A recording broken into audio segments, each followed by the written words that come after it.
For a little rest after breakfast. This is the life. Wait a sec. Isn't something important supposed to happen today?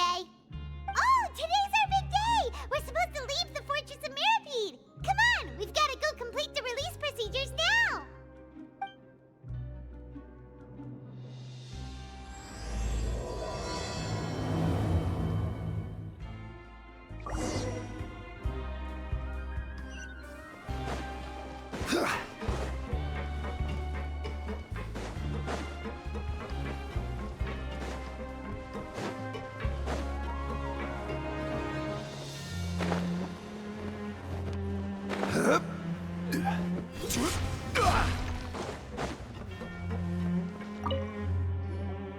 Please, sign here. This document will be effective immediately upon signing, and you two may exit the Fortress of Mirapede via the regular channels. It's been so long since we've been to the surface. Let's hurry up and... Huh? What's happening?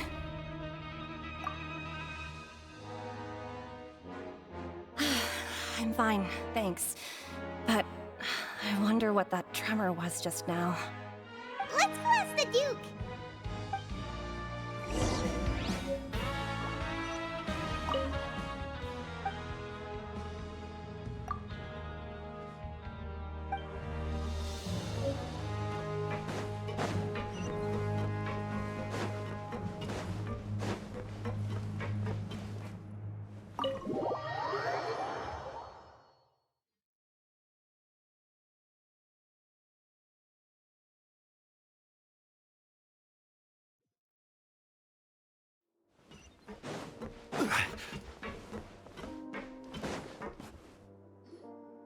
Your Grace? Ah, good to see you two. Is there something you wish to see me about? Yeah, what was with that earthquake just now? Ah, that. The tremor didn't originate from the seafloor. In fact, it seems it came from the surface. Over the years of serving as the warden here, I have developed a sense for distinguishing between what occurs on the surface and what occurs underwater. Besides, the seal that Monsieur Neuvillette set in place won't fail so easily. So the fortress is okay? If you recall our last incident, if there really were a problem, there would be crowds of inmates in a panic right now. Huh, you've got a point. Okay, seems we need to get back up to the surface and ask about what happened. By the way, do you know what day it is today? I believe today is this month's pipe cleaning day. Wait, seriously? Aha, yes. Have you completed your release papers? Yep. It's you two. Are you leaving now? That's right! Today is our last day in prison! But now that Paimon says that, it doesn't feel like we were confined here. It's actually been pretty nice. Oh yeah, Paimon feels fond of this place now. Then be sure to come back and visit. I'll miss you. If you've signed the release papers, then you're free to go. The guards will escort you out. You're not going to see us off? I knew you'd ask. All right, sure. Let's go. Well, you actually agreed. No worries, you must be busy. Paimon was just joking. Ah, so you do have a polite side, I see. After being down here for so long, I imagine you must feel like you're lacking companionship. Shall I come along too? Yeah, don't worry, we'll come back to see you. Paimon really likes the cafeteria here. The chefs sure do know how to make good grub. I hope you won't be here as convicts the next time I see you. We'll do our best to stay out of trouble. Well, it seems our work in the Fortress of Meripede is finished. That's the end of another chapter in our journey. And since Nervalet was the one who asked us to come here, we should probably go report to him now. Next up, the Palais Mermonia. You're going to see Monsieur Nervalet? Please pass on our kind regards. I'm sure just your regards will do, no? I believe it would be the polite thing to do. You're right. I've heard the Palais has been terribly busy these days. Tell him that I hope he hasn't been overwhelmed by the recent string of troubles.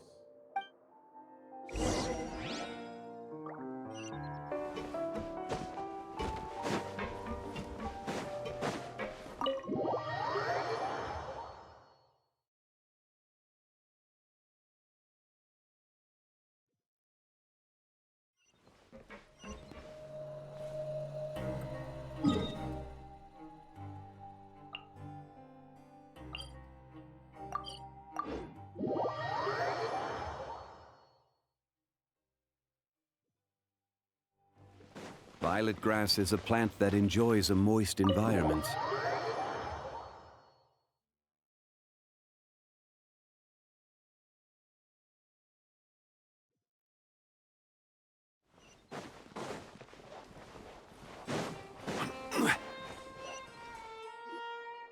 The Palais Mermonia sure is buzzing with activity today.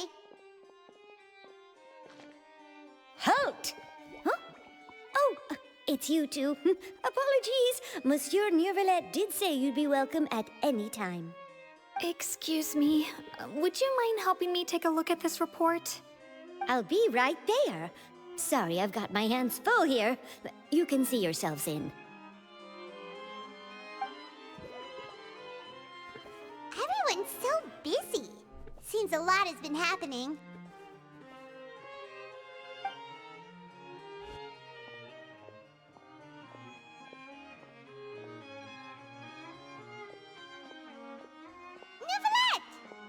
Hello. You've come at the right time, but you'll have to wait for just a moment, as there are some urgent matters I must tend to first. In the meantime, please, have a seat. If you'd like to have something to drink, let the Melusine outside know. That's all right. We just ate. Very well, then. Let's take a break over there while we wait for him to finish his work.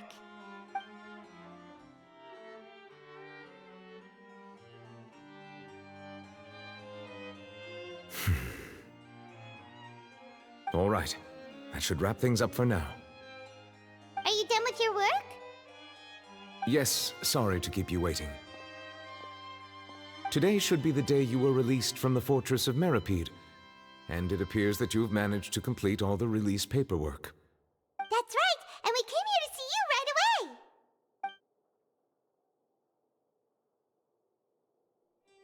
away. A massive whale. Do you have any idea what that might be? Judging from your description, that cannot have occurred in any ordinary waters, but rather something like the primordial sea. A whale of that size and shape cannot usually be found in the waters of Tevat. Therefore, we can only assume that Child is presently immersed in primordial seawater. Immersed in primordial seawater? But how? And is he okay? Most people wouldn't be capable of entering in the first place. I'm not completely sure how he could have gotten there myself. Yes? What is it? Ah, right! Paimon felt it too! We asked the Duke and he said it wasn't from underwater, so we figured you might know something about it. It turns out that I have just received a report about this particular matter. In fact, that's exactly what I was busy with a moment ago. The source of the tremor was here on the surface near Poisson. After the shaking stopped, the water levels in the Poisson area rose at an alarming rate. The water levels rose? Oh no! What about all the people there? Fortunately, the water levels only rose for a short period of time, and have already returned to normal now. However, I still have a bad feeling about the whole phenomenon. If the change in water levels is connected with the leaking primordial seawater, then the situation in Poisson may be much worse than it appears. Navia should be in Poisson, right? We need to go check on her!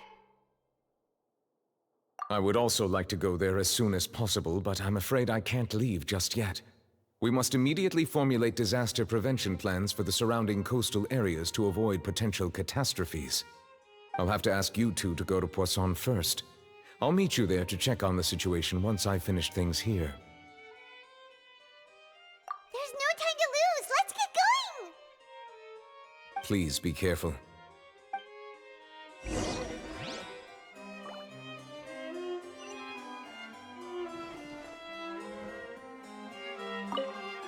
The two of you have my thanks. If you need any help, just let me know.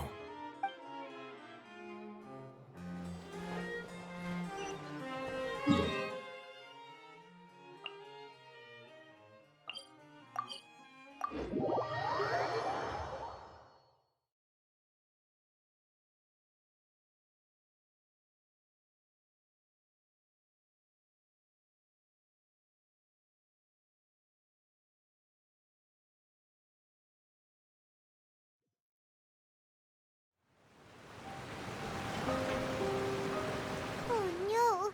What happened here?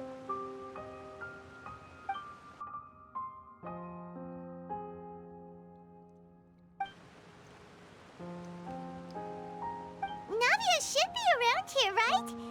We need to make sure she's still... Paimon means we need to check on her.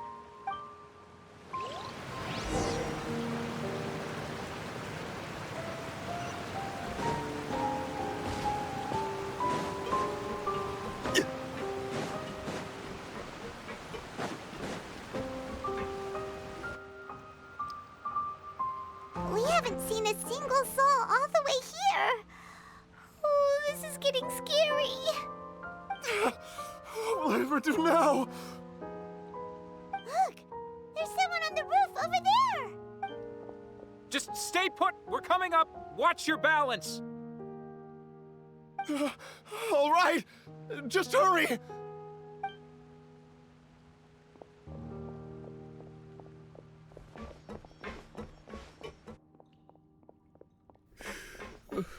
I'm not young anymore.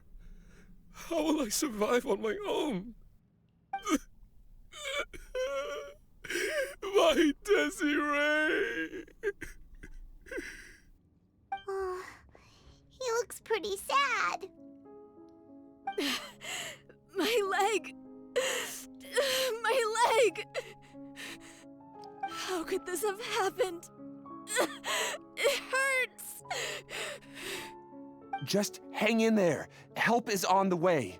You can hold my hand if it makes you feel better.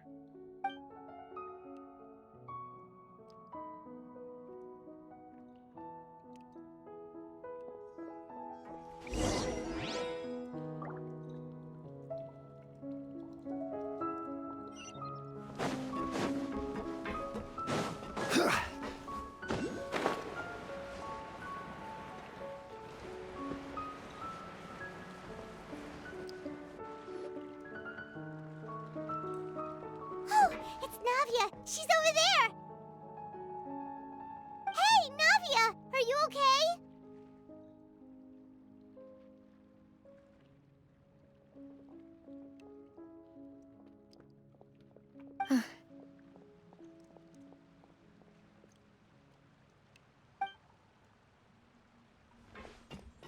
You're here.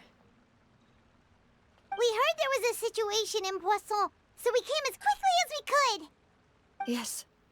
As you can see, the water level suddenly rose. It caused quite the disturbance, in fact.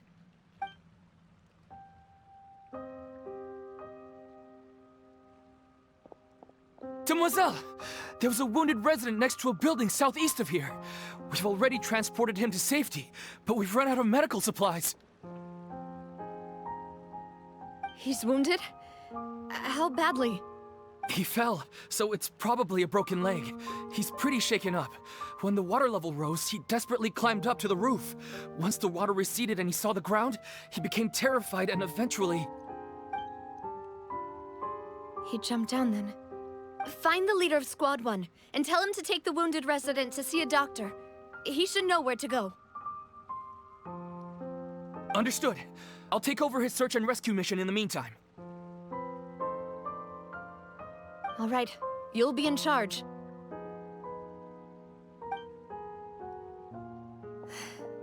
I'm sorry. Where were we? The situation in Poisson? Ah, right. Allow me to explain. A little earlier, we suddenly heard a loud noise. At first, everyone thought that something might have exploded in the waterways. But before we knew it, water started pouring out from everywhere. The rushing water seemed a little odd, almost like the unique color of primordial seawater.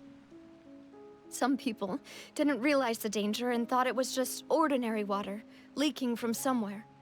Everyone on the street who happened to be close to the water didn't have a chance to escape. As the water levels rose, they suddenly disappeared. They were all dissolved. Those who realized what was happening started to flee in a panic, desperately trying to get to higher ground. Many were injured in the stampede, and some people fell from significant heights.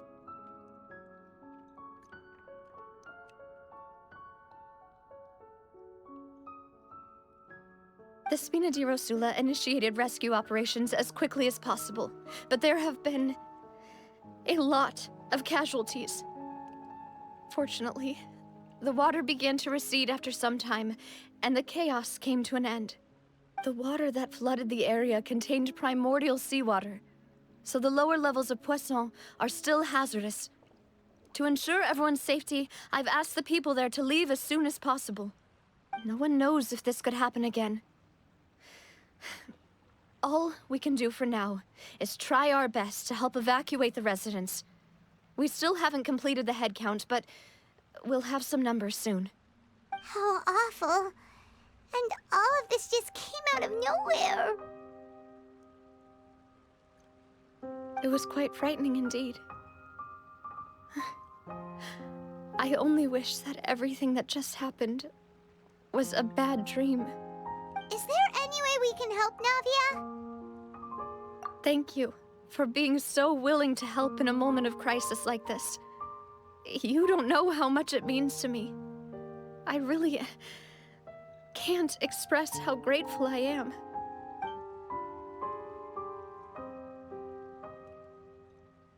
Don't say that, Navia. That's what friends are for.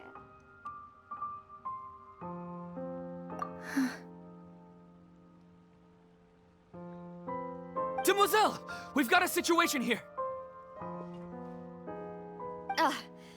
I'll be right there.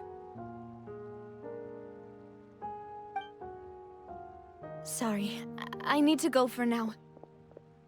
And off she goes. Seems it might be a while before she can take a break.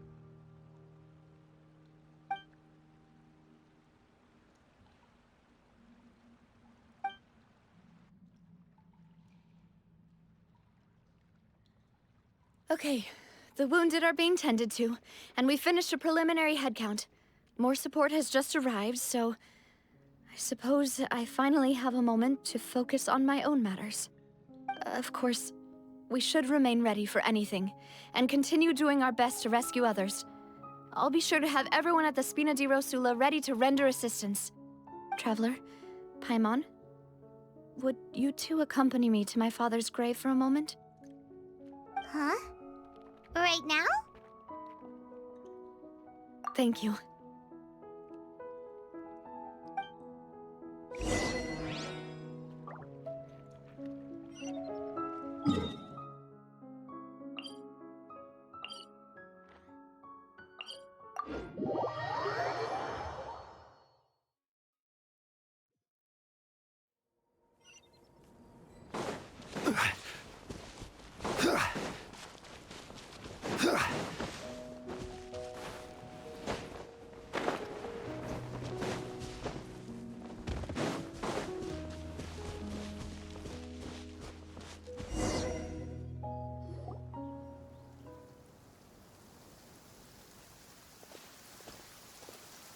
lot of people here, huh?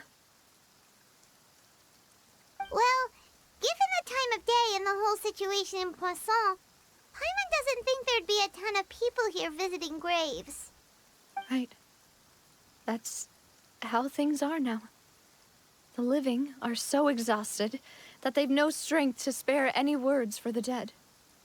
Navia?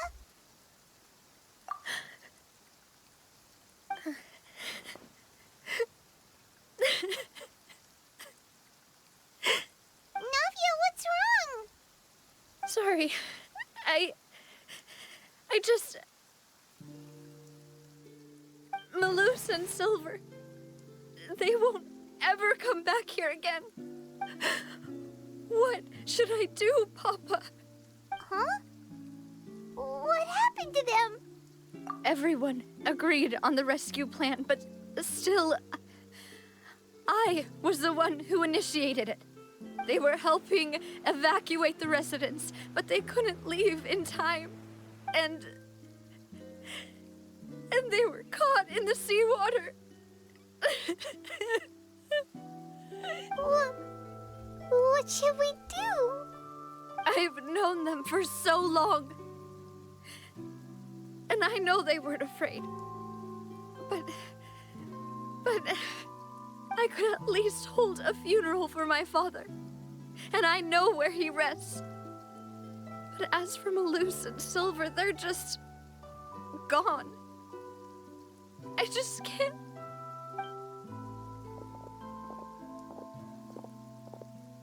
Everything looks so clean after it rains. Even the gravestones.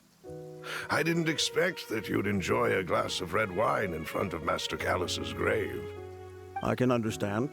Besides, the scenery here isn't half bad. See, it's not just me.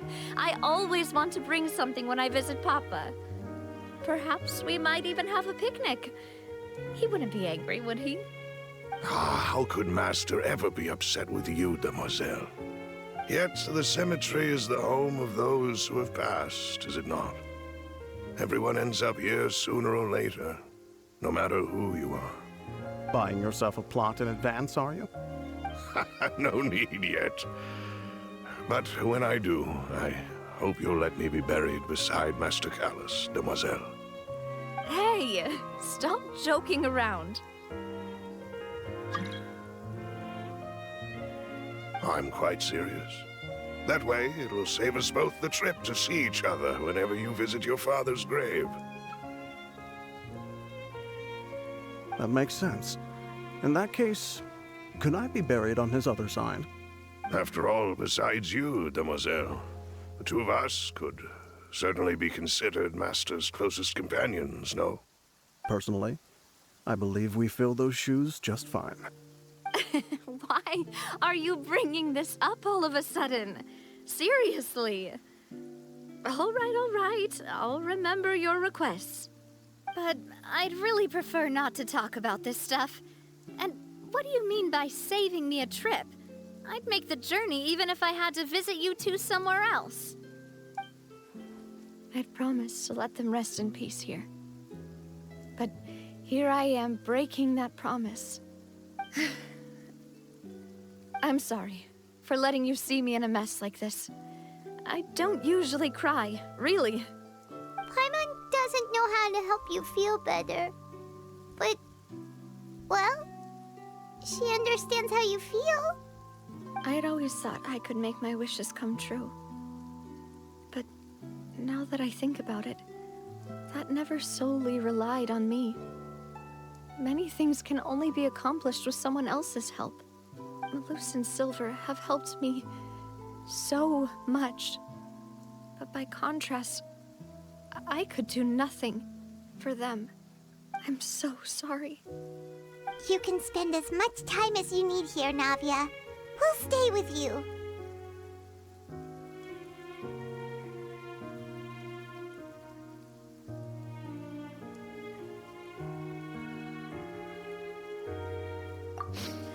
Thank you. Right now, you don't know how much that means. By the way, you can have a look at this. It's a list of victims from the incident that took place here.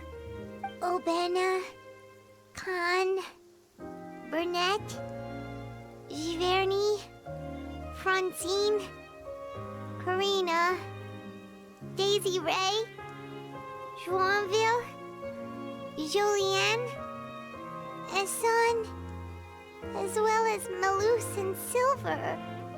So, everyone else is safe. But still... It's okay. I know what you're thinking. And you're right. We lost Malus and Silver. But we were able to save more than we anticipated. The overall outcome indicates that the cost was worth it. Right! Don't think that way, Navia. One person might be saved at the expense of another, sure, but that isn't something we should ever consider a trade. Malus and Silver were not the price for saving anyone. They're heroes. You're right. Thank you, Paimon. What you said just now was pretty amazing, actually. I'll remember your words. Oh, really? Seems you've become more eloquent in the time since we last met. The knave? What are you doing here? Is everything going well on your side? Yes, my people are carrying out the mission according to your request. All the residents of Poisson have been evacuated, and we're preparing to relocate them to higher ground. As for these supplies, we have everything taken care of. There is no need to worry. Thank you very much. Wait, do you two know each other? We just met recently. Right, Miss Navia? Usually, I would call this a coincidental encounter. But that doesn't quite fit this time. Besides, it never even crossed my mind that a Fatui Harbinger would come looking for me. Thanks to the Knave, Spina di Rosula received generous support from the Fatui, which allowed us to complete the rescue and evacuation work so quickly. Mutual aid is essential to fostering positive developments. We were already in the area, in any case, so it was nothing. That said, I must say that you're a lot sharper than you let on. I'm sure you understand what I mean. I apologize for all the ways in which I tested you previously. We've never worked with a Fatui before, and it's extremely important for us to know who we're working with. My subordinates have reported that Fatui soldiers have been observing water levels and taking head counts in various locations. I hear that they've also prepared a large amount of emergency supplies. I'm quite surprised. This is nothing to brag about, nor do I intend to. It is simply the way of powerful organizations to act forcefully, whether they are doing good or ill. You've witnessed that firsthand, in any case. As I've told this traveler before, I know of the prophecy, and I intend to prevent the impending disaster. Lending your organization a hand was a natural first step in accomplishing that. As such, do not be troubled by this token of our sincerity. Perhaps one day, you'll also be able to help me in the same way. Without your help, there would have been many more casualties. I won't forget your kindness. Furthermore, I sincerely regret what happened to Malus and Silver. I only wish that my people could have arrived a little earlier to prevent this from happening. Don't say that. You and your subordinates did everything you could. As Paimon said, Malus and Silver didn't choose to sacrifice themselves for any specific person. And they weren't the price paid for other salvation. They chose to become heroes themselves. I've never liked hearing people put it that way. It's like trying to relieve pain by saying some noble-sounding words. But right now, there's nothing more suitable. They really did become heroes. You're right. I'm sorry for your loss, Miss Navia.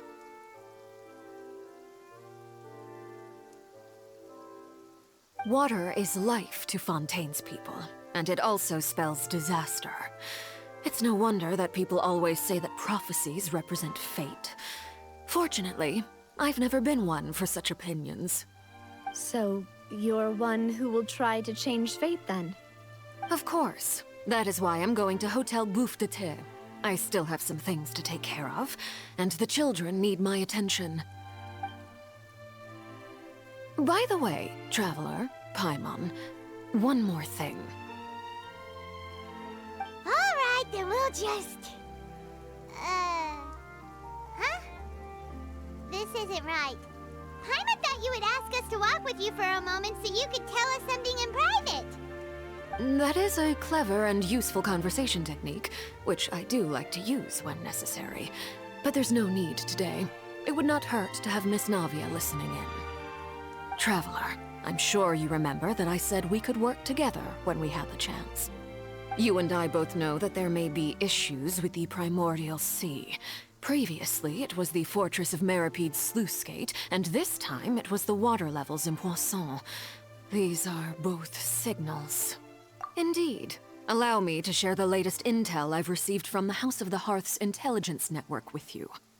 During some recent investigations, a child claimed to have discovered some ruins near Poisson.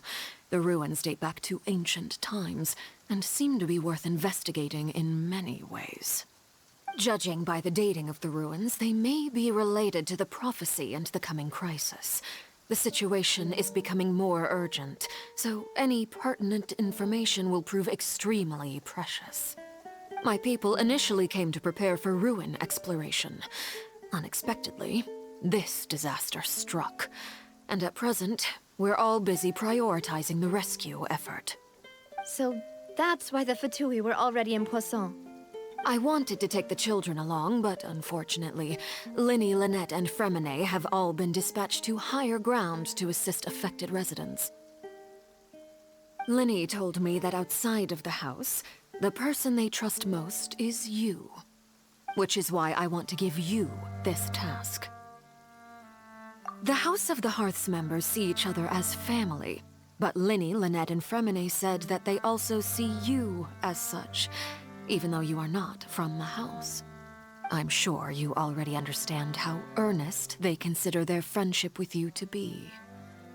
Oh, that somehow makes Paimon feel kinda happy. The intel I just shared about the ruins could fetch a high price. But since the children consider you family, it's only natural that I freely share it with you. Got it! So all we gotta do is go to some ruins, right? We can handle that. Excuse me, but may I tag along? You wish to join, Miss Navia? But are you sure you're up to exploring some ruins? You need to rest. Well, I'm sad, yes. But I can't just go back and plop myself into a chair by the roadside and do nothing. There's no point in being depressed while we still have a disaster on our hands. As my father's successor, I must live up to the hopes he had in me. Besides, I'm also doing this for myself. I need something, a distraction, to keep my mind off Malus and Silver.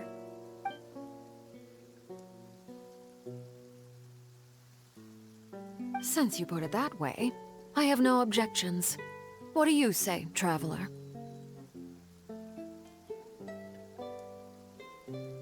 All right.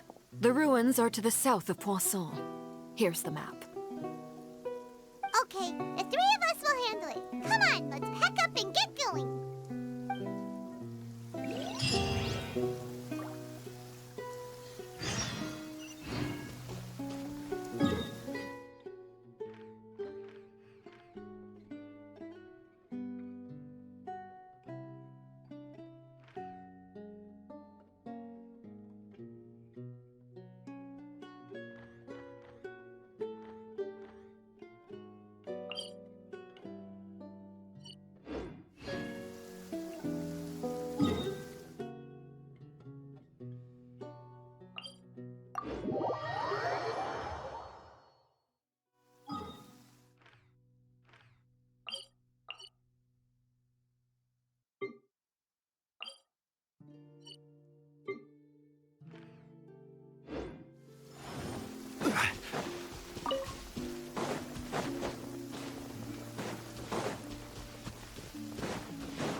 So, are these the ruins the knave was talking about? Whoa, talk about old. They seem to be pretty ancient, all right. Let's go in and have a look. Just be careful.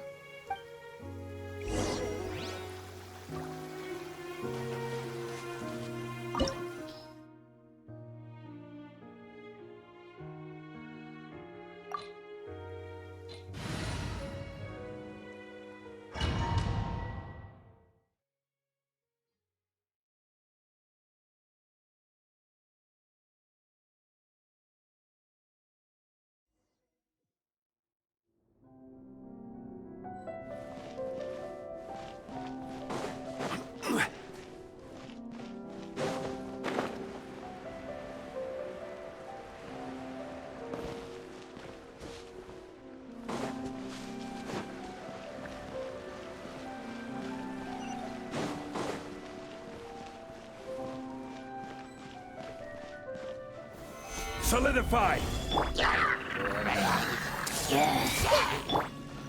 Rain outlines your fate. Go! See?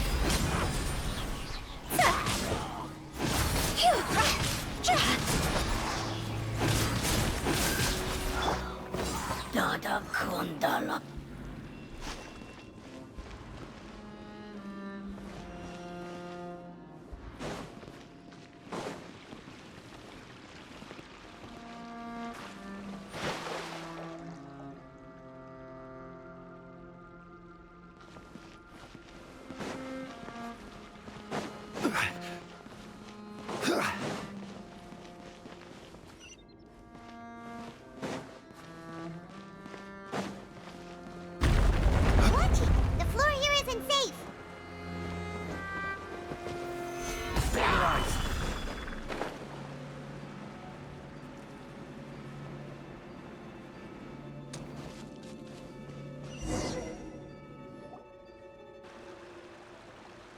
This place has also been contaminated by primordial seawater.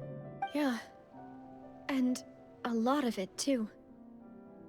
A Fontainian would most likely dissolve the moment they fell in. Right! You can't go down if there's primordial seawater. It's too dangerous, and it won't be any help for you to just stay here. Don't get by my wrong. We're not saying you're useless. It's just that... No, you're right. I can't do anything in this situation. I'll leave this to you.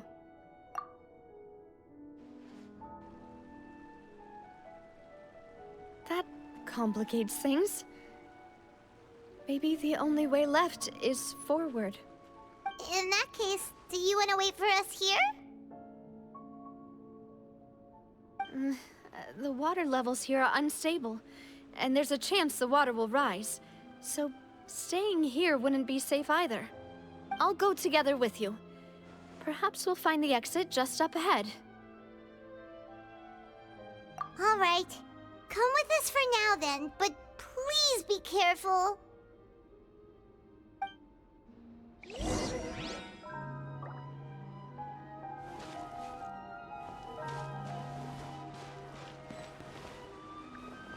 Oh no, it's a dead end! Let's try climbing over from the side.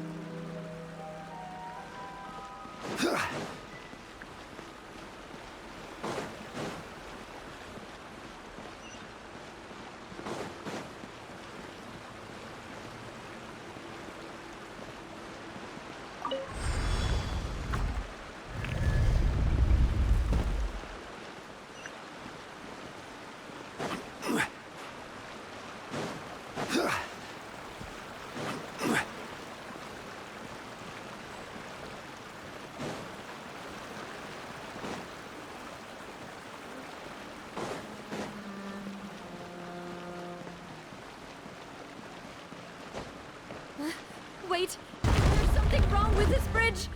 Run for it!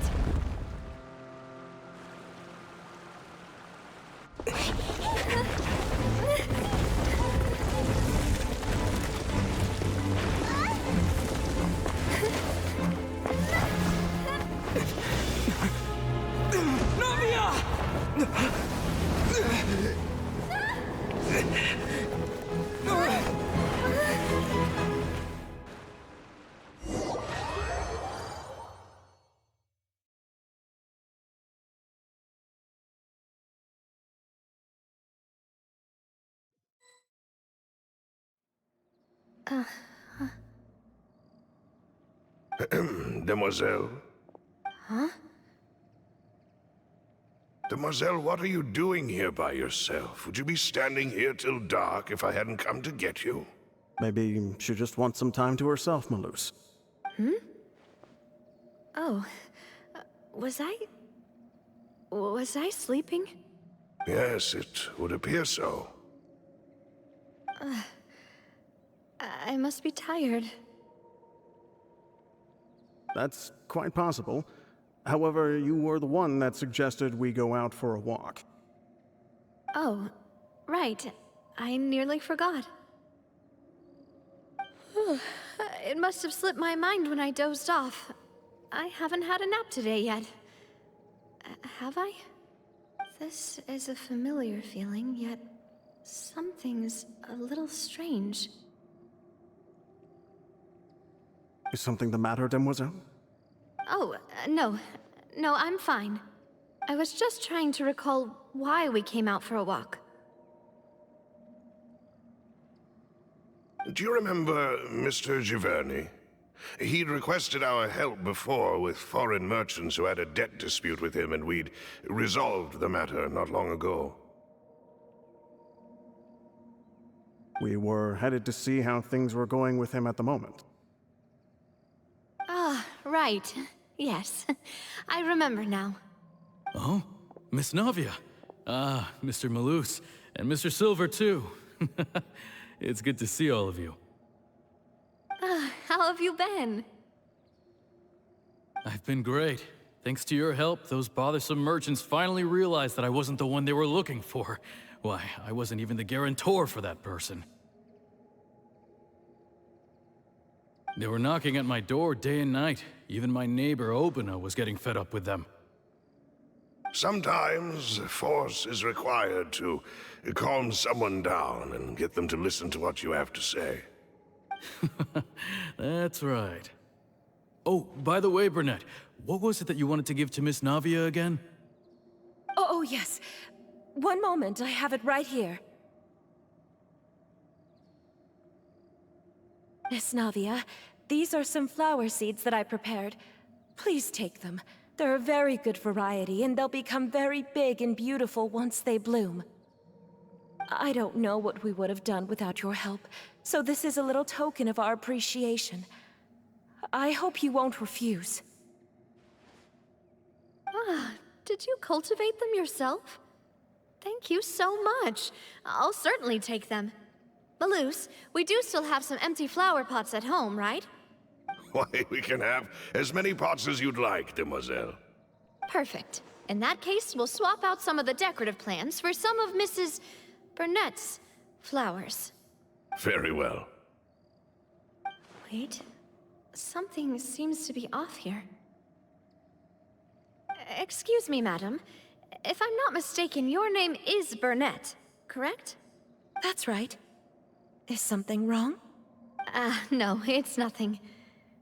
This is the first time we've ever met, but your name seemed familiar to me.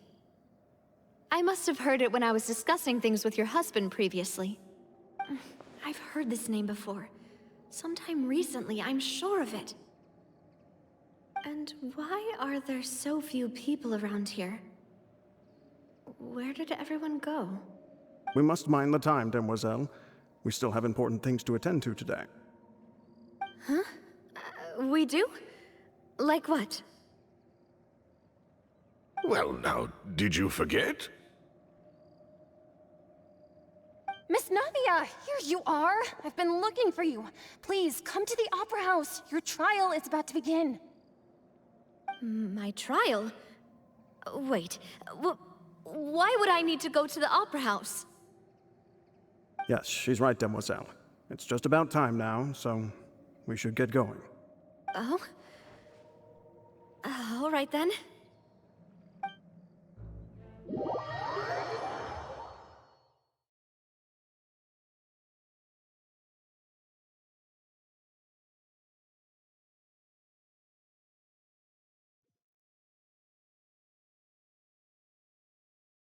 Look, it's Navia! She's here! And her two attendants are with her! Goodness, everyone's finally here.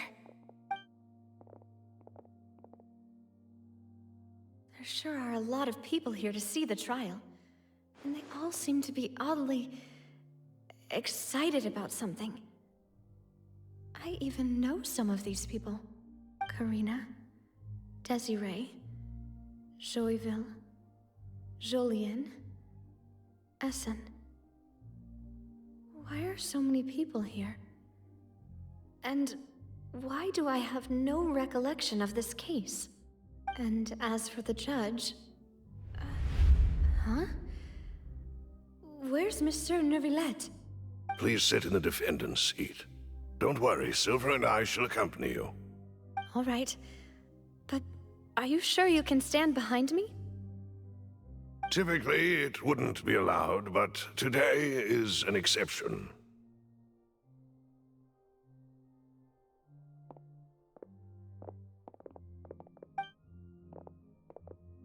Hey, what kind of place do they think this is? Come on, do they have any idea what they're doing? Seriously.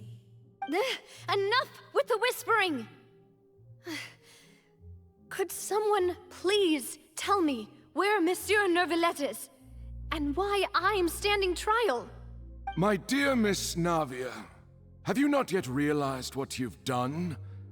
In that case, allow me to explain. As all here know, you are Master Callus's successor, the head of the Spina di Rosula, someone held in high regard by every soul in Poisson. After you took over the Spina, you treated all of us just like the late Master Callus had. If anyone in need reached out to you for help, you responded. Not only you, but your butler, your subordinates, nearly everyone in the Spina di Rosula fought for the well-being of those in Poisson. Wait a moment. Aren't you just proving that I'm a good person? Yes, correct. Absolutely right. And that is why you stand accused. You have helped so many people get through so many difficulties. You are one with us. We are inseparable. We are one big family, all of us who are from Poisson, inextricably linked. And with you being so important, we couldn't possibly do without you. Therefore, this fair and honorable court shall declare you guilty, and you shall stay here. You will be together with us forever. Huh? What are you saying? Everything you have said is correct. I have indeed done a lot for my hometown, and I would be willing to be with you all, but what is the purpose of having me stand here like this? What is there to discuss? Ah, well, if that's what you think, then I have no further comments. How wonderful, Miss Navia!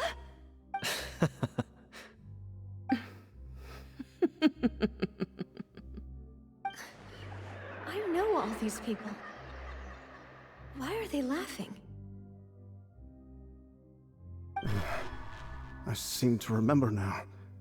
Yes, I get it. This trial is... Wait just a moment. This isn't right! Malus? What was that, Mr. Malus? Our conclusion is very clear and unanimous. Let the court judge her now. She's guilty! Stay here, Navia! You're one of us! Demoiselle, don't admit guilt.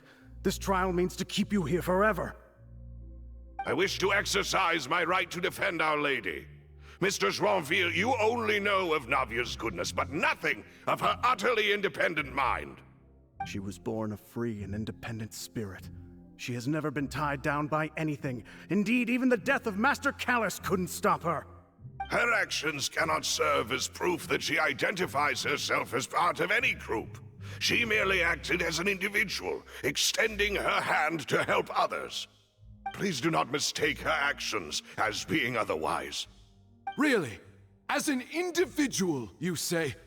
Don't forget, we are all Fontainians here. This is the nation of justice, the nation of Hydro. Even if Miss Navia only voluntarily rendered her assistance, that doesn't change the fact that her beautiful soul must return to everyone. Water accepts all, blends with all. It will surely accept her kindness. Everything is measured here in the nation of Hydro, and in the end, everyone shall meld together. Thus, when a unanimous opinion emerges, that opinion represents justice. Now I speak for everyone. Our opinion is consistent. Navia should stay. We and Navia are one. And you would call this justice? Preposterous. You are merely jealous that Demoiselle still has a chance to exist as an individual. Have you forgotten how much you all once longed to become individuals, to become independent? Do you mean to defy our justice? If your justice is flawed, then why should we acknowledge it?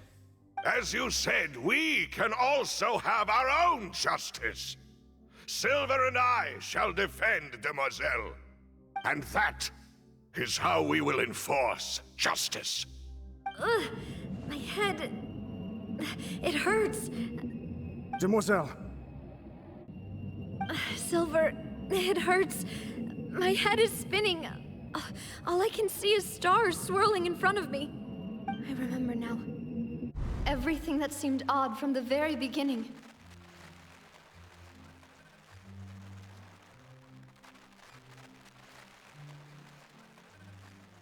Karina, Desiree, Joyville, Jolien, Essen, and Mr. Giverny and Mrs. Burnett, who we met earlier. Even Malus and Silver. I don't want to admit it, but they're all dead. Don't be afraid, and don't admit guilt. We will protect you to the very end. Absurd! Who are you to say that she cannot be judged? We are the majority, and in the nation of trials, the majority is absolute justice. We are the will of all. Don't let them escape! We shall keep Navia here with us! Mr. Malus and Mr. Silver, must you be so stubborn? How could the two of you possibly hope to stand against the collective? Do not resist. This judgment is fair and just. Navia belongs to us. After all that happened, she should not be left alone in Poisson. What are you saying? No more excuses! She says we're jealous. Jealous? How could she possibly be an independent individual? What's with these people? Who's jealous of her? She belongs to us! Miss Navia, she... Silence! That's...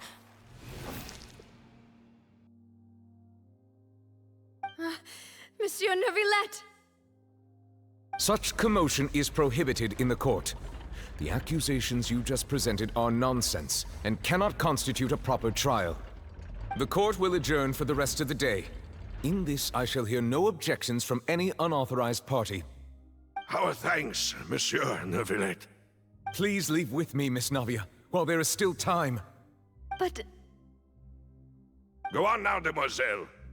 This is your only chance to leave this place. What, can't bear to leave us behind or something? Malus. My apologies. I couldn't resist making one little joke once I realized that this shall be our last goodbye. Malus... Silver... Quickly, you must come now! Goodbye, Demoiselle. Farewell.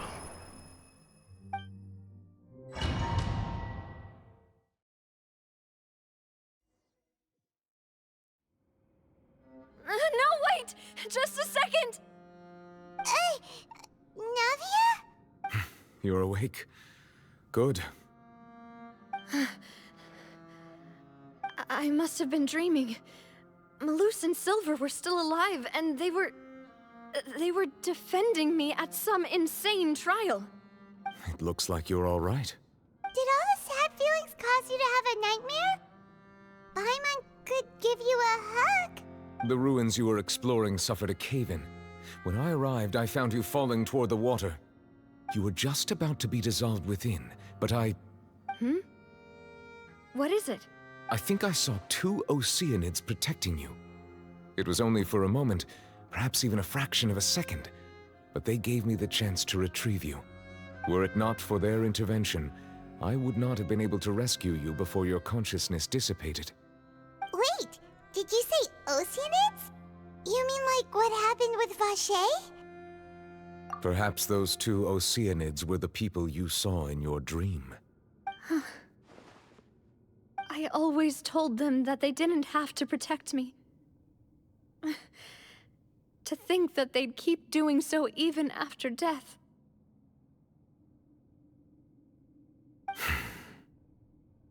Please come with me.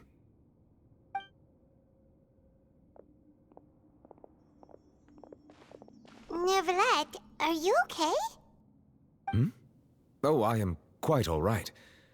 Perhaps there's something we could chat about? Why do you look so stiff all of a sudden? Oh, Paimon knows. You're the type who feels awkward when there's nothing to talk about, right? I merely thought that we should give Navia some time to herself. Huh? Why didn't you just say so then? Don't you think it's even more awkward to call us over like this and then have nothing to talk about? I suppose so. Ah, Sigewinne. I hope all is well with her these days. Her work in the Fortress of Meropide has not been too much for her, has it? No way! Don't worry. She's doing fine down there. She's an amazing head nurse. I see. Well, that is good. I have always worried that Sigewinne would need a lot of time to understand the world of humanity, just as I have. Oh, and the Duke also says hi! Even though Sigewinne made him do that. He hopes that you haven't been overwhelmed by all that's happened lately. Thank you. I have indeed been busy lately, and I also hope that everything is going well in the Fortress of Meropide. He still doesn't know what to talk about. Let's chat about something else then.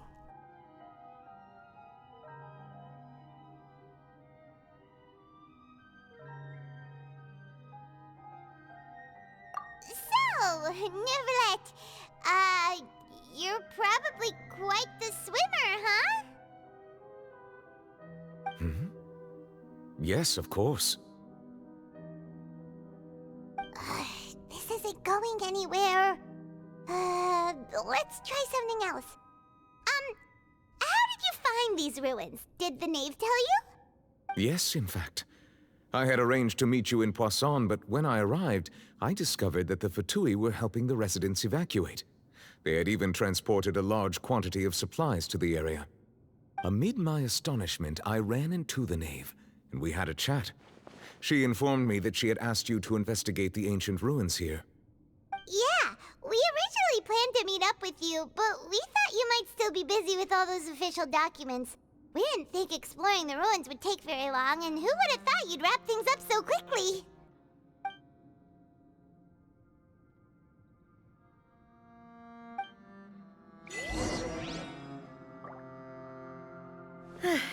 I'm sorry to have kept you all waiting like that.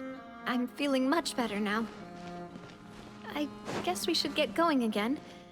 Will you come with us, Monsieur Neuvillette? Yes, if you wouldn't mind my company.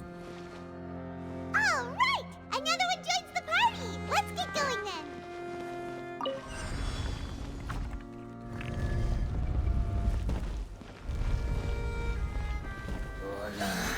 Yeah. No, my sword!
Solidify!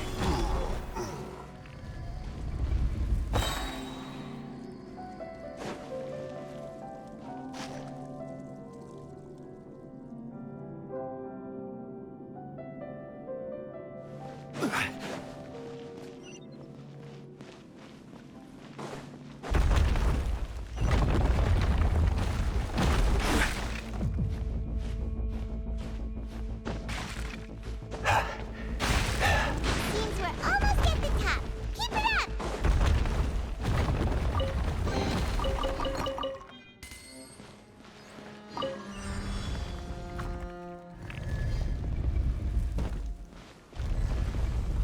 Yeah. Everyone hold in! You can.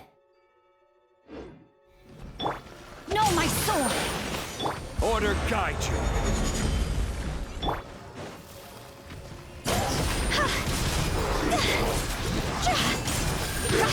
Go! I'll remember. Gather!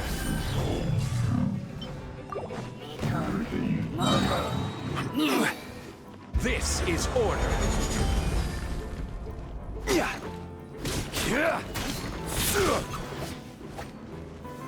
Solidify!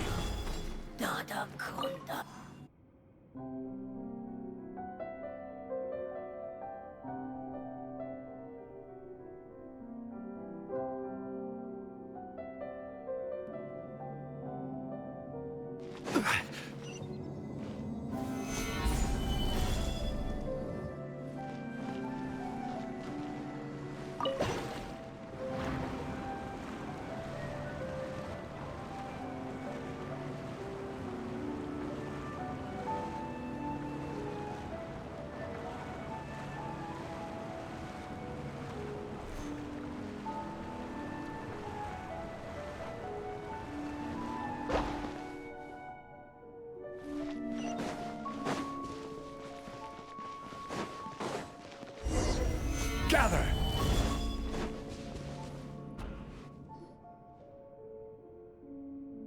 Looks like we've reached the end. This is the place. There should not be any other hidden spaces in the vicinity. The path sure had some twists and turns, but it turns out that this place isn't actually that big.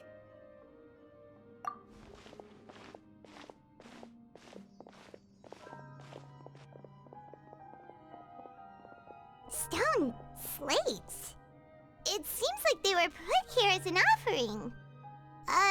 Could we take them down and have a look? Perhaps we should just leave them be for now.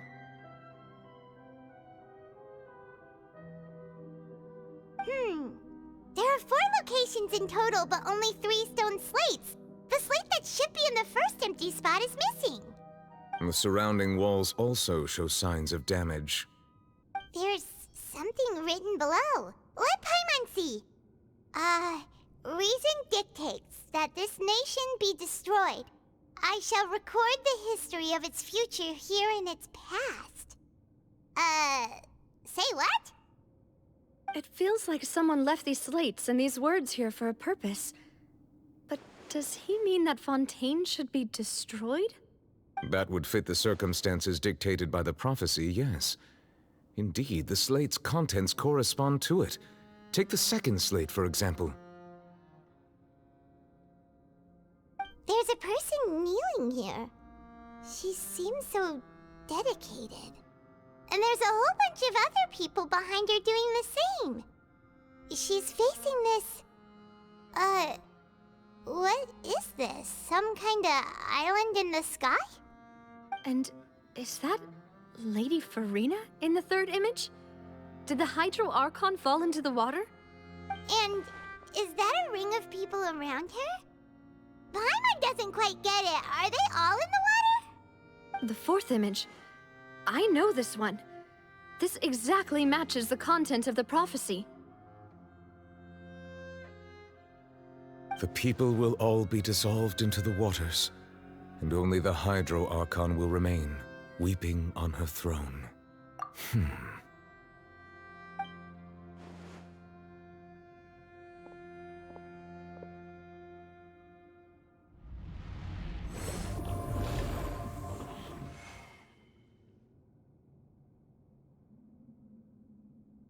More information should be hidden in these slates, but I fear I cannot easily uncover it, most likely due to us missing the first slate. I am very sorry. Don't blame yourself, Monsieur Neuvillette. Deciphering ancient stone slates isn't one of your duties. Ooh, Paimon's getting the chills just looking at these slates. This says that it's the history of the future, right? That means the prophecy's sure to come true. I really hope it doesn't mean that. Still, Paimon feels like these images are kind of weird when you look at them together.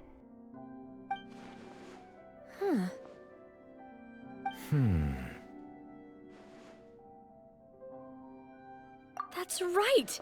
If the images are in chronological order, shouldn't the fourth, the waters drowning Fontaine, come before the third, where the Hydro Archon herself falls into the water?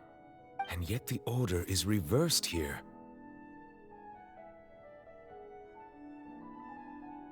If we go by timing, Lady Furina only emerges in the third image. That means that the person in the second image might be the previous Hydro Archon. Egeria, then.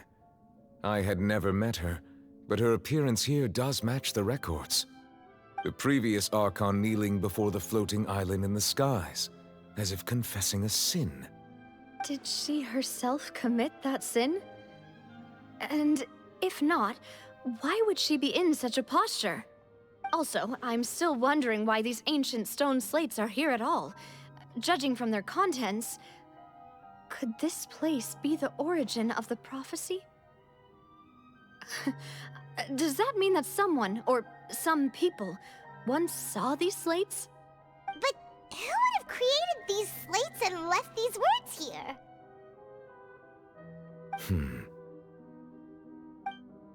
It seems that any further clues will have to come from Furina. In that case, there's no time to lose. There's nothing else to be gained here, so let's head back first. Yeah, we better get somewhere safe for now.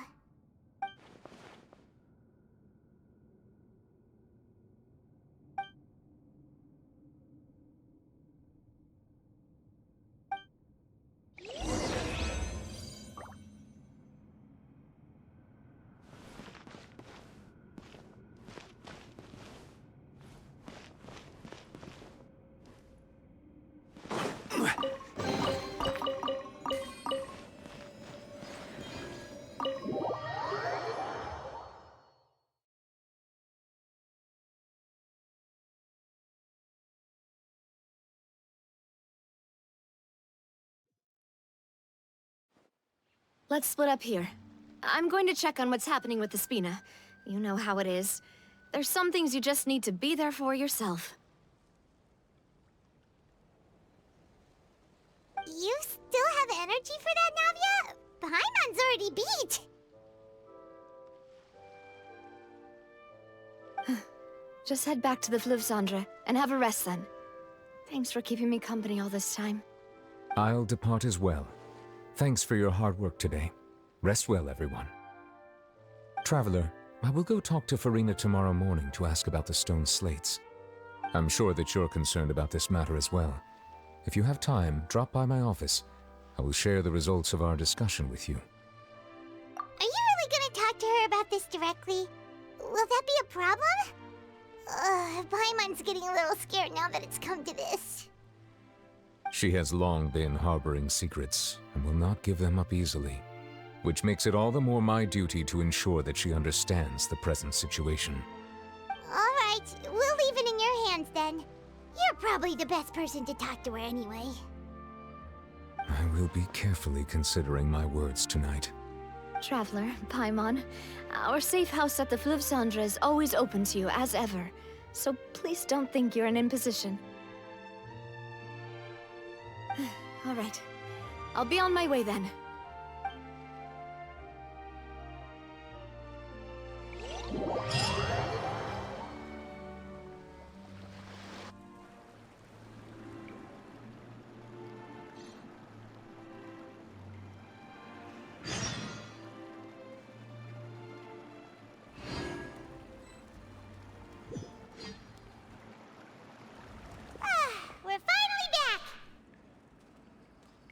Welcome back.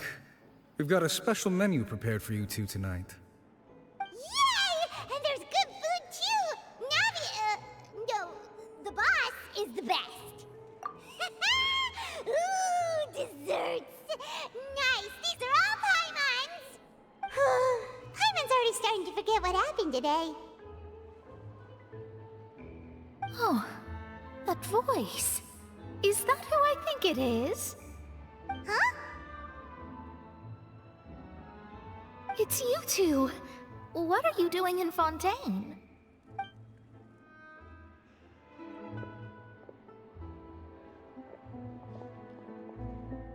Mona?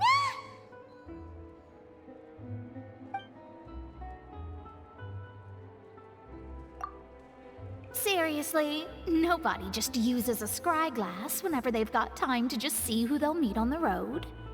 Still, we didn't expect to see you here. Wait, you're not a Fontanian, are you, Mona? Well, I have some business to attend to here, so I booked a hotel in the city. I was just out for a stroll when I bumped into you. Quite unexpectedly, if I might add. Why did you think I was from Fontaine, though? Is that because Magistus doesn't sound much like a Mondstadter surname? Yeah, let's go with that. Well, I used to have my own surname, which was, well, some other thing. Either way, the old hag told me when she took me as her disciple that the first step to being a great astrologist's pupil was to change that name. There was nothing for it, really. She really is amazing at astrology, so I changed my name to what it is now according to her wishes. To my surprise, however, Magistus is not the name of some ancient house or clan. It isn't? Nope. Although it is used by us in place of surnames, it generally just means great. Wow! Imagine including a boast in your name. Wait, are you gonna have to put that into your genealogy as well? I reckon so. In any case, I'd give my disciple a name like this as well, if I were to take one. Astromancer Barbeloth Trismegistus. Whoa, that's a long one. Does it also mean great or something? My name means Mona the Great Astrologist. As for the old hag, hers is, in plain speech, the thrice-as-great Scholar of the Stars. Just take it as a title specific to astrologists. Thrice as great? That's so petty. I know, right? That's just how she is. She used to call herself Magistus, actually, but when she took me in, she changed her name to Trismegistus. Talk about excessive. Magistus is thus the calling card of our school, so to speak, which makes it about the same as a surname. It's all right if you don't get it. You can look into it further should you need to study astrology more deeply. That sounds terrible! But anyway, you're not Fontanian, are you, Mona? You're from Mondstadt, right?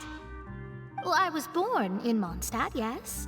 My parents migrated to Dorman Port, and I traveled with the old hag for a while, after which I settled down in Mondstadt City. Oh, that's a good thing then. At least we know you won't be dissolved by Fontaine's waters. Speaking of that, I'm sure you're aware that a bunch of things have happened here in Fontaine, right? I know you're not a local, but I'd avoid getting too close to any water that looks strange all the same. There's something ominous about it. Well, the water, I mean. That was the main reason, yes. Just a while back, the Steambird invited me to take part in a panel and speak about the circulation of the prophecy as an astrologist. The invitation was sent quite early on. I don't think anyone expected Fontaine to be in this much trouble. What do you make of that prophecy, Mona? Just tell us what you think as an astrologist. Your word would go a long way to make things more certain and less scary. What I can tell you is that I'm an astrologist, and that this prophecy concerns the fate of Fontaine, even that of Ultivat. Ascertaining this is akin to reading the fortune of the whole world. I'm afraid that this is not something that just anyone can do. If I could do it, you would no longer call me an astrologist, but a visionary. But on the flip side, the prophecy is so huge and powerful that it must surely come from a powerful visionary. Its contents involve the fate of the world. Disregarding it would be a mistake. A visionary? Sounds really powerful and all, but does such a person really exist? Of course. The old hag could do it, and I'd bet there are others amongst those Hexenzirkel colleagues of hers who could do something similar. Huh? Are you sure? All right, I'll help you. It isn't often that I see you with such a serious look on your face. I'll tell you once I hear back from her. Thanks, Mona! You're amazing as always! Oh, well, this is something only I can do after all. So yes, your praises are quite welcome. That's the greatest of astrologists for you! Of all the people we know, you know the star's the best! Indeed, indeed. That's the spirit. Oh, sorry. I came to see what all the commotion was about. If there's anything you need, do not hesitate to inform the Spina di Rosula. Oh, whoops. Guess we were getting a little too carried away there. Well, I'll go tend to my own business now. If I receive any news, I'll be sure to come find you two again. And there she goes, quick as rushing water. And here we are with the Spina guy giving us suspicious looks. Right, but we were able to recruit Mona's help, didn't we? Our Fontainian friends will thank us someday.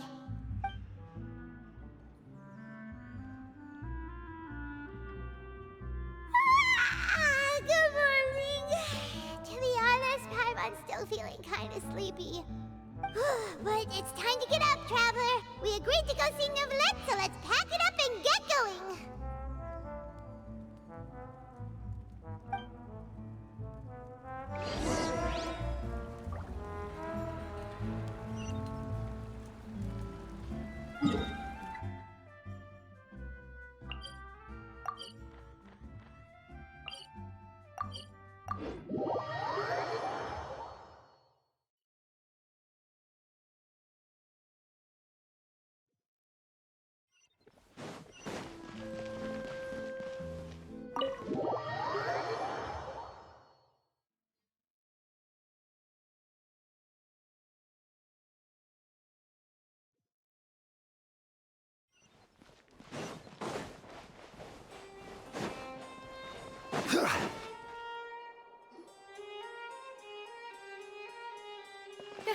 You're here!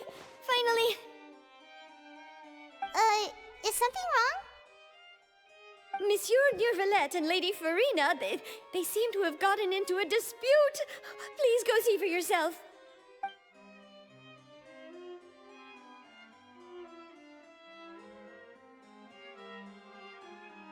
Like I said, I've already explained everything.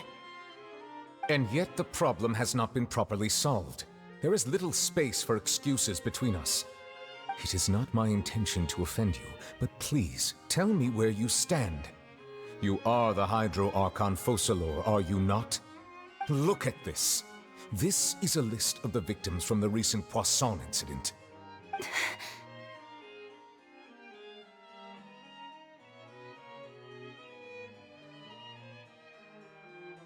You mean... they're all... We did not arrive in time to avert this disaster, and I will not have it happen again. I will say this once more. You must tell me everything you know. Yesterday, I found 3 stone slates in some ancient ruins near Poisson. Do you know anything about those? Seriously? You're questioning me like this is a court case now. I don't know anything about that. But you found them in some ancient ruins, you say? That's correct, which is why I came to ask you some questions. There should have been 4 slates, but one of them was missing. The other 3 featured different images that seemed to correlate to the prophecy. The prophecy? The second of these slates depicts the previous Hydro Archon Egeria kneeling before a floating island in the sky, as if confessing something. Do you know nothing of this either? I don't. I've never seen such slates. I'll ask you again. Do you really have no information regarding the previous Archon? My deciphering of the slates indicates that the Hydro Archon Egeria once had to confess to, or apologize for, a certain sin. If anyone would know about it, it should be you. All gods don't have the same secrets, you know. She was herself and I'm me. Is it really so strange that I know nothing? I understand your concerns, but I'm sorry. I just don't have anything to tell you. Forgive me for saying this now, Lady Furina, but I have long known of your various secret investigations into certain matters. There are several indications that you have been investigating the prophecy on the sly. This is not strange in itself, considering that you are the Hydro Archon. But it is strange that you should also claim to not know any of Egeria's secrets, as well as do nothing following your inquiries. You have never been as superficial as you have presented yourself to be, nor are you a fool. And yet, your behavior is very inconsistent.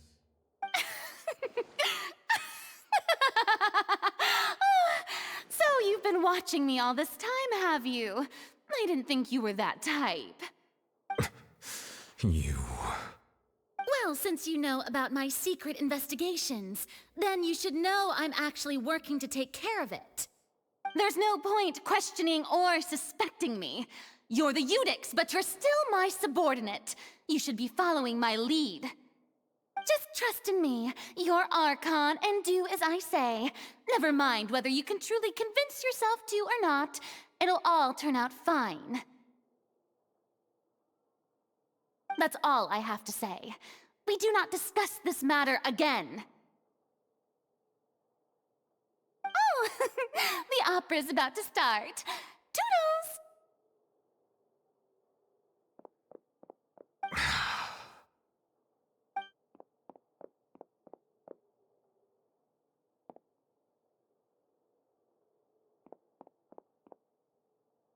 Did Furina not notice us standing by the door? Wonder what's up with her. I assume you've been outside for a while now? Oh! You noticed! Seems Furina didn't even realize we were here. She was in a great panic, though I cannot discern the reason. Our discussion reached impasses time and again, a state of affairs that we cannot allow to continue. Still, I do not understand. Dialogue is the basis for understanding, so why did she keep refusing to engage? Everyone in her inner circle has noticed that she is hiding some secret. The issue is her attitude. I fear that she will not reveal anything unless absolutely forced to. We may have to create a situation in which she will have no choice but to speak. Oh? Like what? Normally, people will only reveal the truth when standing trial. Perhaps we must have the Hydro Archon experience just such a scenario. But Furina's seen so many trials, and she's really good at dodging questions. How do we make sure that she won't just slip away at the first chance she gets? We will need to consider this thoroughly, join forces with various parties, and then do what we can. If at all possible, I would prefer to recuse myself from this affair, but we must prevent the prophecy from coming to pass. This may be cruel to her, but all Fontaine is in crisis. The information a god possesses is too precious, and so we must take a chance on this. But who will lend us their aid to do such a thing?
everyone, huh? Speaking of which, it was pretty smart of you to think of hiding here. Poisson was just involved in a disaster, so it's presently devoid of people. That naturally makes it the best choice. And here you are drinking tea like it's the most natural thing in the world, huh? That's what families should do. Sit and enjoy a leisurely time together. It's nice to enjoy tea here, you know? Care for a cup? Lend me your ears, everyone. Or perhaps one of you might like to start us off. How about you, friend? Me? No, I don't think I can. Then, how about you, good sir? I fear that I will cause the mood on this boat to become as somber as it is in court. Well then, I guess we're lucky we've got a local like me to organize things. Wonderful, the spotlight at last. I guess I'll be facilitating things from here. That was a little long-winded, don't you think? Oh, you might be right. Anyway, to cut to the chase, our friend here, the Traveler, has brought us together to discuss something. As for what that is, well, let's start by saying that we'll be pooling our efforts together to create a series of traps. Oh, how intriguing. Well, it's just an expression, really. One that I just learned from Chlorand, and used on the spot. So, let's invite her to explain in detail. A round of applause, please.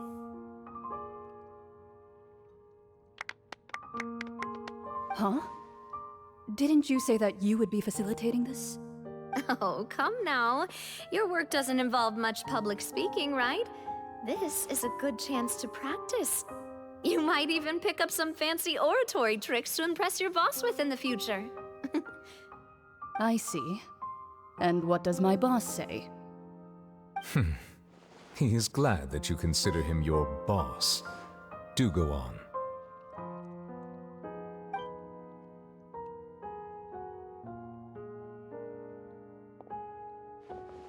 In that case, do any of you have experience hunting?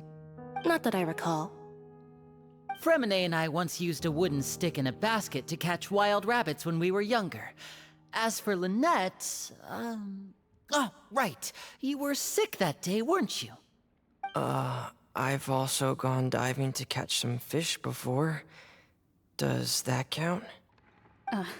I'm afraid not.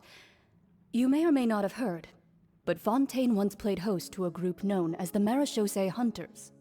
Though that was their name, they did not hunt animals, but rather various monsters left behind by the ancient dynasty of King Remus. Today, Fontaine's monster population has already thinned greatly, so the hunters have blended back into society, taking up arms in other lines of work. They even left a unique methodology of hunting in their wake. A trap comprises of the following components: bait, a trigger, and a containment device. Sometimes a lethal implement will also be necessary to deal with the prey. So, if we were to build a trap together, right now, what would you choose to build it with? For me, I would prefer something basket-shaped. Pigeons and rabbits will see the bait and naturally enter the snare. Our line of work requires a deft hand, and we're some of the best in the industry, so you can count on our techniques. You used some of those techniques while moving the people of Poisson, didn't you? My subordinates mentioned that you even performed some magic for the bawling children. Yes, and I even managed to gather some intelligence in the meantime. I'm quite the multitasker if I do say so myself. I'm afraid I can't claim that as my strong suit. I prefer more stable methods, like placing bait in the water and waiting for the fish to come within reach. That's the kind of method I would count on. Calm and steady. Exactly the kind of person who would catch loads of fish. And I can be their assistant. With discretion, I'm sure. I'd probably use some sort of mechanical animal. Papa once bought me some small clockwork squirrels, mice, and such. When placed in the forest, they can attract others of their kind. I remember that you liked those too, didn't you? I did. And that would be a good way to go about it. If they're realistic enough, animals of the same kind will follow them all the way to the trap. What about you, Monsieur Neuvillette? I fear I do not have any related experience. That makes sense. You usually solve problems directly, without the use of any such tricks. But I do have one more question for you, Monsieur. If we were to create a trap now, how would you design it? I would like for it to be effective, but bring no harm to the prey. A more gentle trap would be ideal. Kind, as always. However, our intention doesn't necessarily change the containment device and the type of implement we need. If we wanted to kill the prey in one strike, we would need a powerful implement. However, that also goes for prey that must be captured and safely contained. Wait, why's that?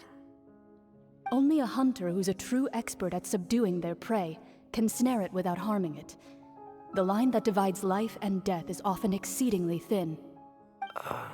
So are we going hunting together? Huh. We hadn't thought of seeing ourselves as hunters. It kinda works, but maybe it's still not the best metaphor. If our means of capturing and dealing with our prey is to put them on trial, then the hunting metaphor is actually quite accurate. But we shall require much more courage than any hunter to judge a god, a being whose seat is an exalted throne. Oh, so that's what's going on. Sounds very interesting.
It's been a tough few days, hasn't it?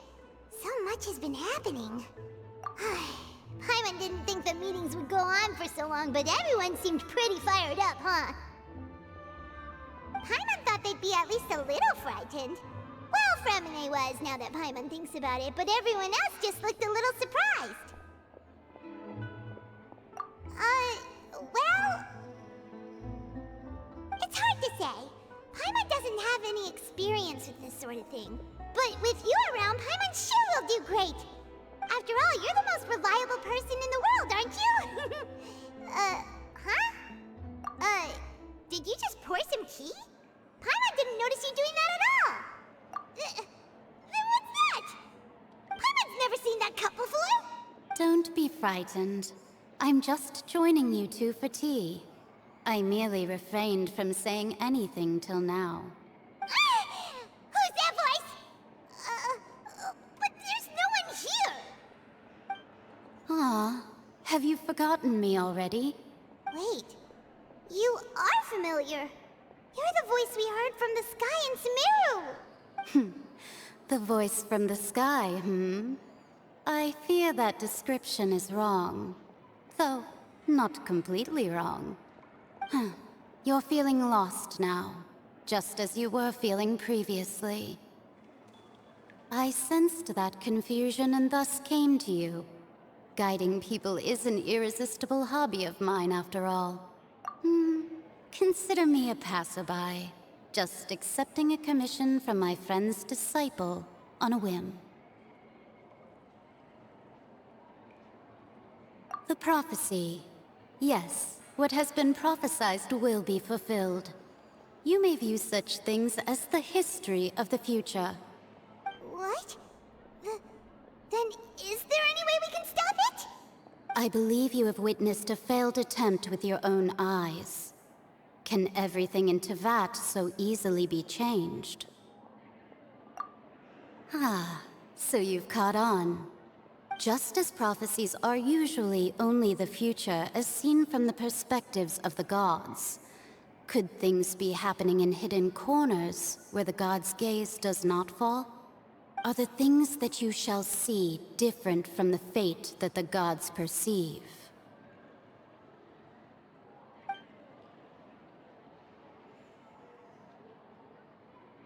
What is she talking about? It all sounds really impressive and important and stuff, but it also sounds kind of scary.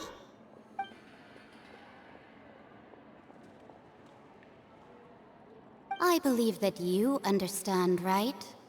Some things are insignificant, but others you must reach out to change. Ultimately, fate shall serve as your only guide, no matter what will happen in Tevat's future. All you need to do is to play your part. This was good tea, by the way. Thank you for your hospitality. Well, that'll be all for today. The voice. It's gone.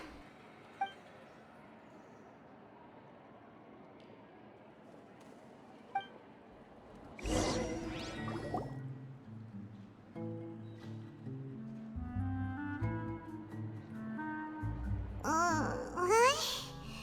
I want to hear someone talking. All right, coming.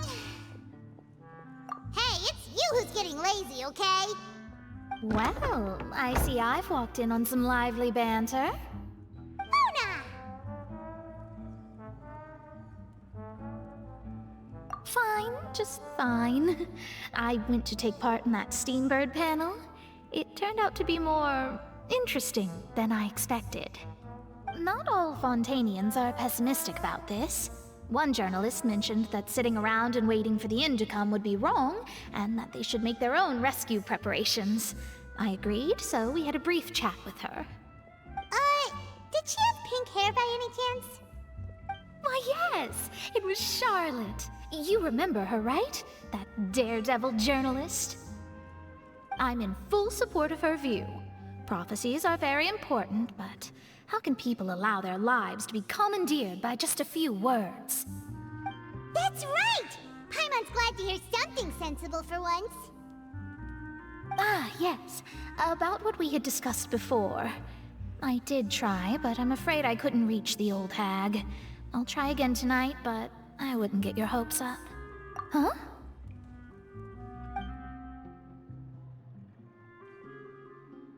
Goodness gracious. Are you serious? She said that even the god's gaze has blind spots. Pretty bold if you ask Paimon. Most people would believe the gods to be all-knowing, right? The Hexen Circle members are certainly anything but ordinary. As for the mage named N, the old hag has mentioned her a few times. She said that N's sense of direction is incredible, and that she loves guiding those who are lost. But I've never met her, and if she were still alive, she'd be... well, suffice it to say that the hag's at least a few hundred now, and N's been around for longer than that. Whoa, the Hexen Circle sounds like a scary group. But they must really stay in shape to live so long. Their abilities alone are pretty terrifying. If she came to see you personally, then the problem you're facing must truly be of great importance. Well, it's not like Paimon could understand anything she said. Yes, she was quite cryptic, but I suspect she means that there is still a way to turn things around. She didn't say when or what that would be, though, so... perhaps it is something that you cannot know right now.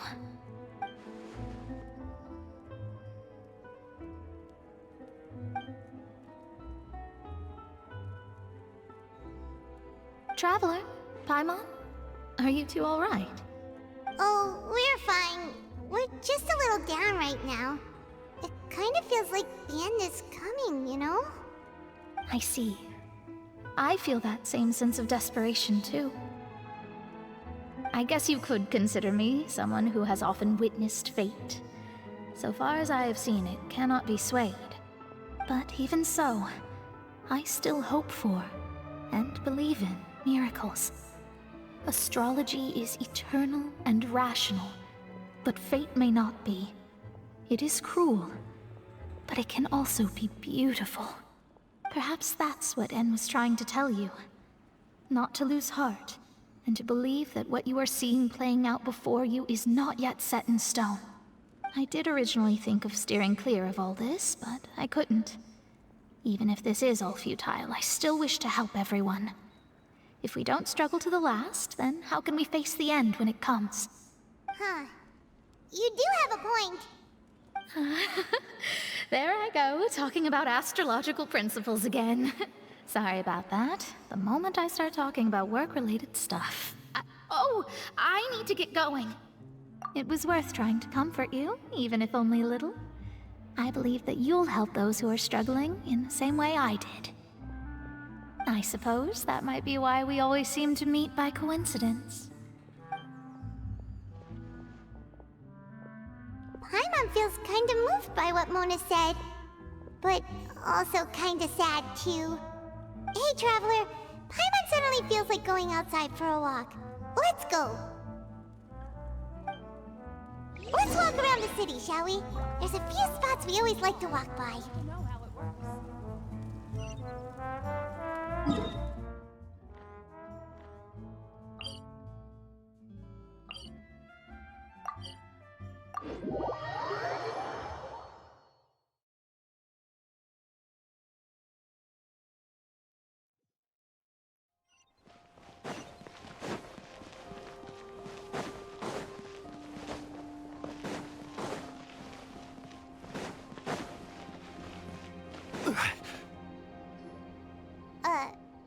Huh? Our names are written in this newspaper. What's going on? Let Paimon see! The underwater stronghold, the Fortress of Meripede, has continued in its noble autonomy, but that does not mean that others cannot interact with it. My recent attempts to enter the fortress bore little fruit. Huh. Guess Charlotte still hasn't given up on that. Thus, did an Outlander friend become the focus of this report, a blonde adventurer with their white fairy legends trailing in their wake. It is said that this mysterious traveler once visited the underwater fortress. So while the fortress's interior remains a mystery behind closed doors, do not fear, for the tales of the traveler contain surprises in spades. Journalist Charlotte's biggest scoop yet, the Traveler's Trail, World Walker. Huh. Charlotte took so many awesome photos of us and we never even noticed her! She hasn't been able to get a hold of anything at the fortress, so since we're easier to find, she's using us as the subject matter instead? Ugh, seriously? Well, fine. Those headlines and photos do look cool, so Paimon will forgive her this time.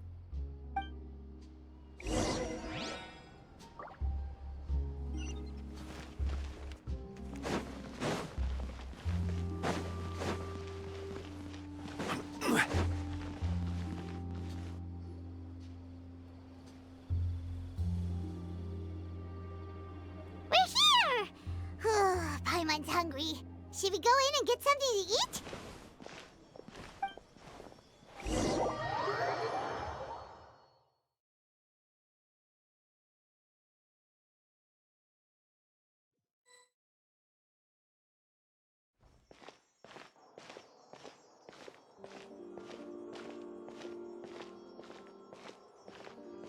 Hey, quick!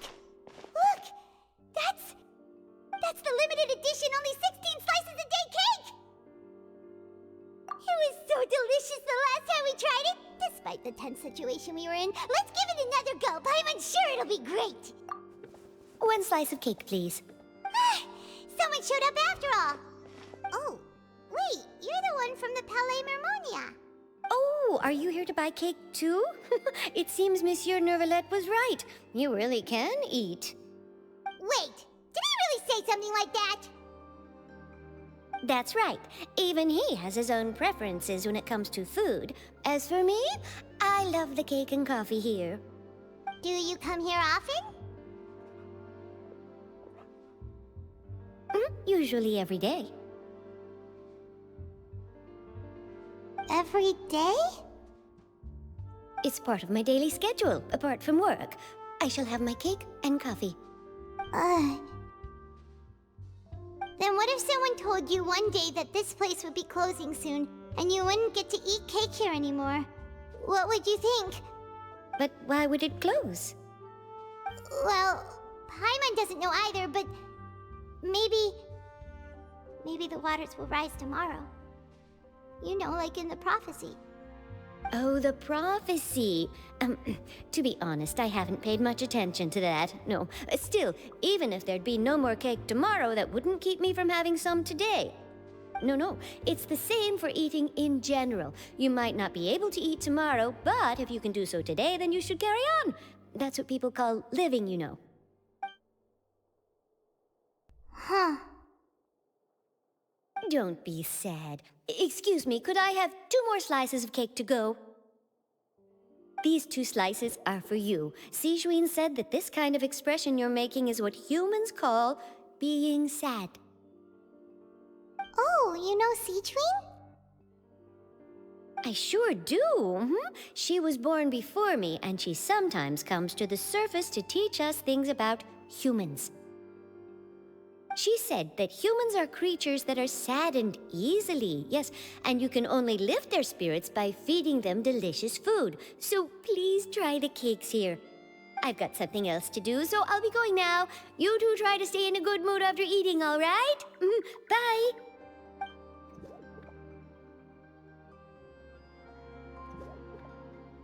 And there she goes! Alright, let's dig in. Paimon's sure this cake will be delicious.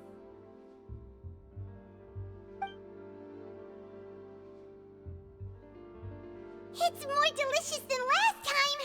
And the flavor gets even better with a sip of tea. It sure would be nice if we could come again tomorrow. Sure would be nice if we could always eat delicious food here.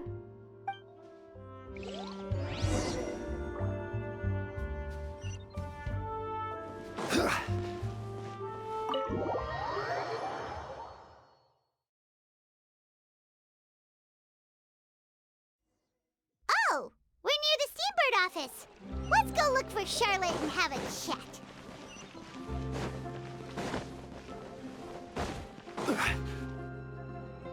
Wow!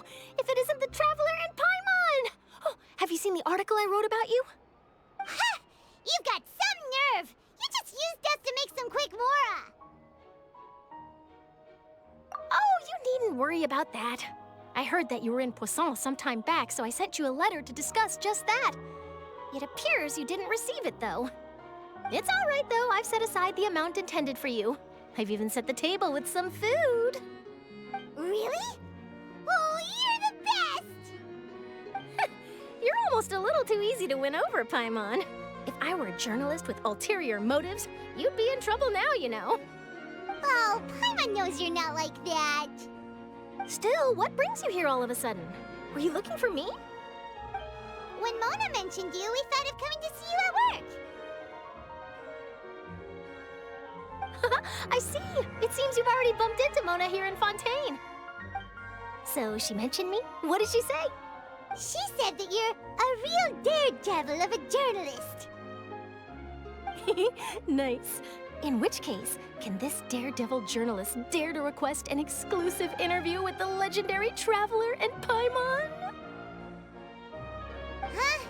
So your article in the paper today doesn't count? Oh, of course it doesn't. That was more like live photography. What I'd like to do is dive deeper and ask you to talk about the things you've seen and experienced. Yeah, are we even qualified enough? Why not? If I say you're worth an interview, then you're worth it. But not right now, of course. I'll need a few days to prepare. Oh, in that case, we'll just chat when you have the time then? Oh, so that's a yes? Ooh, splendid!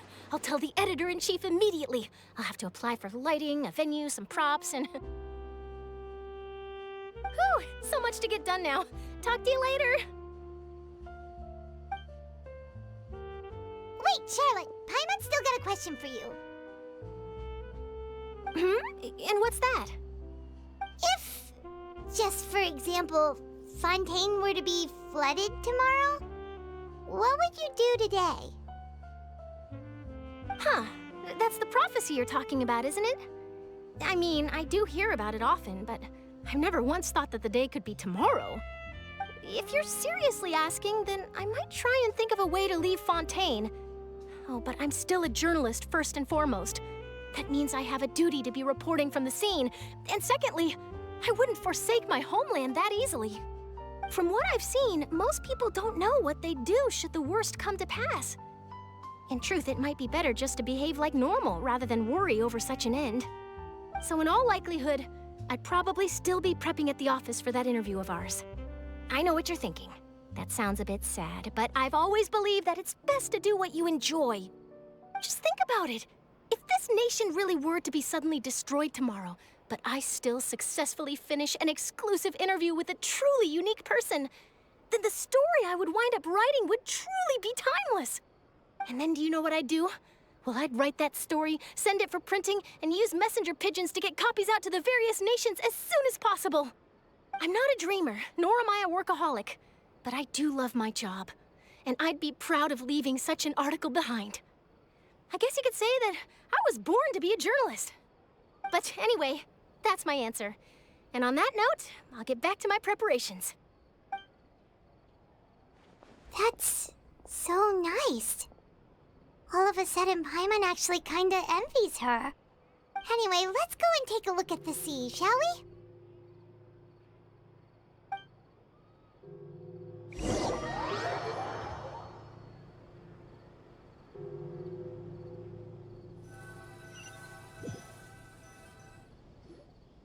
The sea breeze and scenery can be a pretty soothing combo, huh?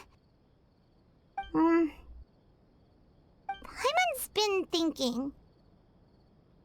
If it wasn't Fontaine, but all of Tevat that would be destroyed tomorrow, where would we go and what would we do?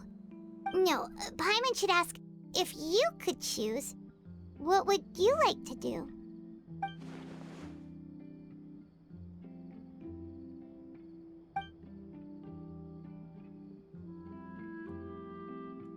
We've always been moving to the next destination, so we haven't spent much time thinking about these kinds of things.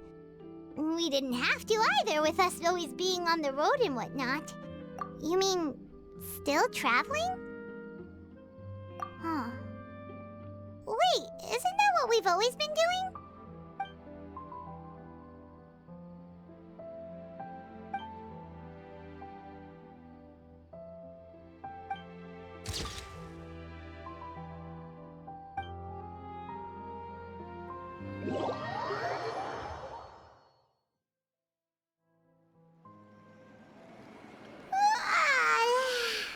Feels like you'll grow mold if you stay here long enough. But it's still better than the Fortress of Mirapede, that's for sure. It's not only damp there, but salty too. Ah, so the two of you are still here. Wonderful. Oh, you're from the Palais Mermonia, aren't you? Yes, I'm Isadora. Monsieur Nervillac sent me to look for you two before. I heard that afterward you went to the Fortress of Mirapede.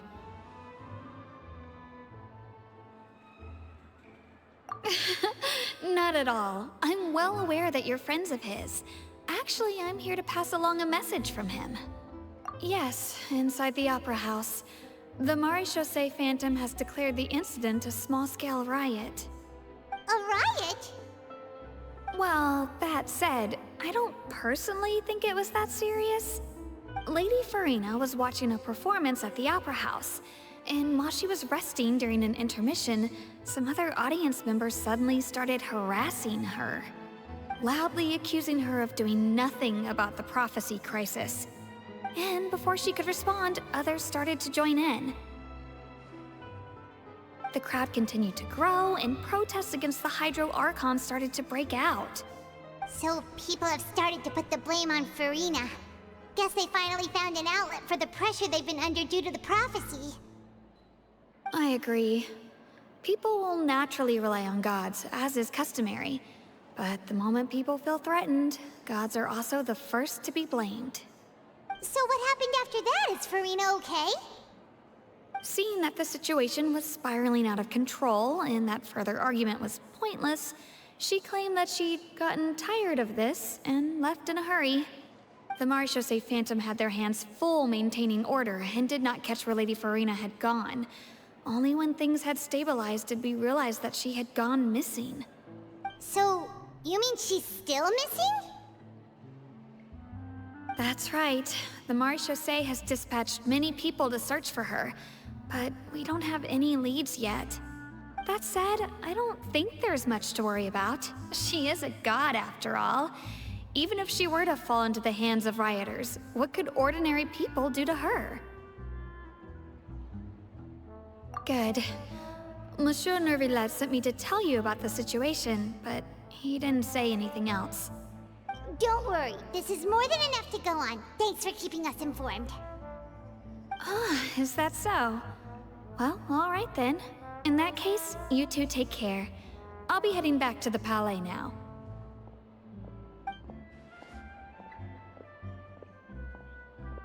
Well, sounds like we should hurry over to Poisson then.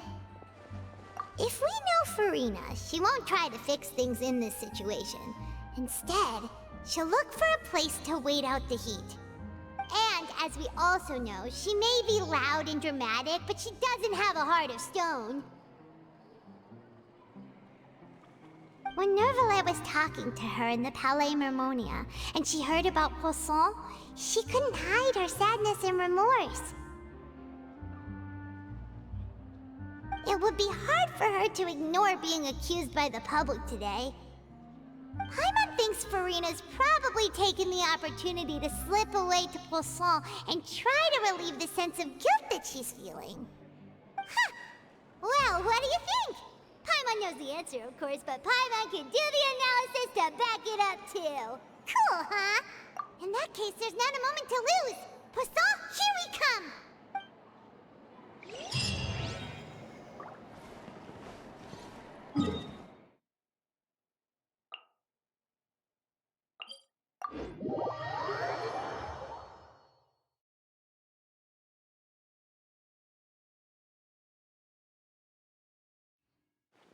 This place looks deserted.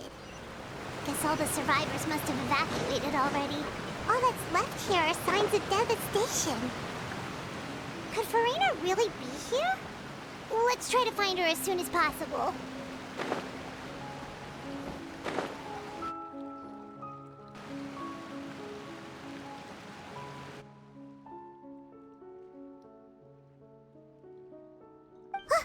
That's Furina, right over there. She really is here all on her own.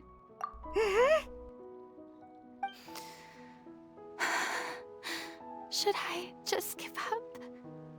This is all meaningless. What was meant to happen did happen after all. Everyone's dead. I'm sorry. I am so sorry. Give up, Furina. There's no point in holding out. I'm sorry. But what can I even do other than to repeat meaningless apologies over and over? Who's that? Don't worry, Furina. It's just us.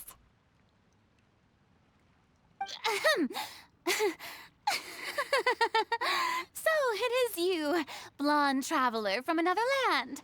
Why, I almost thought you were someone from that mob of my ignorant subjects. Come to kneel and beg for my forgiveness. Furina, you were crying just now, weren't you? The tear stains on your face are obvious. What do you mean, tear stains? Oh, I remember. The show at the Opera House earlier this morning was so moving. I'm still trying to process it. Who did that uncivilized rabble think they were, disturbing my enjoyment of the arts? They even dare to tout their Archon. I must teach them a lesson. I can just imagine their twisted and frustrated faces once they realize that I'm nowhere to be found. Oh, and I'm sure Nouvellette and those people from the Maréchaussée Phantom are freaking out right next to them, too.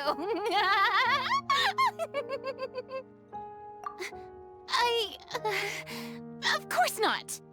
Hey, there she is! The Hydro Archon's over there! Quick, after her! Furina, those people seem to be after you. They are? They're just some rabid fans who want to cut the line because they haven't been able to meet me in person, aren't they? That's against the rules. I can't let them get their way. Furina just ran off! Quick, we have to catch up with her!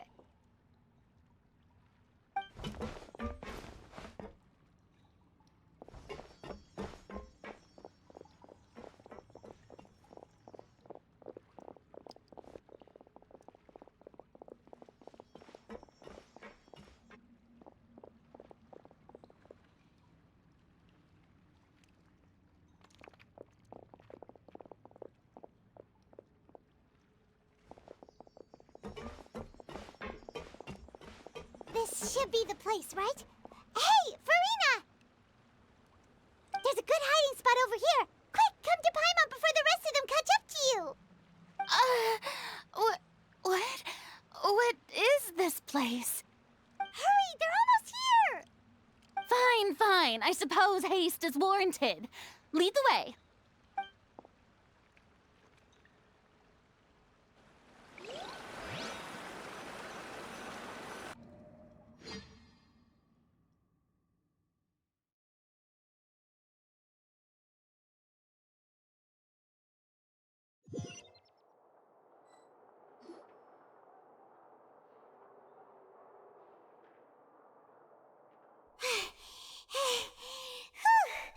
Paimon's exhausted.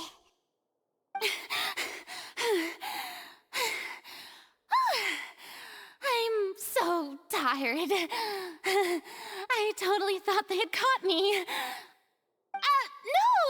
I merely gave in to the sheer enthusiasm they displayed.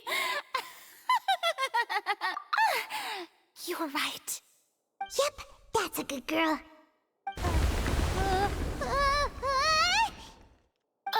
What's happening?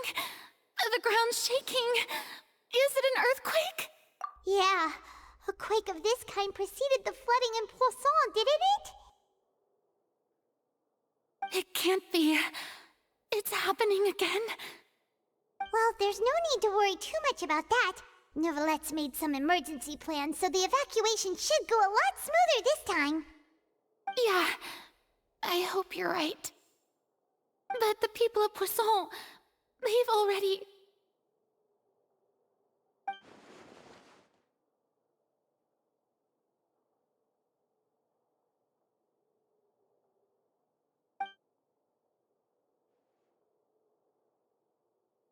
It's true. I've been investigating the prophecy for hundreds of years. I once had informants all over Tevat, searching for clues and feeding information back to me. I've tried all kinds of ways, too, to hold back the sea. Anything to keep the coastline from advancing. But all my efforts proved to be futile in the end. Really, the truth has been clear to me for a very long time. We cannot make an enemy of the divine. No matter what we do, the will of the heavenly principles will have its way, and the prophecy shall be fulfilled.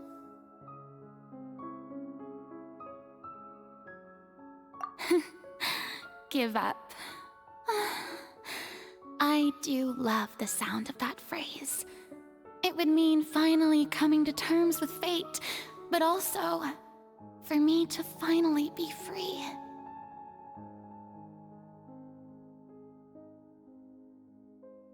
Indeed, I've thought about giving up so many times, especially after we almost lost Poisson.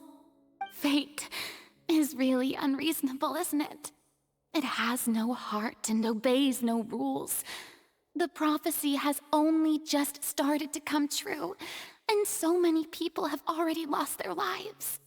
But just now, it all became clear to me. I still don't have the right to come to terms with fate on behalf of everyone else. As long as the final moment hasn't come, it's still not too late. Don't worry. I will keep hope alive for everyone until the very end. Well, that's enough for now. I got the impulse to play the stricken maiden, but honestly, considering my rank and station, that wasn't a good fit at all. Don't take any of what I just said seriously. How could I possibly let Fontaine fall to the whims of trivial prophecy? Come on! Paimon could have sworn you were actually being honest just now.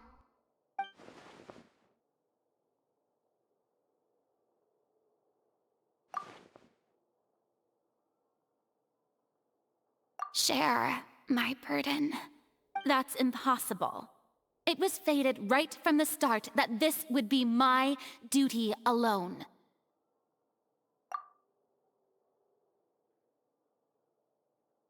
A witness. Yes, I've heard that you came to Tevat from beyond the stars, yes. In other words, you never belonged here. And if Tevat is, in its entirety, a show on a stage, then you're just a spectator, aren't you? If that's the case...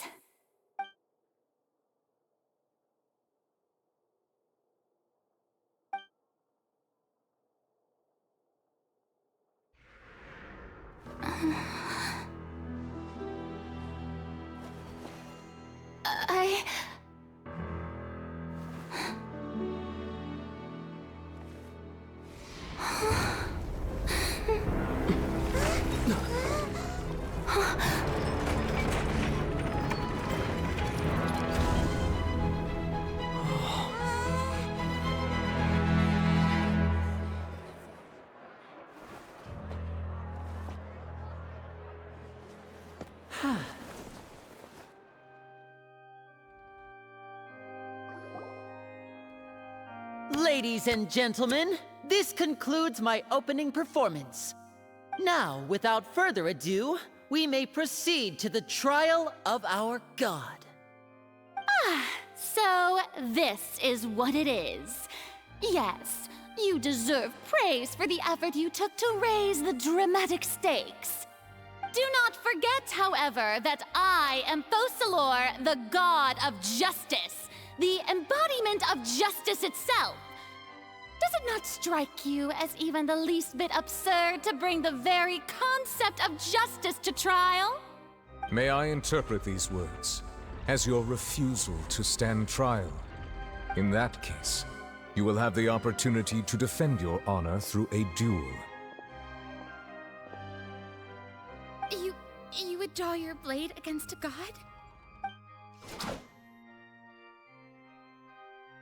I see. It seems like you have made up your mind.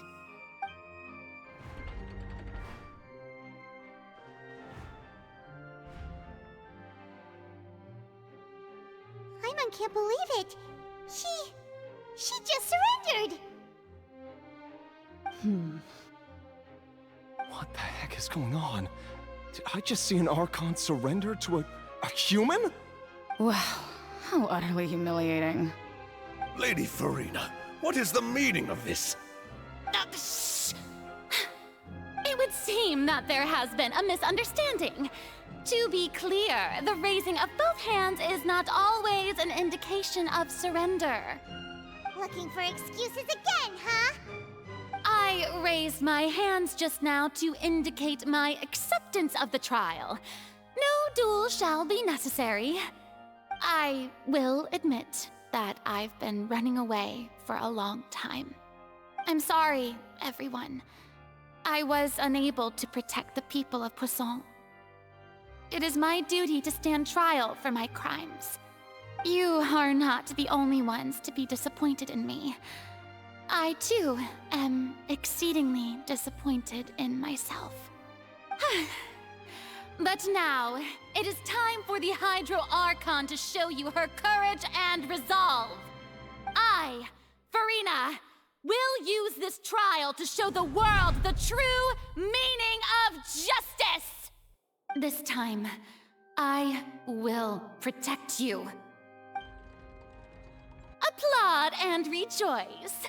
One of the most outrageous and fantastical arcs known to the opera epiclese is now unfolding before your eyes. Mark my words, this shall be one of the most exhilarating and brilliant shows ever to grace the stage of Fontaine! The trial of the Hydro Archon, Focalors, will now begin! Woohoo! Oh, now we're making history! Why does it feel like Furina just took over the whole thing? Like, come on! Didn't she just get forced to stand trial for her crimes? Also, even though she's still acting super dramatic, she is taking this seriously this time, right? All right, then. Who will be my opponent in this trial? The court asks the prosecutor to please take the stand. Is that so? Very well. Then please speak, witness of Tivat, my accuser and fated opponent.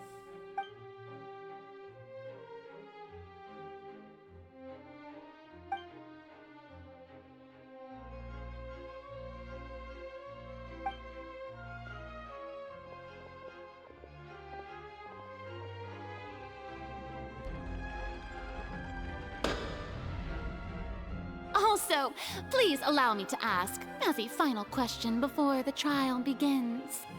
Just how much work did you do to force me onto this stage? Well, we did do a lot of prep after the meeting that day.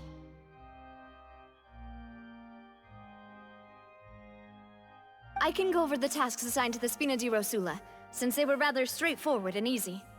Navia, the president of the Spina di Rosula. Most of the people who participated in the disturbance this morning were my subordinates. They changed into plain clothes and came to the Opera House as regular audience members, waiting for the perfect opportunity to incite insurrection against you. The people's resentment against their Archon has been building as more and more of the prophecy is fulfilled. A spark was all we needed to turn smoldering anger into a flame. Moreover, according to our understanding and analysis of you, when something like that occurred, you would likely flee the scene and head to Poisson by yourself. So, we arranged for a second group to lie in wait there. So, you mean, the ones who scoured the settlement for me were also from the Spina? And their goal was to force you to step into the giant magic box so you may personally participate in the greatest magic performance in all of Fontainian history. That's right. That house was a magic box, rather than someone's residence. As the super ultimate version of the setup that I used when I first performed at the Opera Epiclese, the volume of the box was increased by a whole order of magnitude, and the distance it traversed was the entire gap between Poisson and Areneas. Its cargo, of course, was an Archon instead of a human. My thanks, Furina. Without your help, we could never have pulled off such an extraordinary performance. You're welcome? Of course, this performance was only made possible with Father's support. The House of the Hearth spent a massive amount of labor in Mora to pull this off.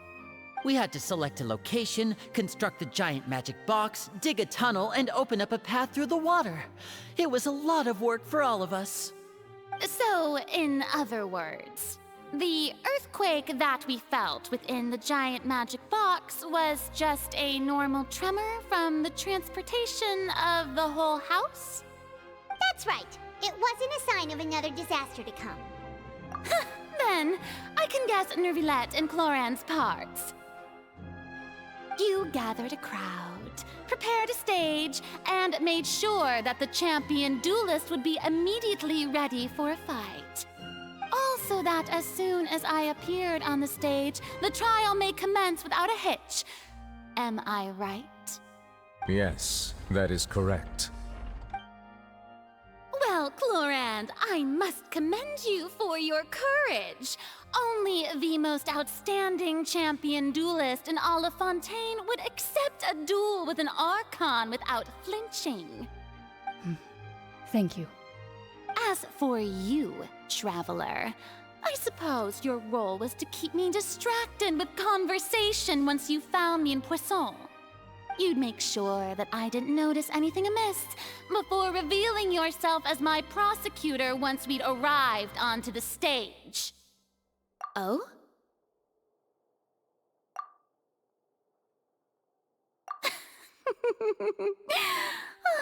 Is that so? Then I suppose I must have missed my final chance. It's fine. It matters not. What's done is done. The stage is already set, so there's no reason to disappoint the audience. Let's see this trial through to the very end.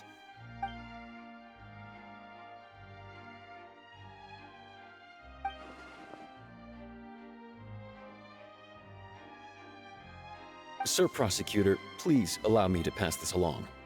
This is a document that Miss Charlotte applied for and received permission to share with you during the trial. According to her, it should speed up the proceedings. Huh? Charlotte wanted to give us something? Oh, so she's here too! Hey, Charlotte! Oh, let Paimon see. Isn't this the exclusive interview that she did with us before? So she's already finished it, huh? Wait, then that means this document is a perfect timeline of everything that's happened ever since we stepped foot in Fontaine!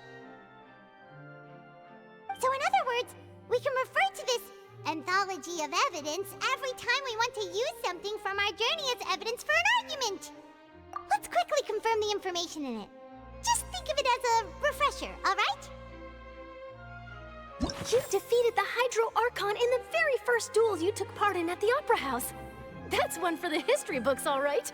I didn't think that you'd wind up getting to the bottom of the case I'd been following all this time. I guess you could. This is the first time Monsieur Nervilette had a difference of opinion with the Oratrice. Even the Hydro Archon can't figure it out. A Fatui Harbinger. She's an extraordinary person. Her instinct must mean something. The fortress of Meripede was almost destroyed in a single day. That I didn't witness that scene personally will always be a source of professional regret, I think. According to Monsieur Nervilette, both Child and that whale should have been in the primordial sea at that time. I nearly lost my awesome friend Navia. To be honest, that still gives me shivers. The words of someone as extraordinary as a witch can probably only be truly understood when something surreal happens to you.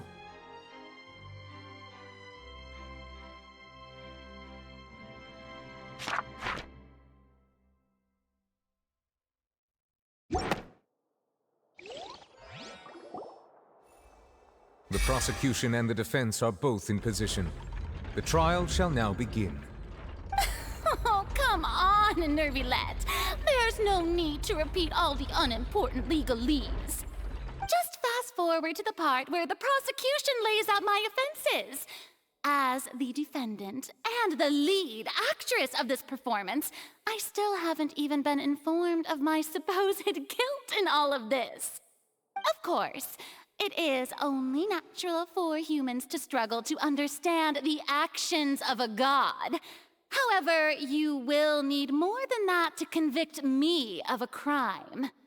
That's true, but my charge here is unrelated to your conduct as an Archon. Instead, I would like to charge you as a fraud who's never been the Archon in the first place. Wait, What was that? Lady Furina's a fraud? Hey, I came here thinking that we were going to try the Hydro Archon for forsaking her duty, but did I hear that right? She's not our Archon at all? Charge accepted. Lady Furina, do you plead guilty to the charge?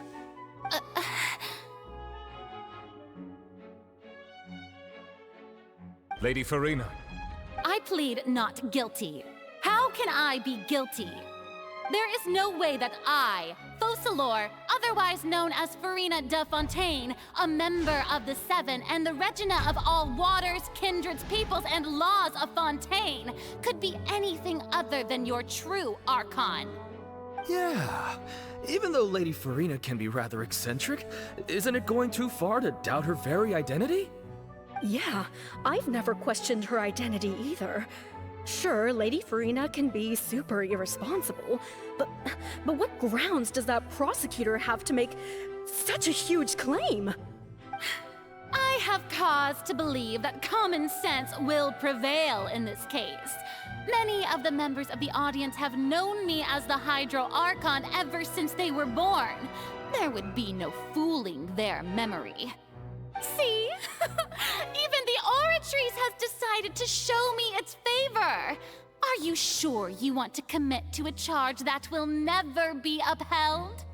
If you wish to drop the case, I can promise you as the God of Justice that you will not have to face trial for making a false accusation. We will treat everything that's happened as a dramatic spectacle and move on with our lives. What do you say to that? Huh. An argument with near impossible odds, huh? We have to not only refute Furina's claims, but also overturn the long-held beliefs of the people. Well, I tried to give you the chance to surrender. If you must persist, then let me ask. If you believe I'm not the Archon, then what manner of being do you think I am? And if I was not the Archon, then how did I manage to live for over 500 years?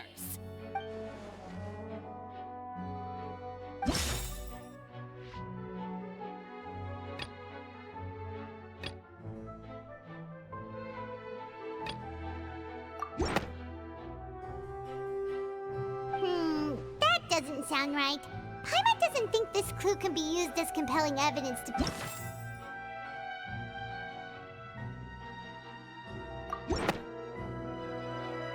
First of all, you may be a member of another long-lived race, which would allow you to naturally possess an extended lifespan.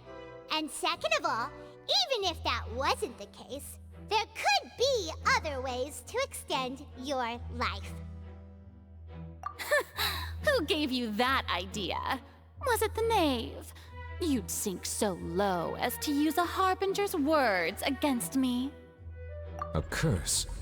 I once thought it possible that the aura of an Archon might naturally resemble a type of curse. But in light of this claim, perhaps what I sensed was not your divinity, but a curse after all. You sensed it too, huh, Nervalet? Lady Furina is actually a human? Well, it is true that it's extremely difficult to tell humans and gods apart just by looking at them. It's not impossible.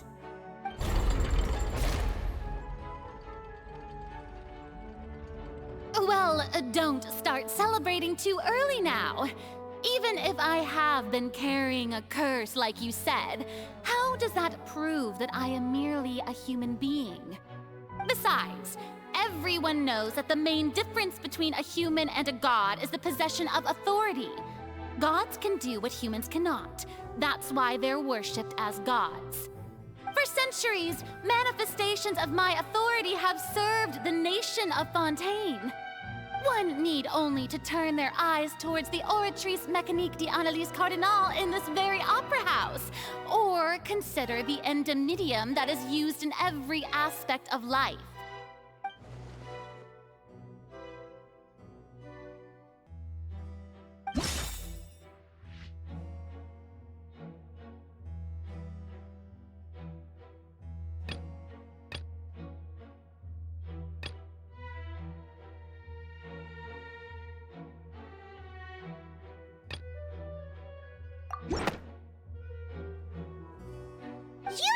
to reference the Oratrice. But weren't you as confused as all the rest of us when the Oratrice declared Child to be guilty without any proof? Otherwise, you should have come up with a good explanation for that by now. Didn't I make myself clear at the time? The decisions of the gods are naturally difficult for humans to comprehend. There is no need to provide an explanation. Lady Furina, I believe a reminder of your current circumstances is in order. While the court is in session, the principles of justice and the law must come before all else. While you are an Archon, you are also first and foremost the defendant in this trial. You will prove yourself unable to defend against the prosecution's charges if you continue to withhold vital information against the rules of the court. I never thought you'd use that kind of rhetoric against me. That was no trick of rhetoric, Lady Furina. I've merely reiterated the rules of the court. Rules that all should respect and follow. So, you neither knew why Child was declared guilty, nor did you understand the structure and operations of the Oratrice. Instead of having been created by you, the manifestations of authority you mentioned have been made by the real Hydro Archon, haven't they? The real Hydro Archon? Well, now you're really losing me. It is true that I did not know why the Oratrice gave out a guilty verdict that day. But the Oratrice handed out that verdict unilaterally, and it has been operating independently ever since it was first created. You can't argue that just because a divine creation is flawed, that the god behind it must also be no god at all. She's still throwing out all kinds of excuses. Seems like she's confident that we won't be able to produce proof that she has no power over the Oratrice.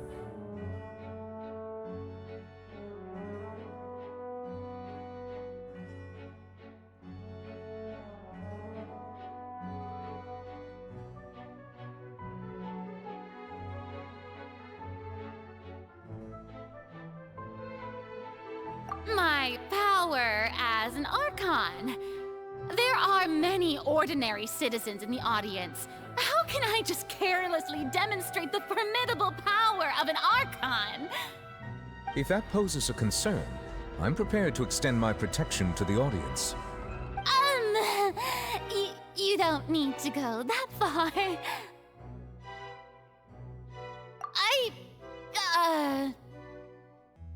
Aren't you the Hydro Archon? Or is it that you can't even wield the power of Hydro, much less the authority of a god? Indemnitium! Yes! It's all because of Indemnitium! All Archons derive their power from the faith of the people, and I've converted the people's faith in justice into Indemnitium! Thus did I give up all of my divine power to provide everyone with energy for their daily lives. Have you ever seen a more magnanimous god? Isn't that a huge stretch? Yeah, no matter how generous an Archon can be, how could they give up all their power? Can a god with no power even still be called a god? It seems like nobody's buying Furina's excuse. Hey, come now, everyone! Please don't stare at me as if I was a liar! I'm still the same Furina you knew, right? The one that you loved! Shouldn't you want to believe? Please? You've got to believe me! If what the prosecutor said is true, she really has committed a grave offense. Did she deceive all of us? And all of our parents and grandparents too? And then all of our ancestors? Ever since they were born? Enough! That's enough! Tell me then, if I'm not the real Hydro Archon, then who is? If you have no evidence of another Hydro Archon's existence, nor can you find anyone who can back up their claim to be such, then what grounds have you to say that I'm not actually the real deal? Wow, she came up with yet another argument. How can we refute her now? Seems like she really doesn't want to give up.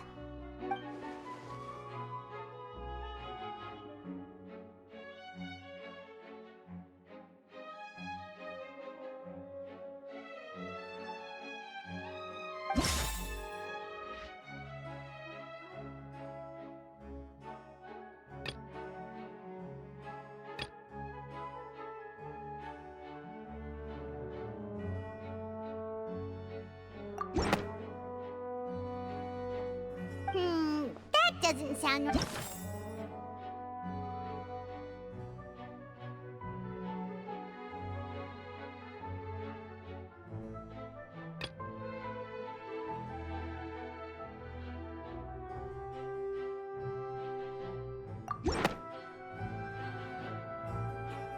It has been established that all Fontainians can dissolve in water from the primordial sea. And that means...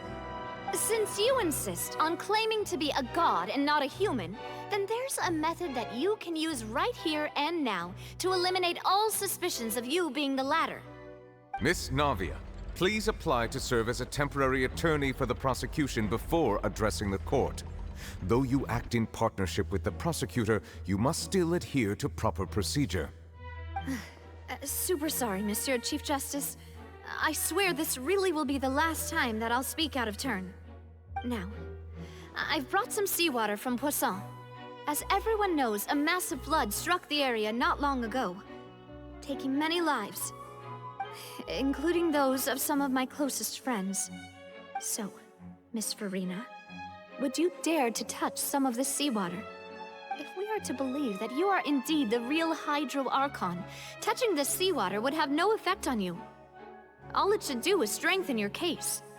But if you don't dare to touch it, then we would have basically proved the reverse. Oh, and I must remind you that after the disaster at Poisson, nobody wants to see any more people dissolve. I do hope you'll act prudently and choose the simpler path of admitting guilt. Navia from the Spina di Rasula. The Spina has governed Poisson for many years. I guess her suggestion is valid. If Lady Furina is indeed just a human, she's probably Fontainian like all the rest of us. Would she really dare to try?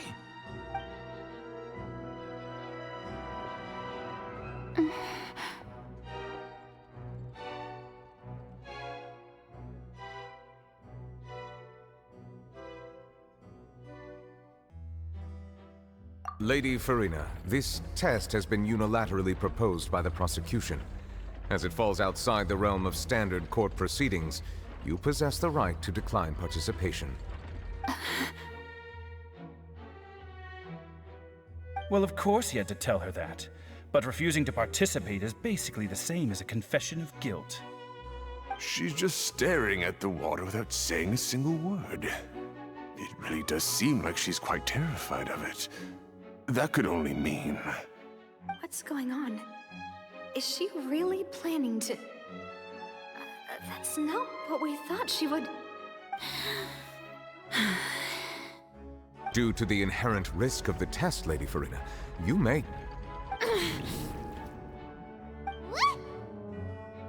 Hey!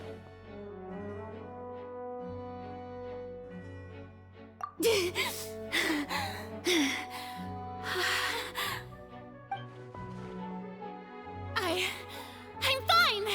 Look at me, everyone! My hand is still here! I haven't been dissolved! Will you believe me now? I really am your Archon! I'm nothing like a normal human who would fall apart as soon as they touch this water! Really, was this not the most obvious thing in the world? Miss Siegewien?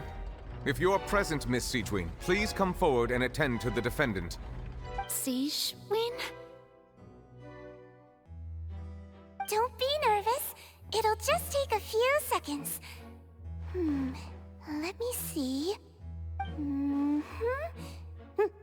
That should be enough. Please announce the results of your evaluation to the court, Miss Siegewien. As everyone doubtlessly saw, Miss Furina was displaying symptoms of hyperventilation and flushed skin. These indicate that She was experiencing the adverse effects of exposure to primordial seawater. The extent to which she was affected is the same as other humans when exposed to primordial seawater of a similar concentration. Thank you, Miss Siegeween.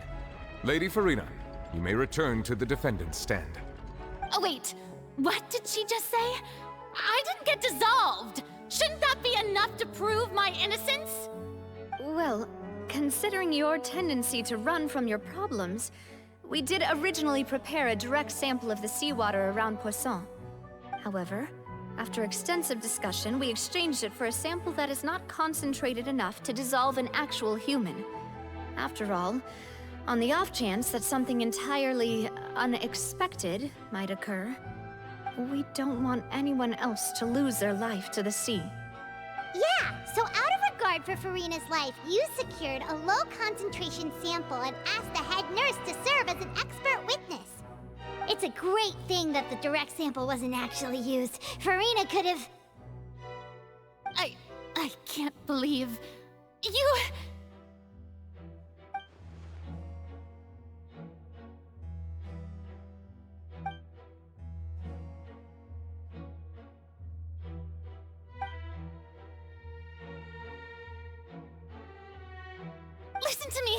Listen to me, everyone. Please don't give me such cold and disdainful looks.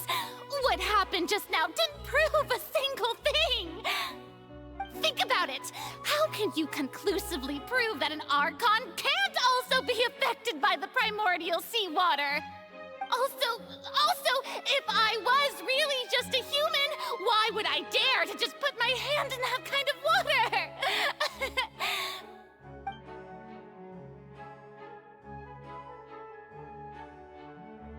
Please, everyone, anyone, just listen to me. I swear, I really am your Archon.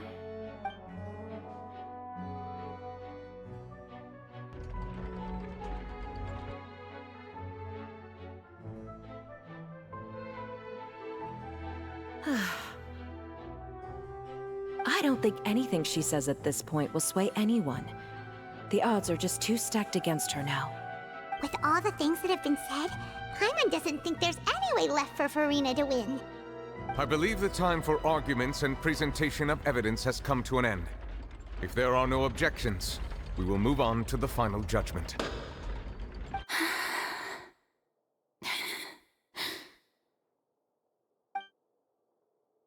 I don't think anything she says at this point will sway anyone. She's too stacked against her now.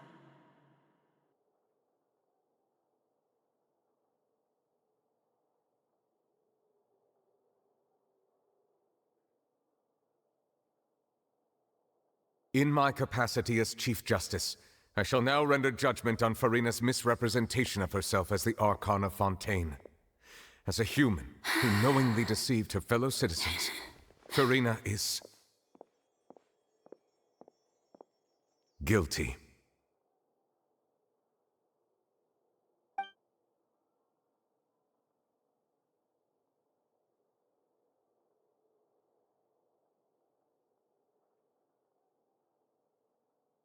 We shall now turn to the Oratrice Mécanique d'Analyse Cardinale to render the final verdict on the charges.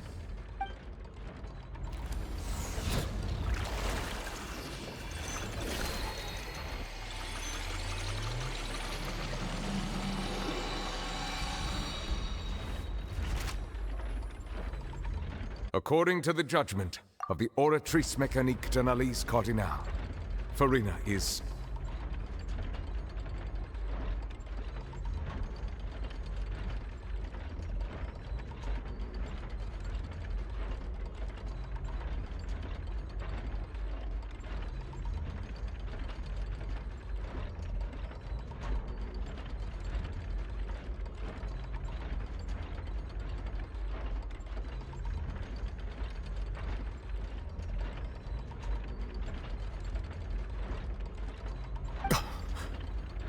Well, what's wrong?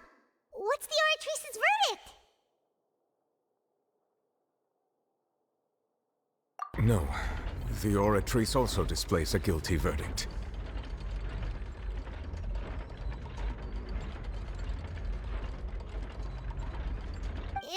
correct then? However, the exact wording of the verdict is thus. The Hydro Archon, guilty, to be punished via the death sentence. The death sentence? That's actually one of the available sentences? I've always thought that it was just a myth. The one and only time the death sentence has been handed out at the court, and it's been given to the very person we've worshipped as the god of justice? What an unexpected twist. Furina's been sentenced to death by the Oratrice? We just wanted to use the trial to show her the seriousness of things so she'd tell us the truth. How did things escalate this quickly? This outcome is indeed quite strange. According to Fontaine's current definitions of justice, as well as its recommendations for criminal sentences, is this sentence really appropriate for the crimes that have been committed? Yeah! Even Focalors wasn't sentenced to death by the Oratrice. You know, the real evil mastermind behind the serial disappearances case. Indeed. Not only is Furina's sentence overly excessive, the very point of our trial today was also to prove that Furina has never been the Hydro Archon in the first place. But now, the Oratrice seems to have deliberately invoked the title of the Hydro Archon. What does this mean?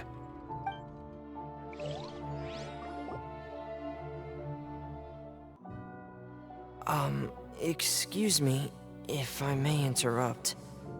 Is the trial still going? Fremine!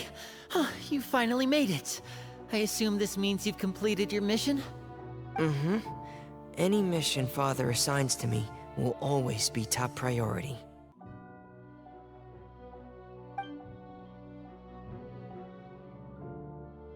Is that the first prophecy slate? Huh. So the knave privately arranged for Fremine to try and find the missing slate. I looked everywhere and finally found it at the bottom of the sea. It took me a long time to get around some dangerous stretches of water. But has the trial already concluded? Then doesn't that mean I've come too late? Oh no. Father will be disappointed in me. Thank you for your hard work, Mr. Fremine. Please allow me to review the record left on the slate. Traveler, I believe that you have already seen the other existing slates. I would like you to come here and confirm their contents.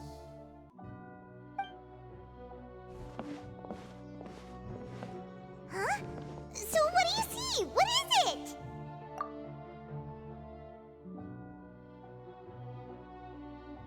I believe I have now made sense of the Hydro Archon's crime. It has to do with Fontaine's lost history. Huh? Isn't the Hydro Archon just guilty of deceiving her people? Oh, wait, no, that's Furina, and we've already proven that she's not the Hydro Archon. So when you say Hydro Archon, do you mean the real Hydro Archon we've been kinda talking about? In truth, everything that you've encountered in Fontaine up until this point can be traced back to the contents of these stone slates. However, I'm uncertain as to how much sense they currently make to you. Okay, let's try to recall the contents of the other 3 stone slates. Paimon will do her best to help you remember.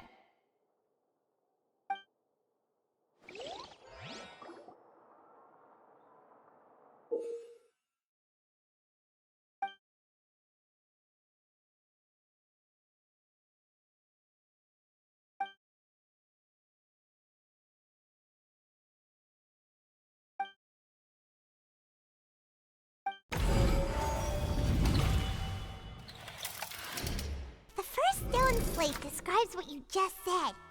It seems to show the previous Hydro Archon using her divine power, and then the Oceanids turn into humans.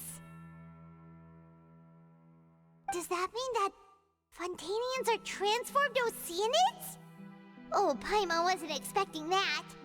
But if Oceanids can turn into humans, then perhaps this process can be reversed as well. The second stone slate shows Celestia floating in the sky and the Hydro Archon and her people worshipping it together. But the heavens still brought judgment down upon them. This must be the point when the Hydro Archon and the Fontainians were branded with their original sin. Does this mean that the original sin and the Hydro Archon sin are the same thing? The third slate shows the Hydro Archon sinking into the sea surrounded by many people. Huh.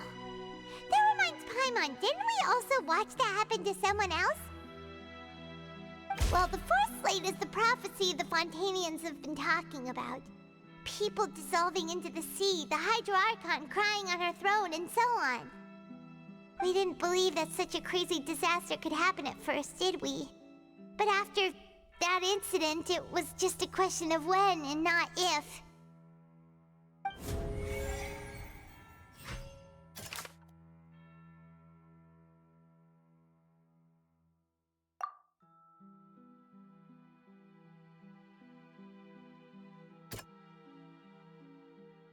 That doesn't sound quite...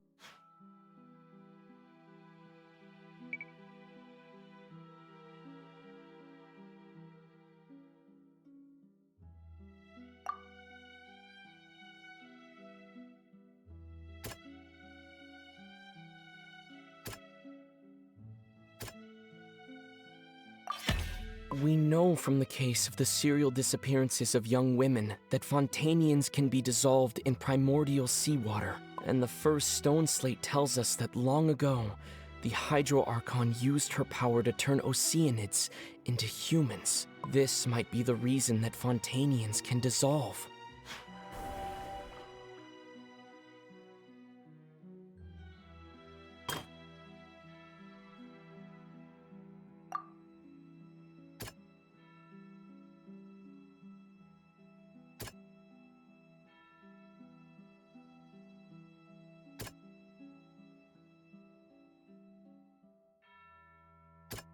That doesn't sound...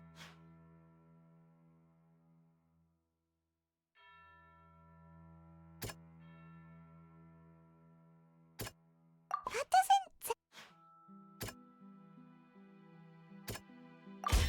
Perhaps what is about to take place has all happened before. The true sin of the Hydro Archon that Nervalette mentioned, and the original sin cast down on the people of Fontaine by Celestia, as recorded on the stone slates.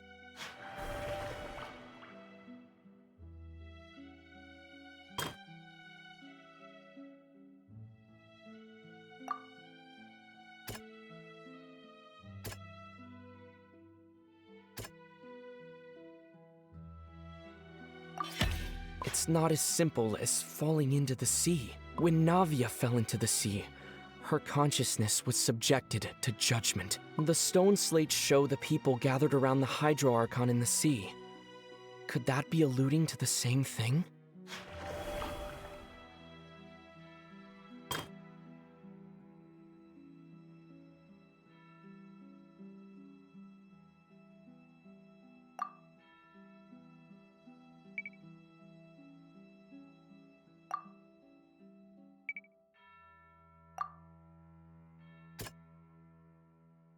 That doesn't...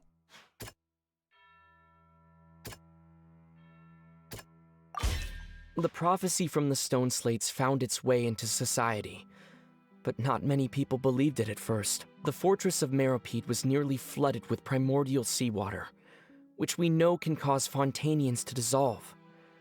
It seems increasingly likely that the prophecy may come true. If we hadn't dealt with it in time, things could have gone very badly. They'll dissolve into the primordial sea but won't cease to exist. Their essence will flow in the seawater, converge, and take the form of an Oceanid. The Hydro Archon was sentenced to death in court, shocking everyone present. Perhaps this means that her sin was actually Fontaine's original sin. Navia fell into the water inside those ruins, and she nearly dissolved. She was surrounded by the people of Poisson in a court within her consciousness, and was forced to take part in a trial meant to make her stay. The eruption of the primordial sea at the fortress of Meripede was the surest sign that the prophecy was about to come to pass no matter what.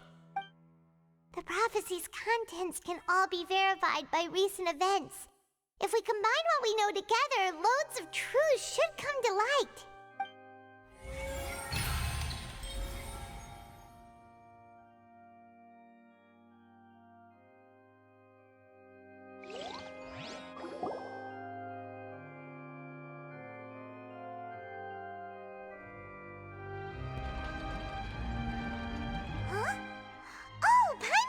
Now, so that's how you can make sense of it. But then it feels like we're going to have to share some truly shocking revelations. Let's hear them. Incredible. Linny, did you hear that? We're not real humans. All Fontainians were originally created by the late previous Hydro Archon, with Oceanids as their basis. The evidence for that can be found in how only Fontainians could dissolve in primordial seawater, and how all the girls Vacher dissolved were also turned into Oceanids. Oh, and according to Navia, when she was about to get dissolved, she also saw everyone gathered around for a trial, all of them in the shape of Oceanids. Indeed.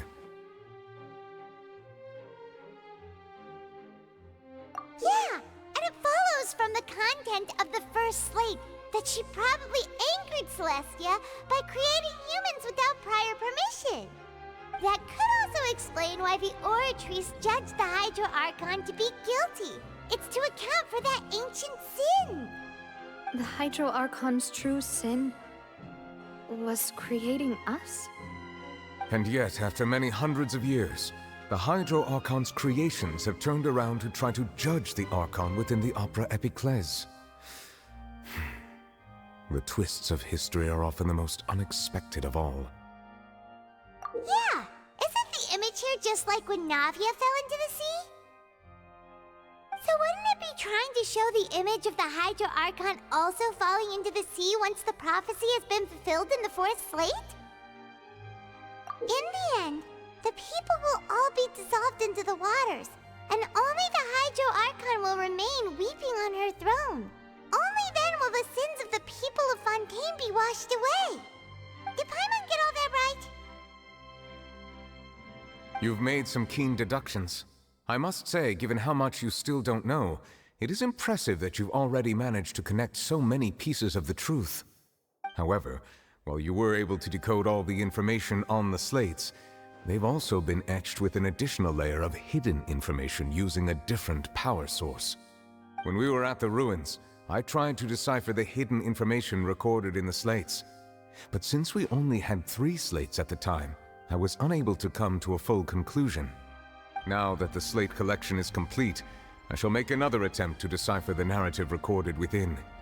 If everything goes well, we should finally be informed of the unadulterated truth.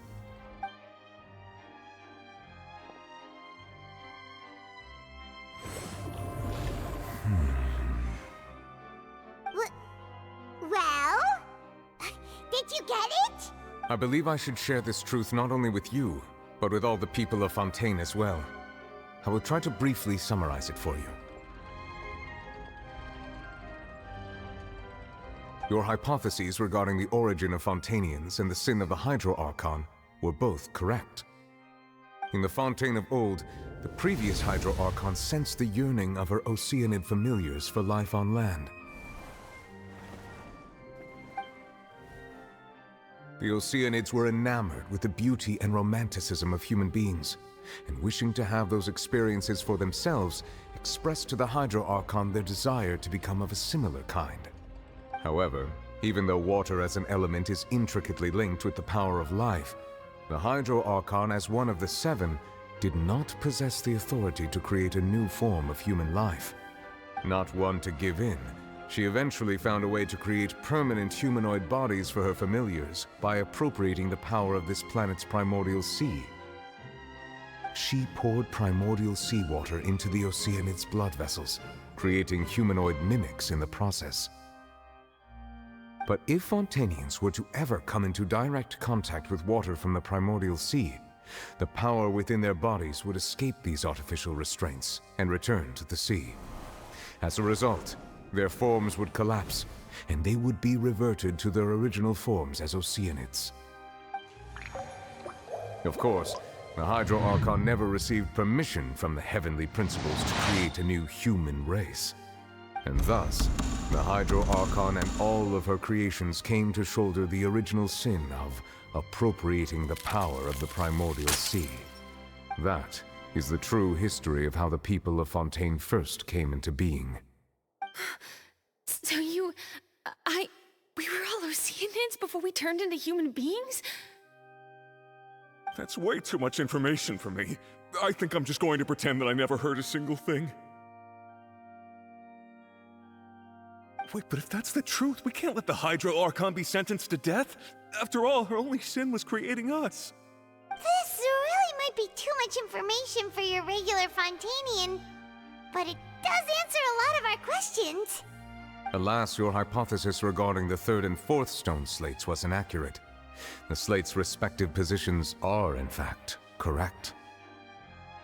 A key point of the visual on the third slate is how all the individuals depicted in the water are humans rather than Oceanids.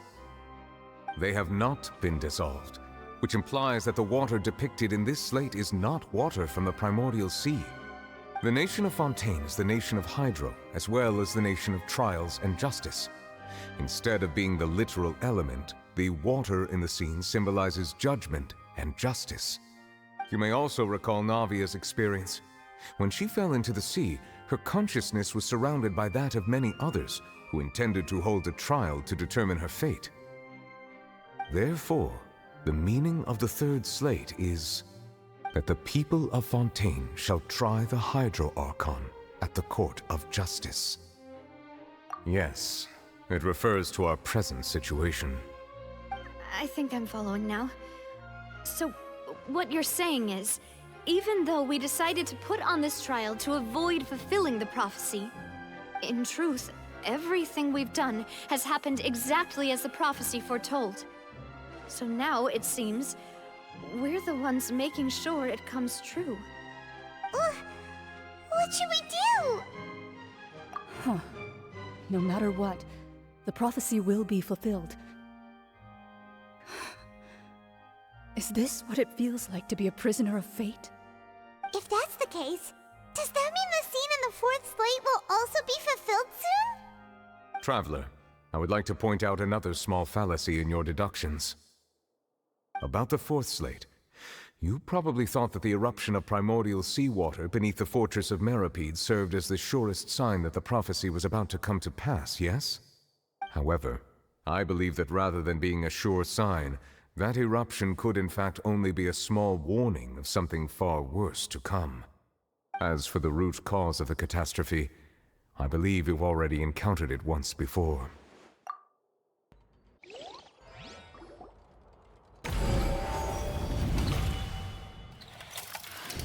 This eruption was just a small warning of the things to come. We must find the root cause of the disaster.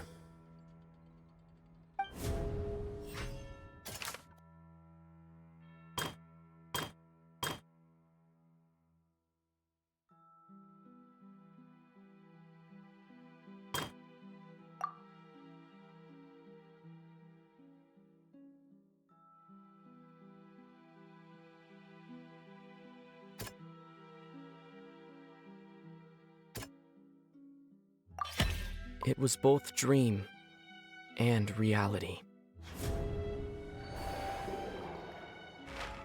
If we're talking about a true culprit, that could only be that thing inside the primordial sea, right? The truth, the original sin, the trial, and the root cause of the disaster.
That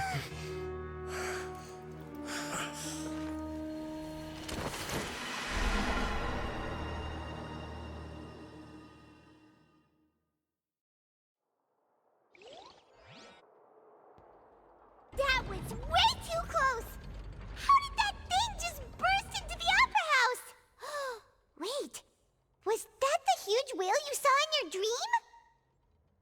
So we've met it at last. I understand very well why it has chosen to make an appearance here. That whale does not belong to Tevat. It is a monster that has traversed the stars, weeping all the while. It has been greedily consuming the energy from the planet's primordial sea, using it to grow. That is the main cause for the rising sea levels. And once it has finished consuming all of the energy contained within the sea, its next step will be... You said that when the Hydro Archon first created Fontainians out of Oceanids, she filled their blood vessels with primordial seawater. Precisely. That whale finds the blood of Fontainians nigh impossible to resist. Therefore, when it left the primordial sea, it decided to make its next stop a packed opera house full of food. Food in the form of Fontainians. We just barely managed to push it back, right? In that case, won't it come back to target the people again once it's managed to recover its strength? That is correct. Indeed, it is more accurate to say that we should thank that Harbinger for buying us some time. Without him, the whale would have likely come onto land far sooner. From the way he looked, he must have been fighting the creature for quite a long time. That battle maniac. We've always known that he had a special connection with that whale, but we definitely didn't expect it to help us out like this. Anyway, now that we know that this whale is the actual cause of the disaster recorded in the prophecy, all we need to do to stop the prophecy would be to find a way to beat it up, right? It is too late. It had already absorbed too much of the primordial sea's energy before we could notice it. At this point, it has become practically integrated with the sea itself. Even if the entirety of Tevat were to be destroyed, it could still survive and swim off towards some other world. That's not something I will accept. We've already done everything we can, and we even found the true culprit. We've come so far. You can't just tell me that the last hurdle is some impossible foe.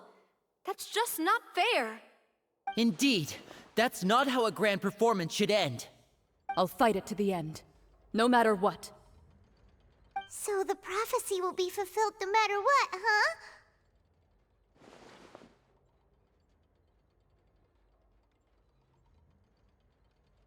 The prophecy.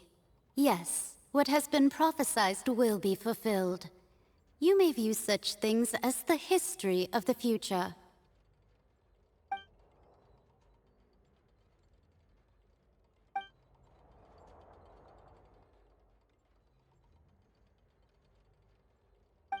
Just as prophecies are usually only the future as seen from the perspectives of the gods, could things be happening in hidden corners where the gods' gaze does not fall?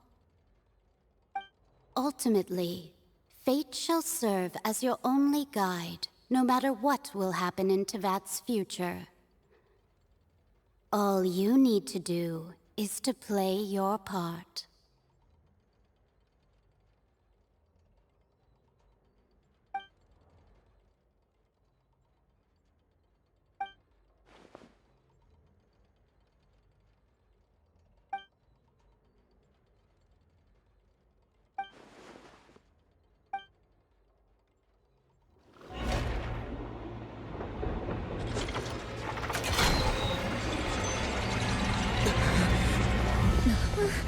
What's happening with the oratories? I believe it is preparing to carry out the death sentence.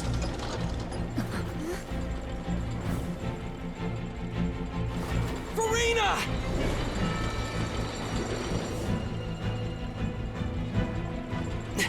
No, I still need answers.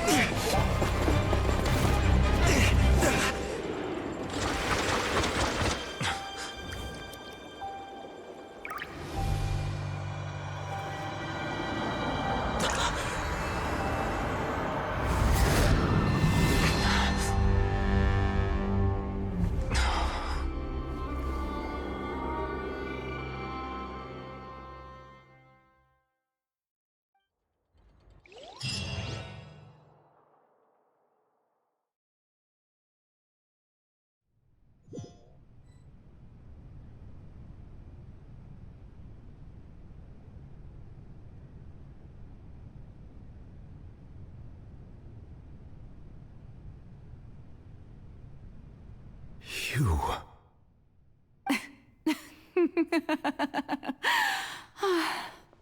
Sorry. That shocked expression on your face is just too amusing. I couldn't help myself. You are not Furina. Who are you? The sweet sound of bewilderment. Marvelous. A sure sign that my attempt to deceive everyone was a resounding success. But to answer your question, I am Focalors. You know, the god. Focalors? Why did you deceive us? Oh, that wasn't my goal, of course. Goodness, no. But I had to fool everyone else too, if I was to stand any chance of deceiving the heavenly principles. Deceiving the heavenly principles? It's all because of that pernicious prophecy. Dreadful, wasn't it? Everyone doomed to dissolve. Fontaine condemned to be flooded. One was not amused. In fact, one was positively bemused when that problem was thrust upon me by my dearest predecessor. That's the former Hydro Archon Egeria for the uninitiated. It hardly gets more disastrous than a preordained national catastrophe, now does it? She knew full well that the prophecy would surely come to pass. And as one of the seven, she also knew full well that one defies the heavenly principles at one's peril. So yes, as you have no doubt surmised, it was a rather impossible situation that I found myself in. I spent a terribly long time mulling it over, alone on the ocean floor. And I was almost growing barnacles by the time I finally realized there was only one possible solution to this confounding conundrum. I had to outwit the heavenly principles, allow the prophecy to be fulfilled, ostensibly at least, while saving everyone at the same time. I'm a genius, I know. I can only assume that's why Egeria chose me as her successor. Although, looking back now, it was hardly the inheritance one dreams of. Between the task of saving the nation, the quotidian duties of the Hydro Archon, and not to mention the original sin of creating a new race of humans, I dare say she left me quite a colossal mess to clean up. But one can only play the hand one is dealt. I did not choose this, any more than I chose to be one of her Oceanid familiars. So you were also once one of the Oceanids, transformed into a human by Egeria's hand? Yes, I was. I always dreamed of becoming human. And I still do, even now. In my eyes, to be human is to be part of the greatest opera ever known. After becoming a god, I separated my divinity from my body and spirit, leaving behind only a self that was as naive and bewildered as my past self on her first day as a human being. The me you see before you now is that divinity. And the human counterpart I left behind, I named Furina. She could feel joy, sorrow, and everything in between. She could be as vain and conceited, or as meek and vulnerable as she wished. Her strengths were of a kind only a human could possess, as were her shortcomings. But in my eyes, Furina's humanity was what made her perfect. She was perfectly human in every way. The person I always wanted to be. Anyway, so then I cursed her. All part of the plan, of course. The plan to deceive the heavenly principles. Do you still remember the final scene of the prophecy? The Hydro Archon alone, weeping on her throne. In order that the prophecy might appear fulfilled, I invited Furina to be an actress, to play the part of the Hydro Archon in the prophecy. Under the curse I placed on her, so long as I, Focalors' divinity, continued to exist, she could not die. But nor was she free to live her life in the pursuit of happiness. Instead, she was forced to take the stage in the opera house, to embrace the role of leading lady, to forever play the part of the god from the prophecy, all to create a deceitful appearance of that prophecy coming to pass. I suppose now you probably understand why your court is called the Opera Epiclese. But Furina is only human, isn't she? Even though she has had a long life, her mind is no stronger than that of any other ordinary human being.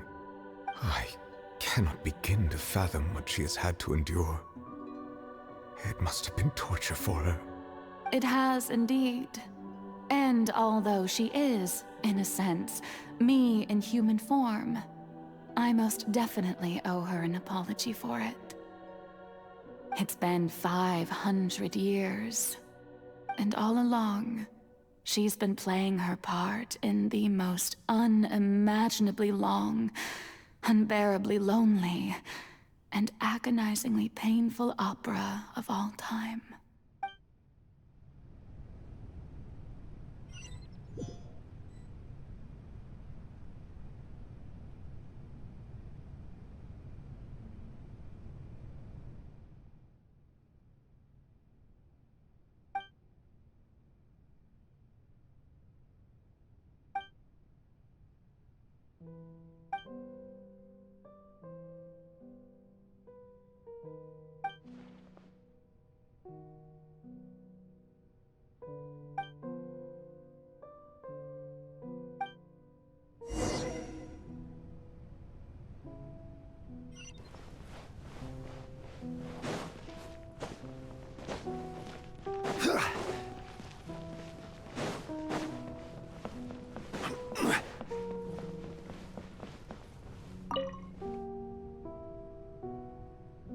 Oh, who permitted you to come onto this stage?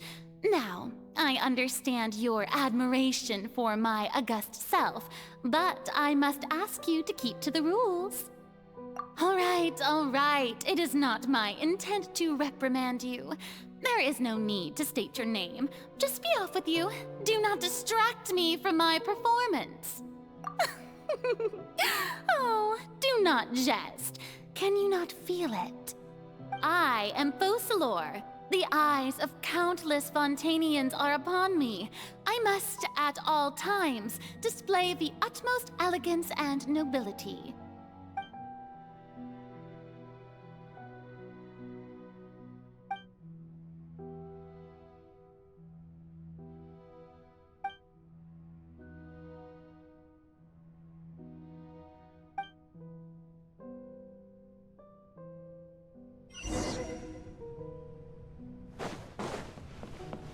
Dear audience, the performance is experiencing a technical difficulty, but worry not. The guards shall resolve it soon enough. Gather! Huh? I see everything!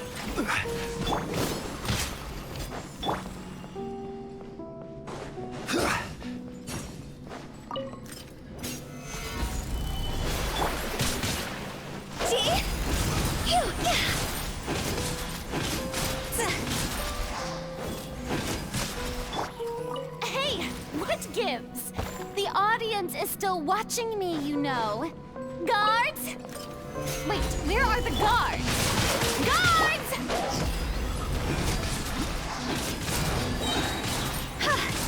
Cross over! I will have order.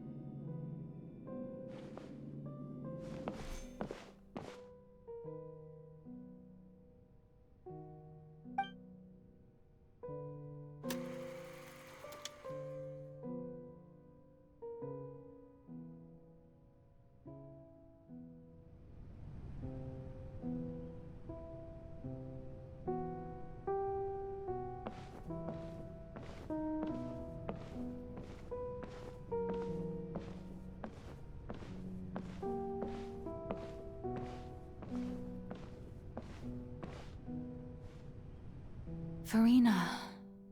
Furina. Huh? Who's that? Who's calling me? Where are you? Be not nervous. Be not afraid. I am before you. Wait a moment. You're near me? How can this be? Mirror you, huh? You know what? That's not bad. Let's go with that. Mirror me? What do you wish to say? The prophecy. Have you heard of it? What prophecy? Wait. I know. I think. I don't know why, but it's in my head somehow. The people will all be dissolved into the waters, and only the Hydro Archon will remain, weeping on her throne.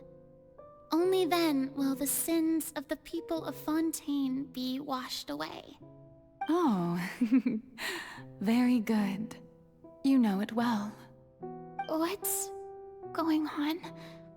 I can't seem to remember anything clearly. The only thing I know for sure is this prophecy. Will it really come to pass? Yes, it will. And that is why I've come to you. Disaster will come to Fontaine sooner or later. Things will develop just as the prophecy declared. There is no escaping it.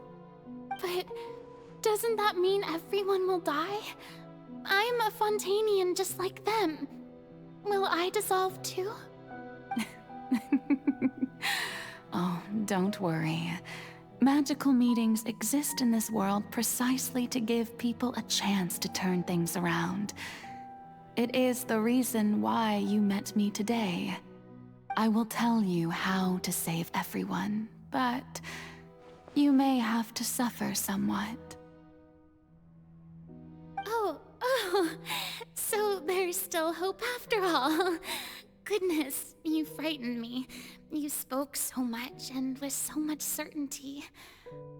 As for the suffering, well, I will admit that the first thing that came to mind was, why do I have to be the one to suffer? But if the prophecy will come true, I'll also die anyway, right? So if I've already met you as my magical meeting in this world, if there were scales, with all the people of Fontaine on one side, and my pain on the other, is it not obvious where the scales should tilt? You truly are the perfect human, my ideal. I suppose this would also be the justice that belongs to you. Huh? Don't worry, it's nothing. Listen well. Fontaine has just lost its Hydro Archon. I need you to play a role, that of the new Archon. Play as a god? That's right. You must begin a never-ending masquerade. You must never let anyone suspect your identity. If you can keep it up, then I shall have my way of defying this prophecy. But should your identity be revealed, then all hope will be lost. But how will I do this? A human assuming the role of a god without being exposed? Don't worry. What you must do is not to turn yourself into a real god. You simply need to play the role of a god as humans imagine them to be. Being a human yourself, I'm sure you already know what such an entity would be like. Remember, your true challenge will not be pursuing divinity, but contending against humanity. I'm still not sure I understand, but I'll try. I'll try to do this. So, how long am I going to have to play this role? To accomplish this mission, you will have to stay on the stage for many, many years. You will endure and not grow old until your task ends. But I promise you, all will eventually end in a magnificent and dramatic trial, and everyone will be saved. A trial, huh? How exciting. I'll be looking forward to it.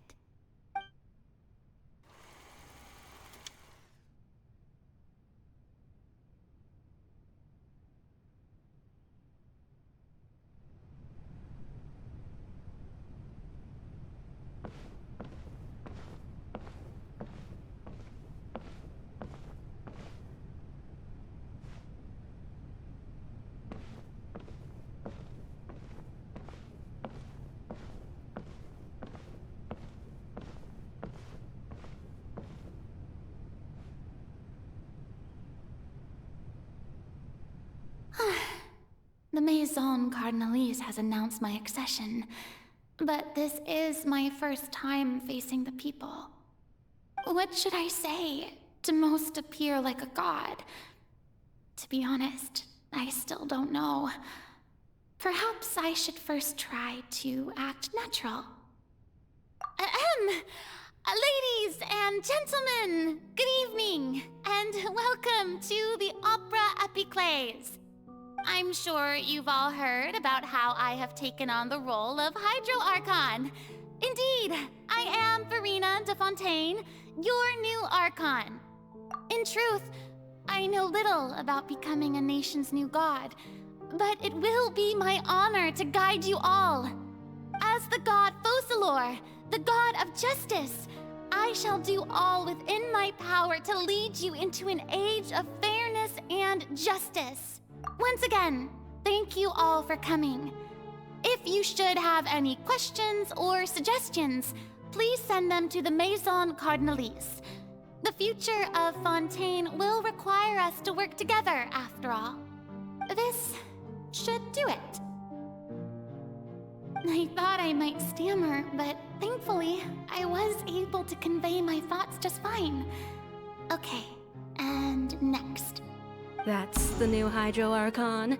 Is this some kind of joke by the Maison? I would have thought that a being that surpasses humanity would be a bit more assertive. Hey, did you hear that? She even told us to send her suggestions there at the end. Shouldn't gods be all-powerful? She's being so modest. What's the difference between her and an ordinary person, then? If you ask me, perhaps the succession didn't actually happen. She might just be a Maison back puppet. Wait, what's going on? Why is everyone suspecting me of being a fake? Oh, this is bad. If I get exposed here, there'll be no saving the people from the prophecy. Right. Mirmi said that I just need to play the role of a god as humans imagine them to be. Calm down, Furina. Think. What do the people want? How would they imagine a god to speak and act? Assertive, with a strong sense of presence. One who can dispel all doubt. That is the character I'm fated to play.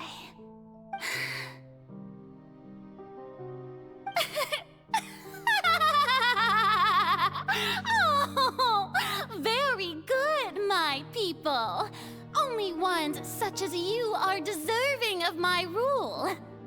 Now, I was wondering if some weak puppet were to one day come onto the stage and claim ownership of this opera house, would the children of Fontaine follow them?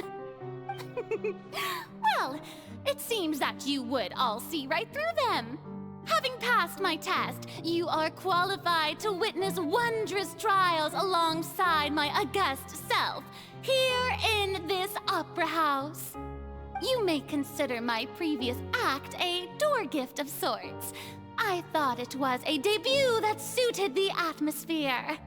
Now then, let us be reintroduced. Ah, so that was just a performance. How could I have forgotten that we were inside an opera house?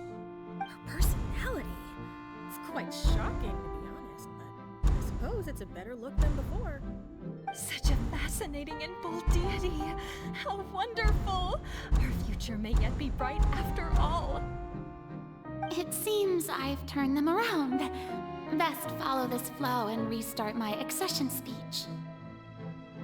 My dear people, whether you acknowledge me or not, whether you trust me or nay, I say to you, keep faith in your ardor for justice. We have heard it said that this nation's sins can no longer be washed away. Well, I say that justice is most fragrant when it blooms amid sin. The scales of justice should not weigh heavy in the hands of its God. On one side, it must carry fairness and justice. And on the other, praise and applause. May law be the prayer on our lips. May judgment be our worship. Let us light the fires and drink to the future of Fontaine. There is no trouble in this world that justice cannot solve. All that is needed is for you, my people, to believe in it, heart and soul. So long as I, the Archon Focalors, stand within the Opera Epiclese, so long as I stand before the Oratrice, I shall even judge the gods of this world!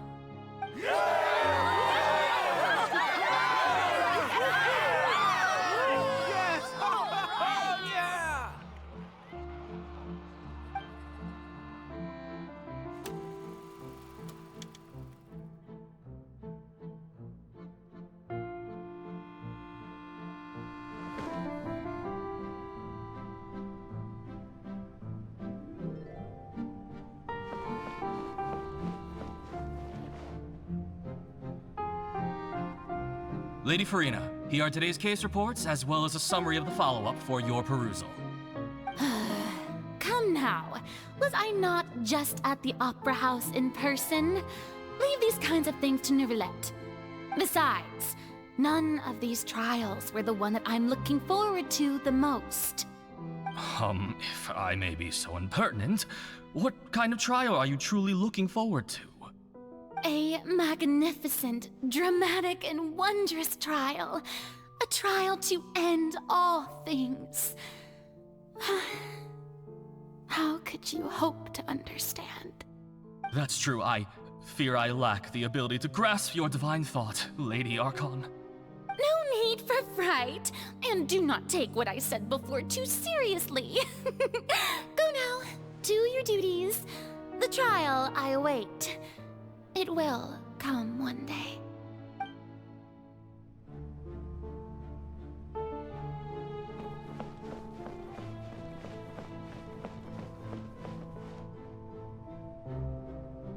Lady Furina, I don't know what to say.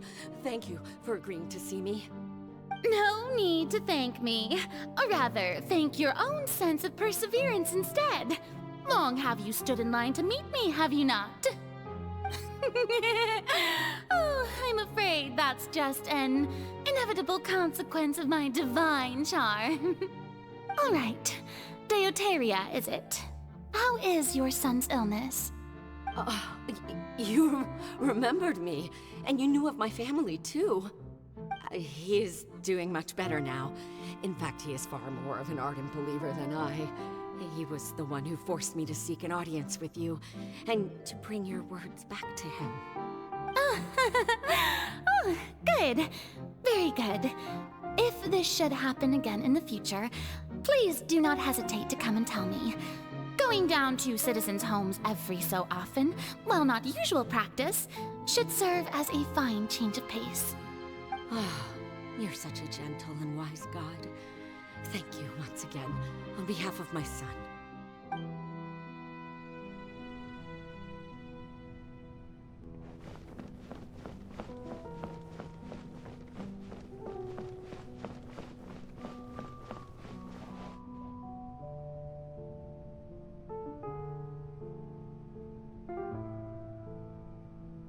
Lady Furina, here are the latest hydrological reports. As for the specific parameters you asked to take note of, I'm afraid things still don't look good. I see. It's as I thought then. As your god, I did already expect this, but I wanted to see how far your human wisdom would allow you to analyze it. All manner of signs indicate that the prophecy will still come to pass. Forget it. That's not something you need to worry about right now. Well, as I understand it, the Fontaine Research Institute is also trying to find a way to counter the rising water levels. Really? Have they found anything? I'm afraid that they haven't found any effective solution thus far. Oh, is that so? Well, no wonder. This issue has reached the realm of the gods, after all. Still, their spirit is praiseworthy.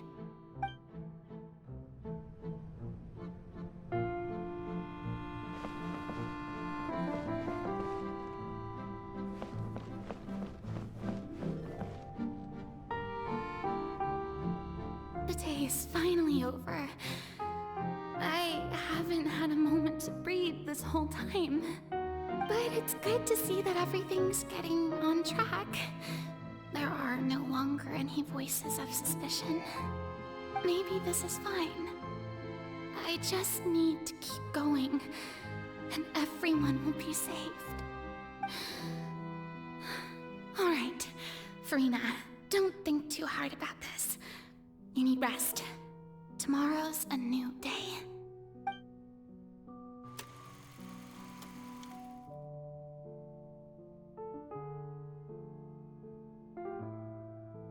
Lady Furina, here are the new trial reports for the latest cases, as well as a summary of the follow-up. There'll be no need for that. I've seen them already. There's no need to go back over scenes I've witnessed in person before. Lady Furina, I've waited so long for this chance to see you in this manner.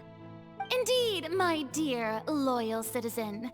This joyous moment is an honor for us both. Lady Furina, we're detecting significant hydrological anomalies near Poisson. Understood. Keep monitoring. Keep me informed should anything come up at the Institute.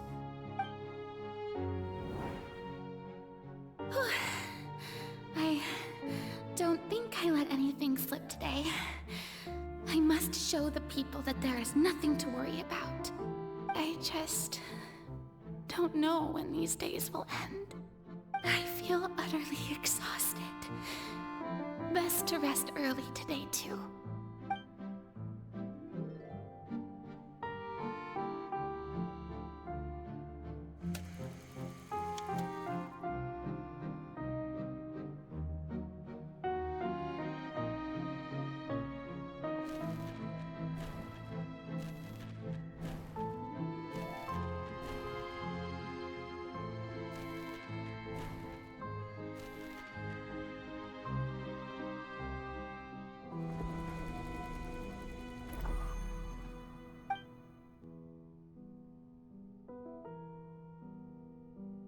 Lady Furina, it's like a dream being able to speak with you up close like this. I've heard that the first member of our family who was honored to receive an audience with you was Madame Deoteria, almost 20 generations ago. And what a fine family yours is indeed. It brings me great joy to meet such a faithful believer, a descendant of a line most ardent. Surely you exaggerate, Lady Furina. My lady? What is it, good citizen? Are you crying? Oh, really now? I didn't even notice. This must be the overflow of hydro from my person. Well, can't quite help being the god whose dominion is the waters, can I? No wonder. No wonder. A manifestation of your power, then. Oh, Archon, I am honored to have witnessed it. Honored indeed.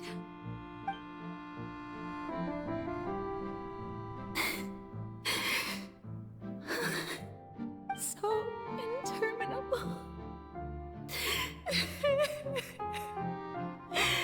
So lonely. Just how much longer? Hundreds of years must have passed by now. Perhaps the show must go on for hundreds more. I never imagined that it would hurt so much. Have I reached my limit? No. Perhaps I reached it long ago. Today I didn't even notice my own tears. I want to tell someone, anyone, about this. But would that not destroy all I've done so far? I've conducted so many investigations across the centuries. But there's not even a sliver of hope that we might break the prophecy. All I can do is keep heart. I must maintain this act. It is the only way to save Fontaine. Please, mirror me. You have to succeed.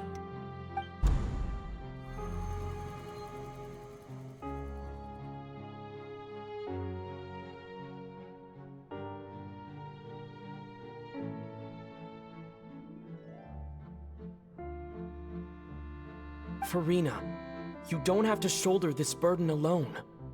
Although I don't know what you might be keeping from everyone, your people are more than willing to share your burden with you.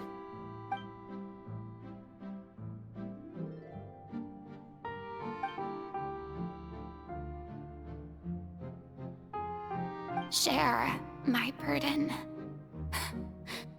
That's impossible. It was fated right from the start that this would be my duty alone. But even if your burden doesn't need to be shared, you can still choose to confide in someone. Just share it with me. I'm what you'd call a witness. A witness? Yes, I've heard that you came to Tevat from beyond the stars, yes. In other words, you never belonged here.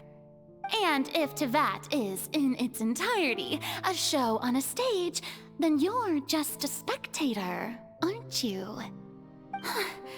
If that's the case... He's right. I could confide in him, couldn't I? But if things don't play out as expected, the people of Fontaine will be the ones to pay the price. No, Furina. You shouldn't be selfish. But what if it's really alright? Furina, you've worked so hard for so long. Surely it would be okay to put yourself first for once. Just this once. Is it such an outrageous thing to do anyway? To find someone in whom you can confide your frustrations and sorrows? Surely it could not hurt. If you let this opportunity slip through your fingers, it might never come by again. Think about it long and hard.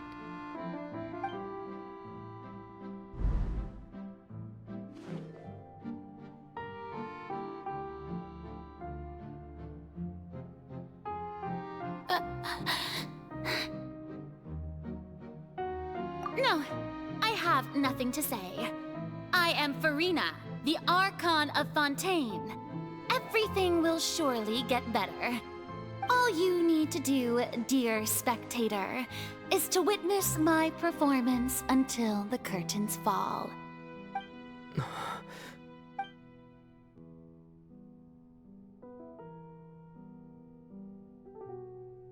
Fine.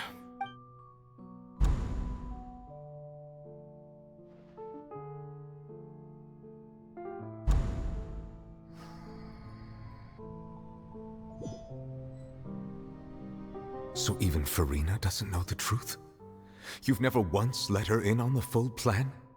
Yes, it had to be done. To deceive the heavenly principles, you must first deceive yourself. She did very well.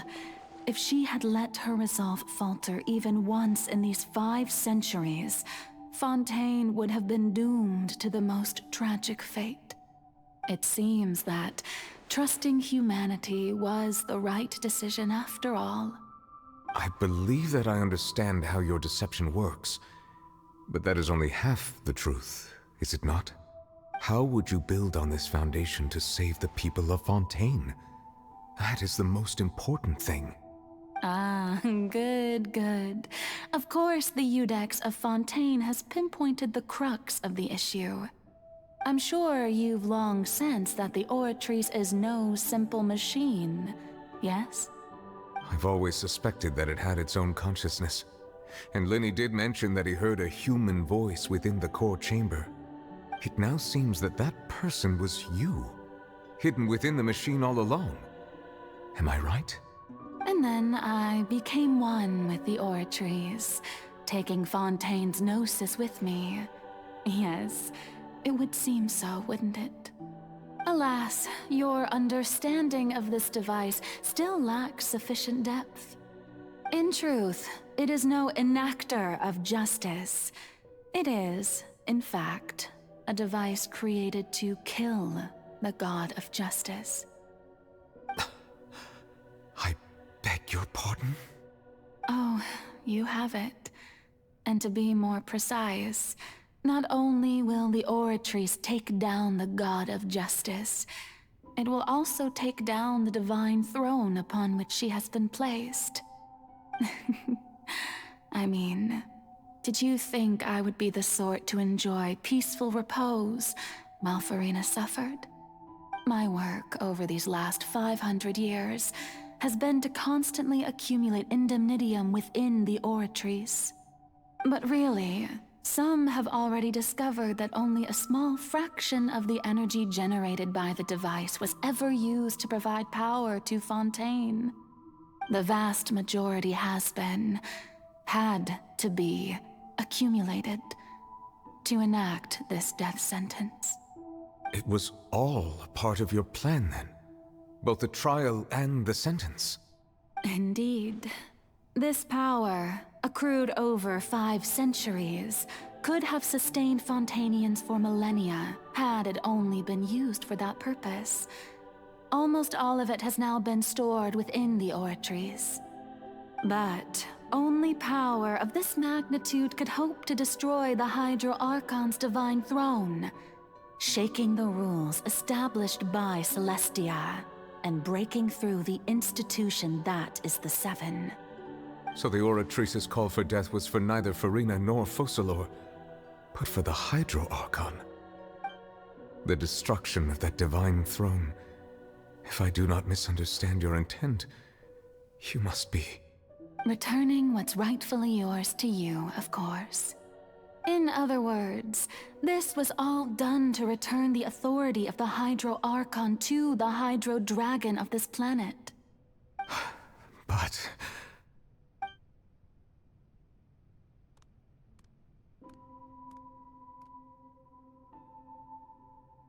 Oh, what?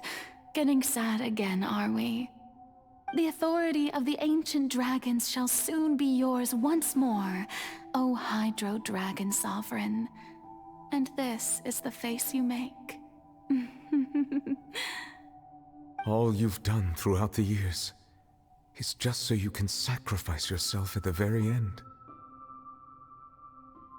I've never quite seen it that way, you know. Even now, I'm quite pleased at how well my deception worked.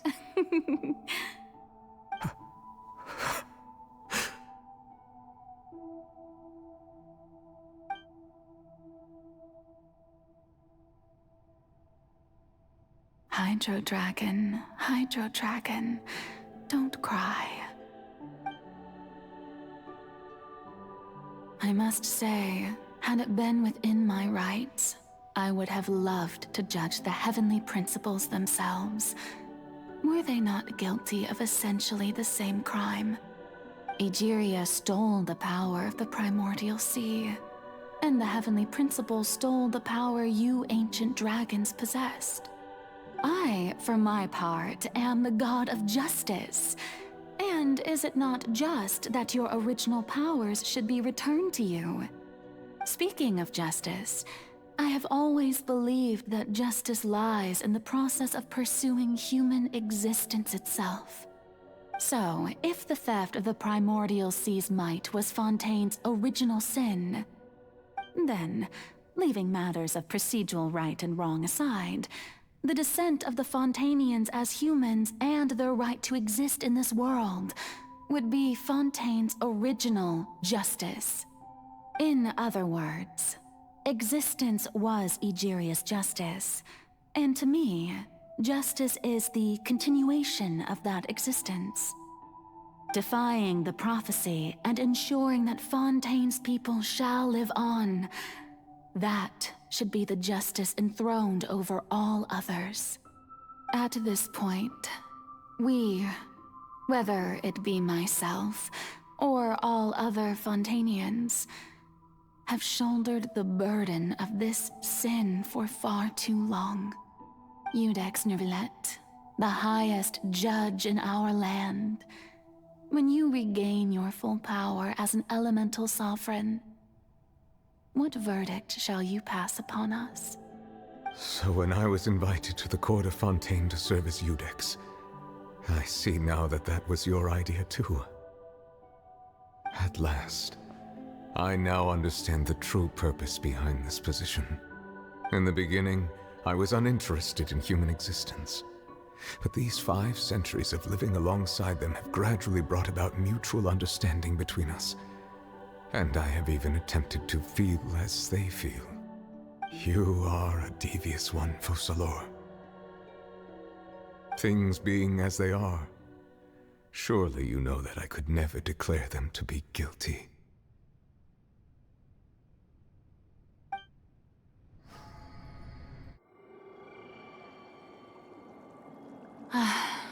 The hour of my execution is almost here. For the sinner, the curtain call has come. I know I may not sound it, but faced with death, I find myself a little afraid. Perhaps this is one thing both gods and humans have in common.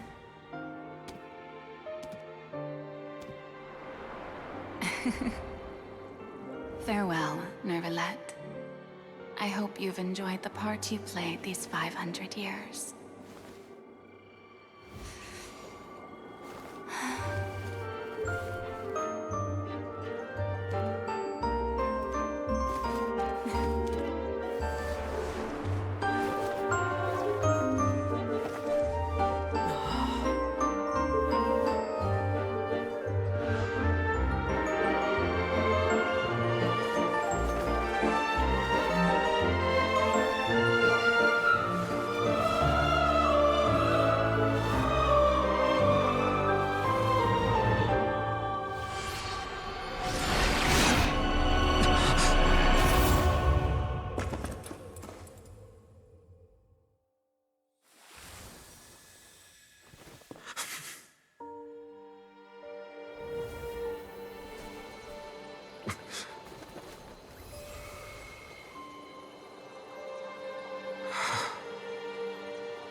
I, Iudex Nervillet, hereby declare People of Fontaine, your sins are forgiven.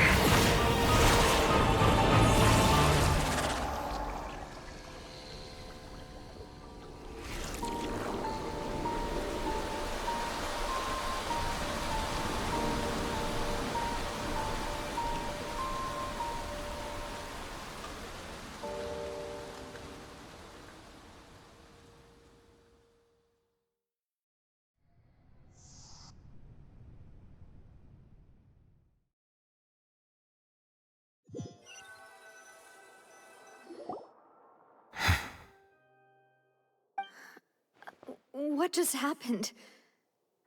Has the death sentence been carried out? Was that bright light some sort of misdirection?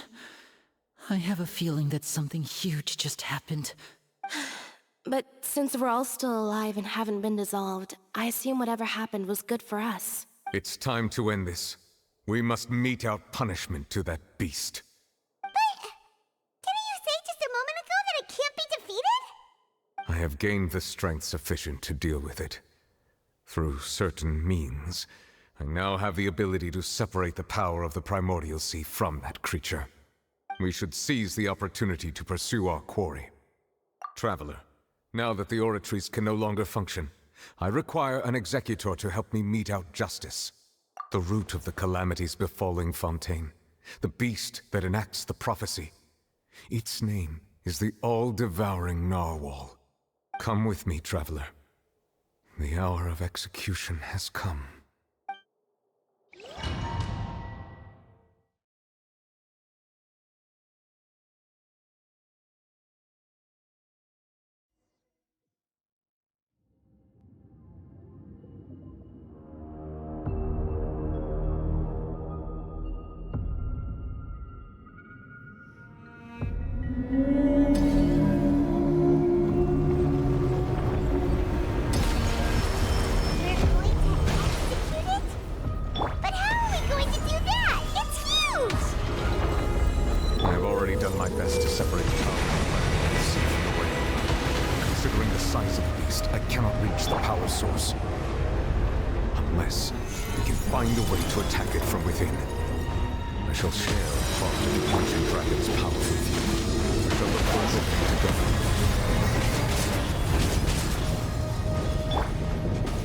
Stabilize! I can feel its sorrow turning into hostility.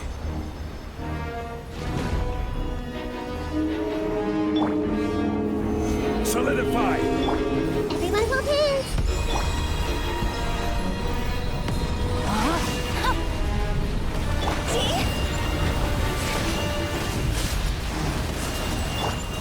Gather!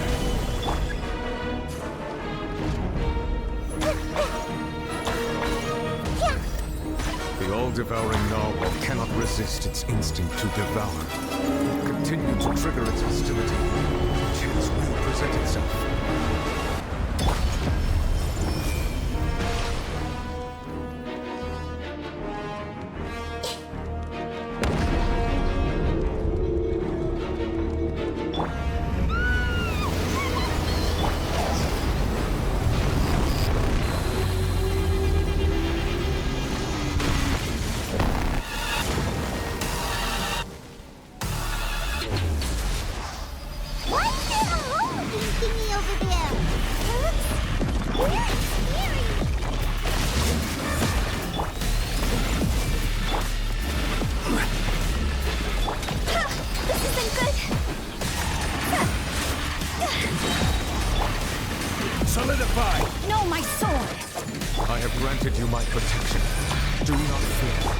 Seize the moment and use my power to suppress its root from within.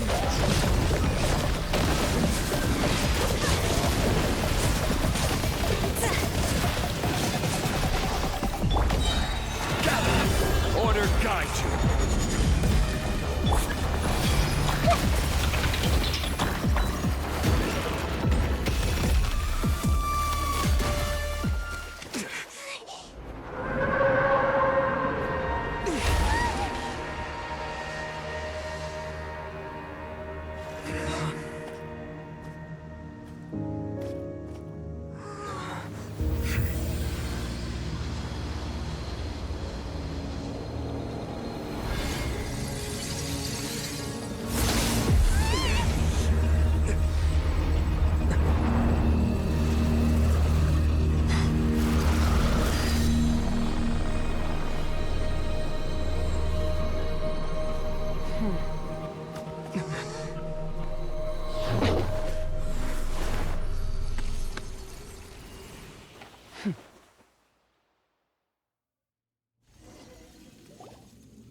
Thanks for helping with the cleanup. It should have been my job, but... oh well. It was just supposed to be a short private training session for me. I didn't think that my disciple and my master's pet would start brawling in the meantime. Well, actually, I had a feeling that it would happen at some point, but they bumped into one another earlier than I thought. What a blunder. I suppose I'll have to swing my sword 3 million times as penance. That power. Who are you exactly? Paimon has an idea. From what she said earlier, she must be Child's master. Skirk, right? It's just that he gave us the impression that she was the less talkative person. I simply did not have anything to say to the weak. But you, on the other hand, managed to defeat the all-devouring narwhal without using power from beyond this world. So you may speak to me as equals. I have to agree. It's a strange use of a planet's primordial waters just to raise an all-devouring narwhal. That kind of power is wasted on it. It's not cooperative. It eats too much. And I have more important things to do with my time than pet sitting. The only thing that creature has going for it is its looks. All in all, it fails as a pet. Miss Skirk? I think you might have missed the point. The point being? Well, being that this pet almost destroyed an entire nation. So what sort of person is your master? Well, Child's master's master. Wait, is that right? Oh, right. So you don't know him. Sorry, I assumed you did. His name is Sir Deluge. Huh? I am unfamiliar with that name. Huh. So Master is insufficiently famous. How should I describe him then? Have you heard of the name The Fowl? The Fowl? Still nothing? Well, how about the Visionary? Vetterfulnir then?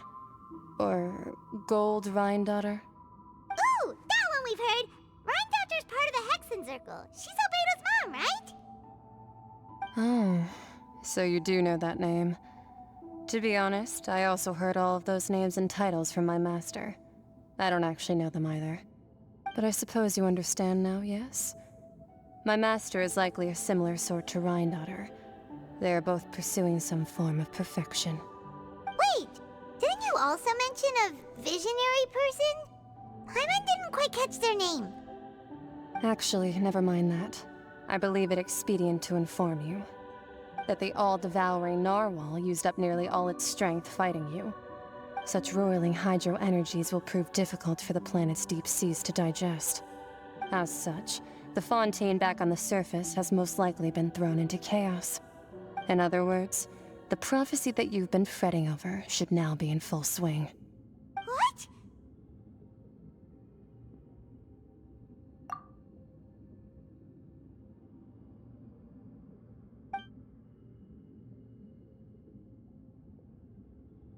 Not to worry. Focalors has already managed to deceive the heavenly principles.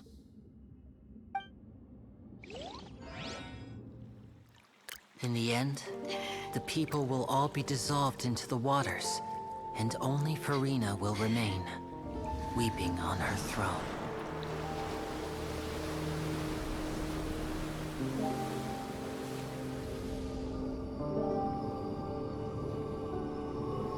Only then will the sins of the people of Fontaine be washed away.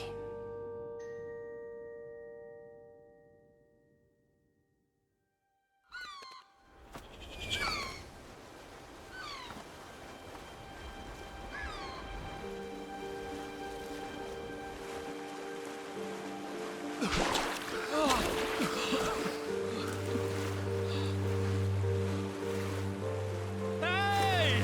Help! Over here!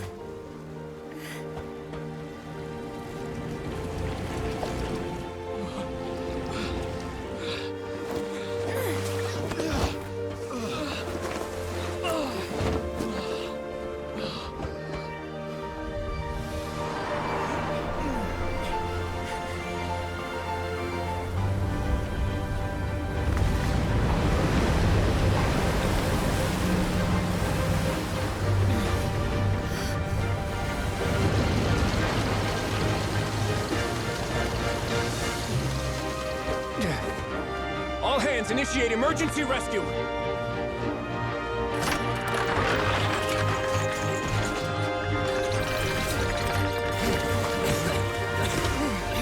Hurry!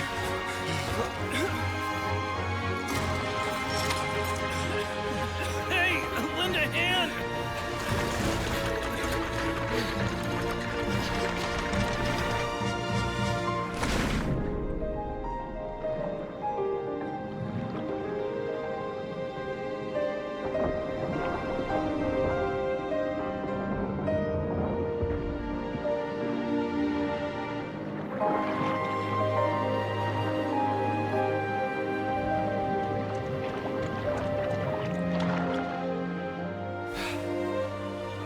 Look! The water's receding!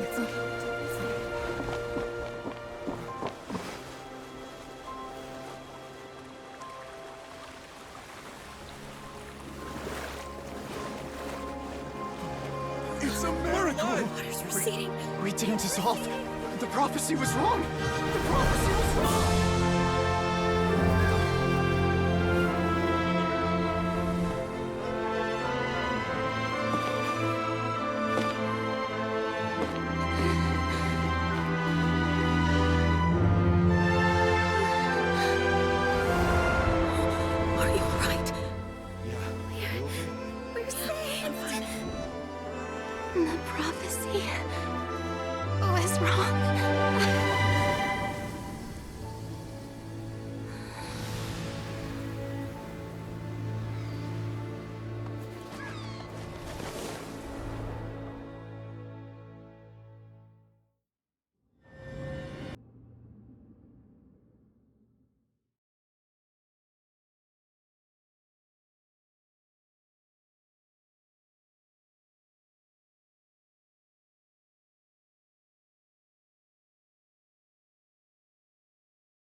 The soil renewed. The Sphina tax post-disaster rebuilding.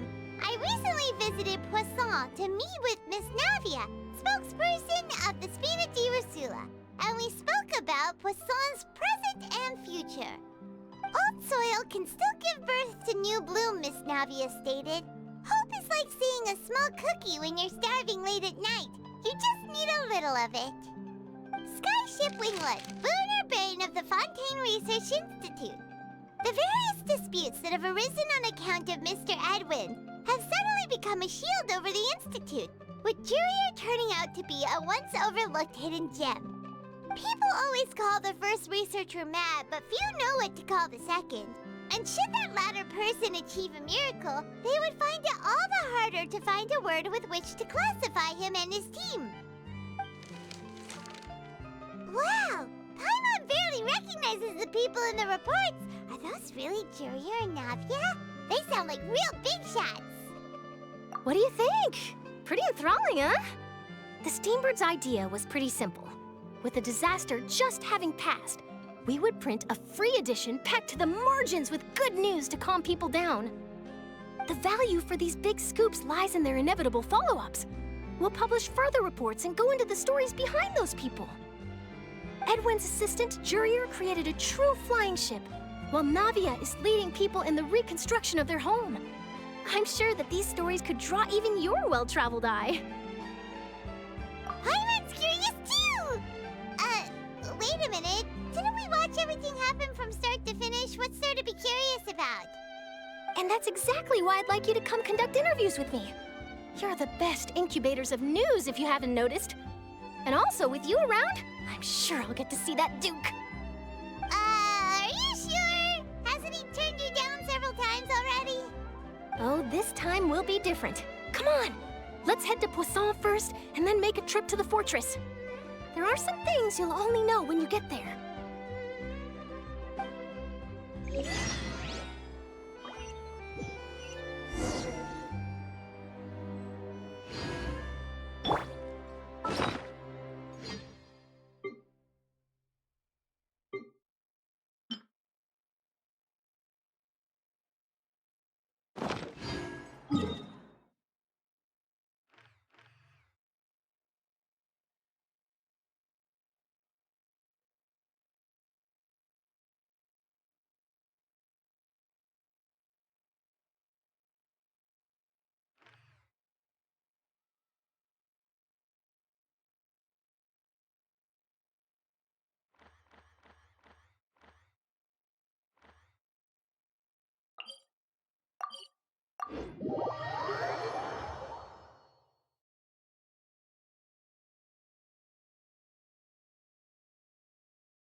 Oh, it's you.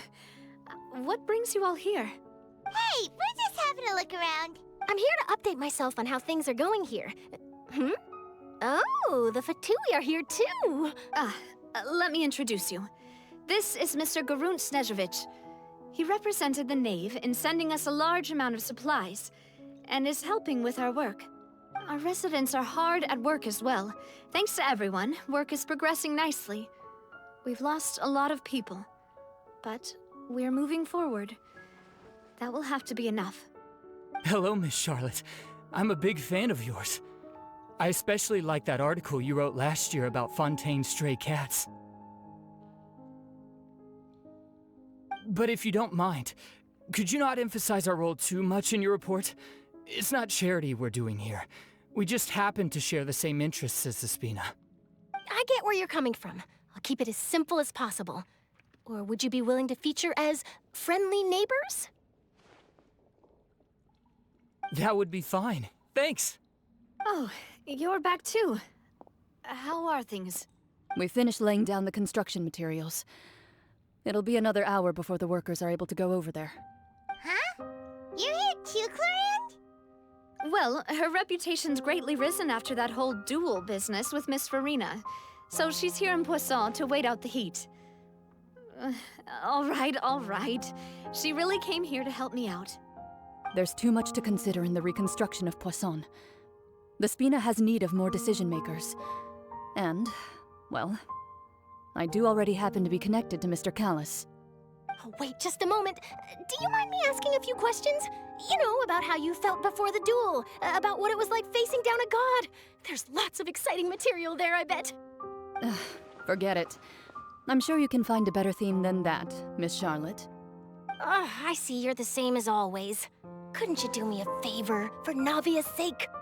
Well, if we're talking about doing things for my sake, you might as well just take a few more photos of me.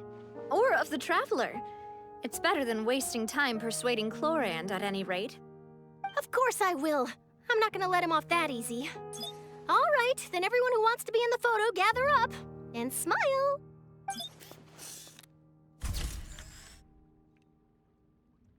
How did it go? Was it a good shot? Did Paimon look cute in it? Not bad. Your addition really helped the composition of the picture.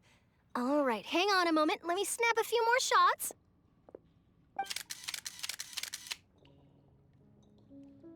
All right, that should do it. I'll be back here later anyway, so let's call it a day.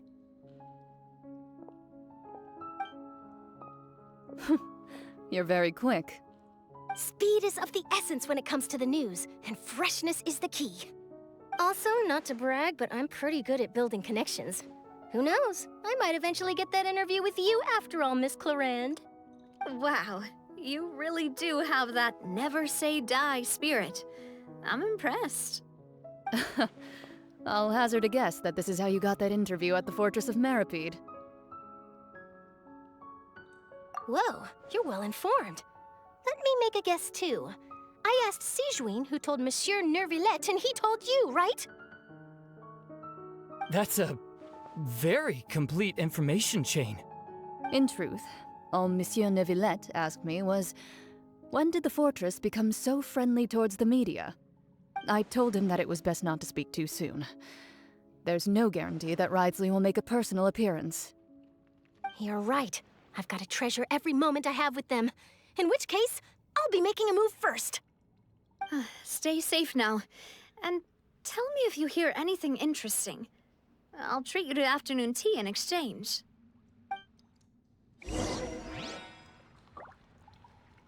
You seem curious about the fortress. Of course.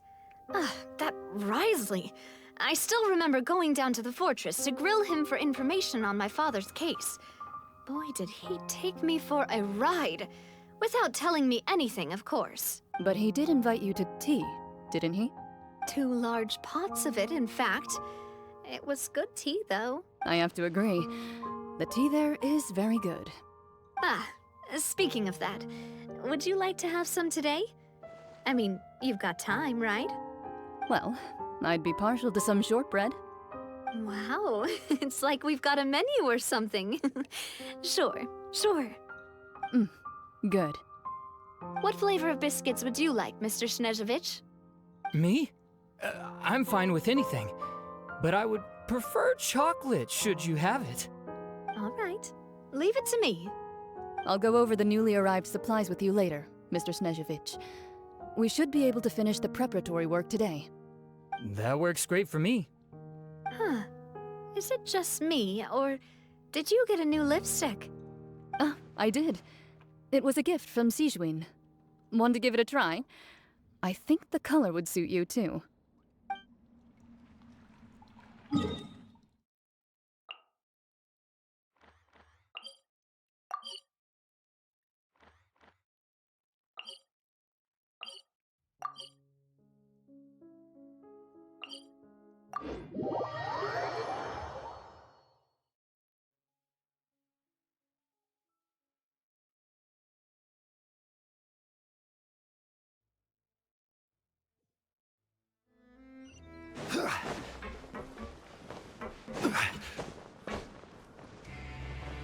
Even bedrock can be turned to dust.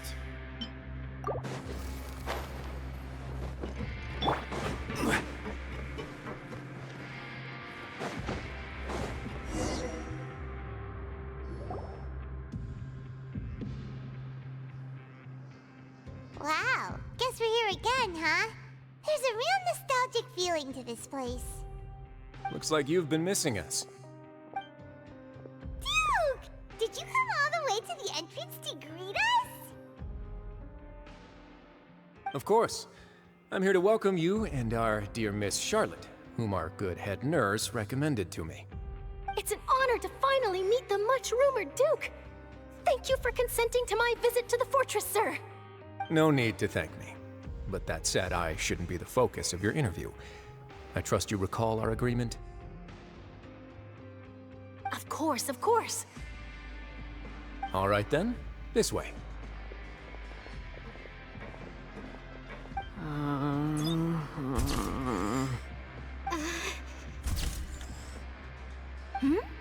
Hey, no need to be so nervous. I've already taken all the photos we need. Miss Charlotte, do these pictures really need to be published on the cover of the Steambird? It would seem that Miss Lorvine doesn't want her face to appear beside that of Mr. Jurier, Sir, please don't say things like that.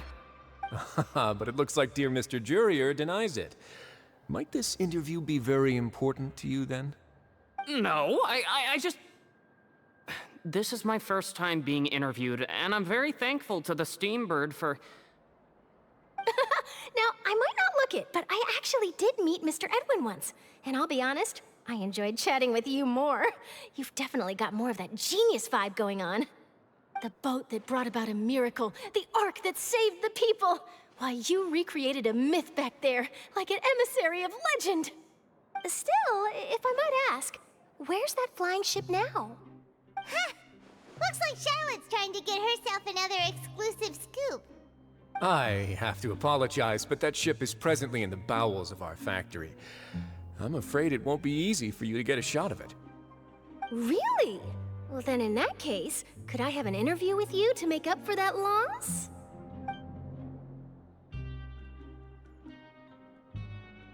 You already know my answer, I'm afraid. Best you interview our head nurse instead. Or perhaps you'd like to take another photo of this couple of researchers? Did you really have to use the word couple? Well then, 2 solo photos will do. Is my hair messed up? Please, someone help me have a look. Things sure are getting pretty lively here. We've seen this kind of thing before.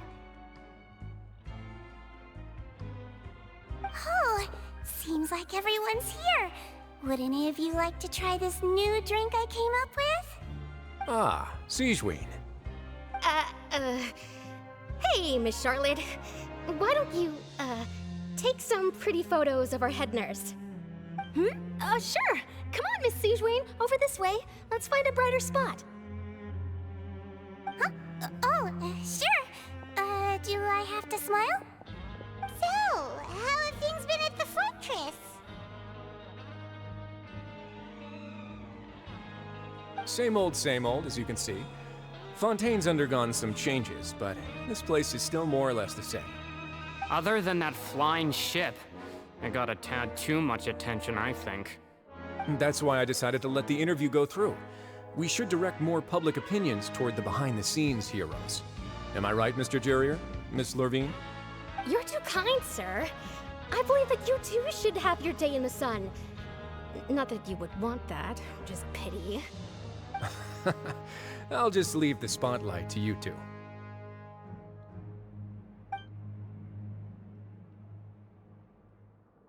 I see.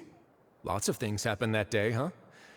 Anyway, regarding that Harbinger, I'm not sure you remember, but his 3 young followers are still waiting for his return. He sure did win them over, huh? I'll tell them that there's good news and bad news. The good being that their boss seems fine, and the bad being that they must face extended sentences for abetting his escape. Oh, actually, what about you? Are things gonna change for you too? What change can there be? The fortress will keep chugging along, and so will my duties. As to what Miss Furina's departure will mean for the nation, and if our laws and governance will be transformed, we'll leave those to the folks in the overworld. Hey everyone, the photo shoot's done. Good. In that case, let's call it a day here. Thanks for your cooperation. Come on, Traveler, let's go.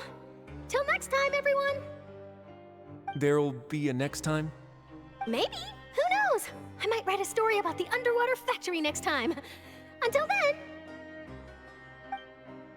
All right. Last stop, the docks.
Navia mentioned that she stayed in touch with Linny and the others after working together. Apparently, they've been at the docks distributing these strange pockets the whole time since. Traveler, Paimon. Ah, and Miss Charlotte, too. Would you like a magic pocket? What sort of gadget is it? It's a wondrous bag that can be used to carry many things. The water level has returned to normal, but if you see any of your things floating around, you can use this to carry them. Or you could trick a friend into doing it for you. Trick a friend? I wonder which of my friends would fall for that.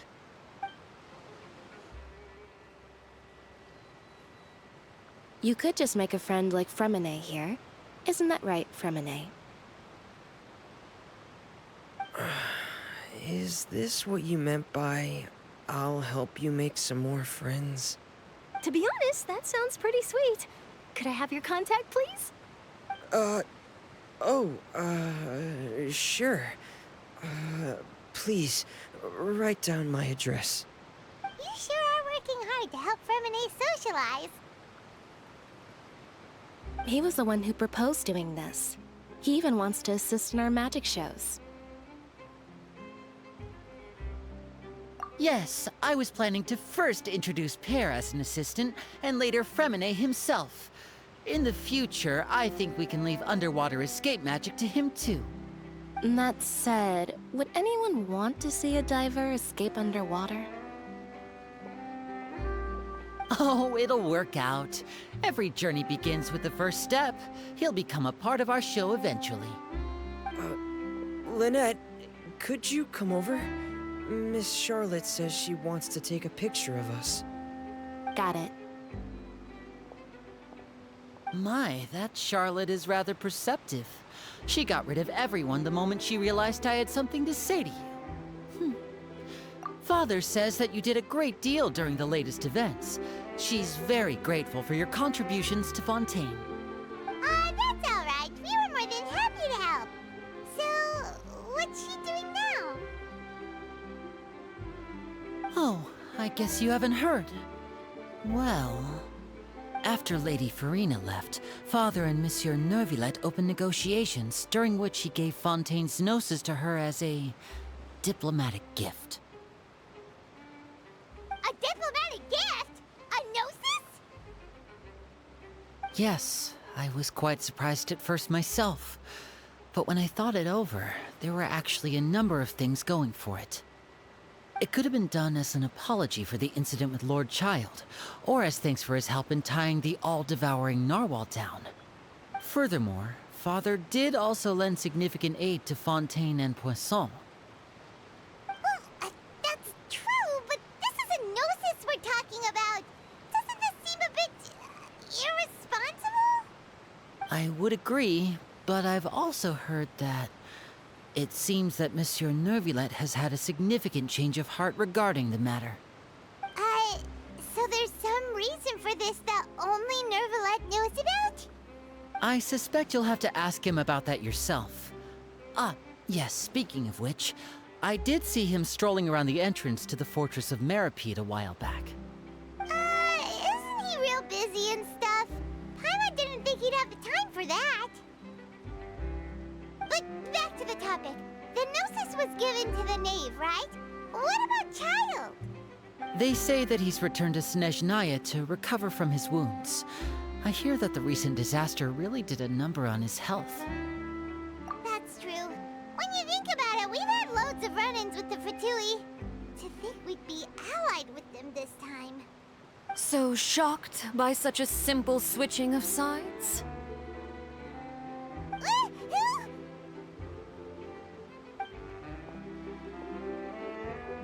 Father! Well, what do you know? Come to the docks to see how my children are doing and meet the Traveler by chance. Please do not pay my accomplishments in Fontaine too much mind. I would have done them regardless. Are you going to take the gnosis back to Snezhnaya? That is our duty as harbingers, yes. Don't be too preoccupied with sides. The goal of the Fatui concerns not a single place or person, but the entire world. With such a grand goal in mind, it is inevitable that we must wear many masks. Switching my masks is something I've always done. Well, that depends on many things. No one truly knows what the future holds. What good is honesty if you can't rely on it forever? As for you, I very much look forward to our next collaboration. Good things cannot be achieved alone, and you've proved yourselves to be great partners. A vision? All right. I'll remember to return it. Thank you for keeping it safe for him this entire time. And that's a wrap for me. Huh? You're... Greetings, Miss Journalist. Hello. If I'm not mistaken, there are diplomatic channels I'll need to report to take a photo of you. That is correct. So forgive me, but I will not be able to serve as a subject in your article. However, feel free to write as much as you'd like about our dear magicians and our upcoming rookie talent. I will. The sea breeze is quite pleasant. I shall continue my walk while the weather remains so agreeable. Farewell. Farewell, Father. Oh, she has such an intimidating presence. I didn't even dare to take a picture. Thankfully, I've already wrapped up all my pre-scheduled interviews. Thank you all. This'll be more than enough for me to write about, I'm sure. Don't be too nervous. Why don't you take a magic pocket before you go? Here, Traveler, Paimon, you take one too. To move things about? That's right. Funny. I was giving out magic pockets when we first met too. And what do you know? I'm doing the exact same thing right now. So many things have happened, but the pockets are still the pockets. I guess this must be life. We will all follow our own paths, and serendipity will lead you to your fated friends. All right then. We'll be handing out pockets in some other districts later, so we'll get going now. Have a good day, you two.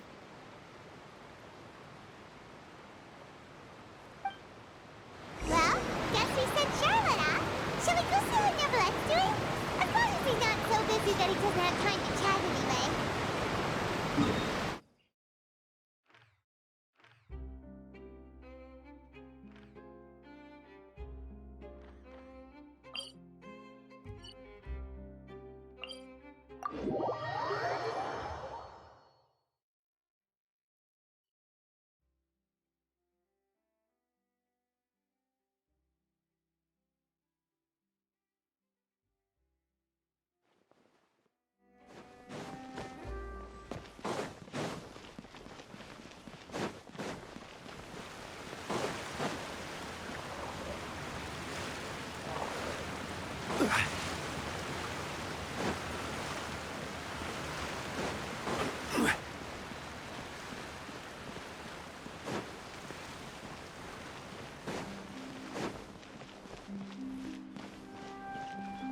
The entrance to the fortress! Ooh, he really is there!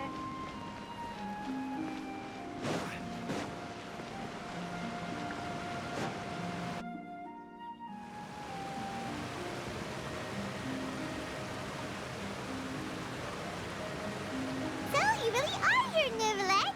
Hyman didn't think you were going to have free time this hour of the day. Really?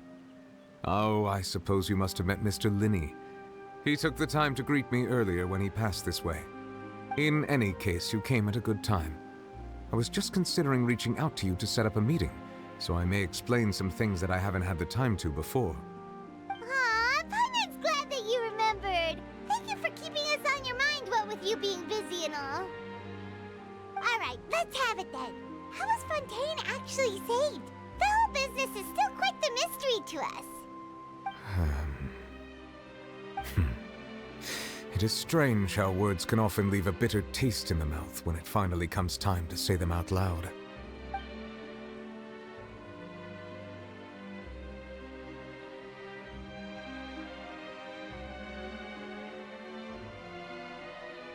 Whoa. So that's That's what happened?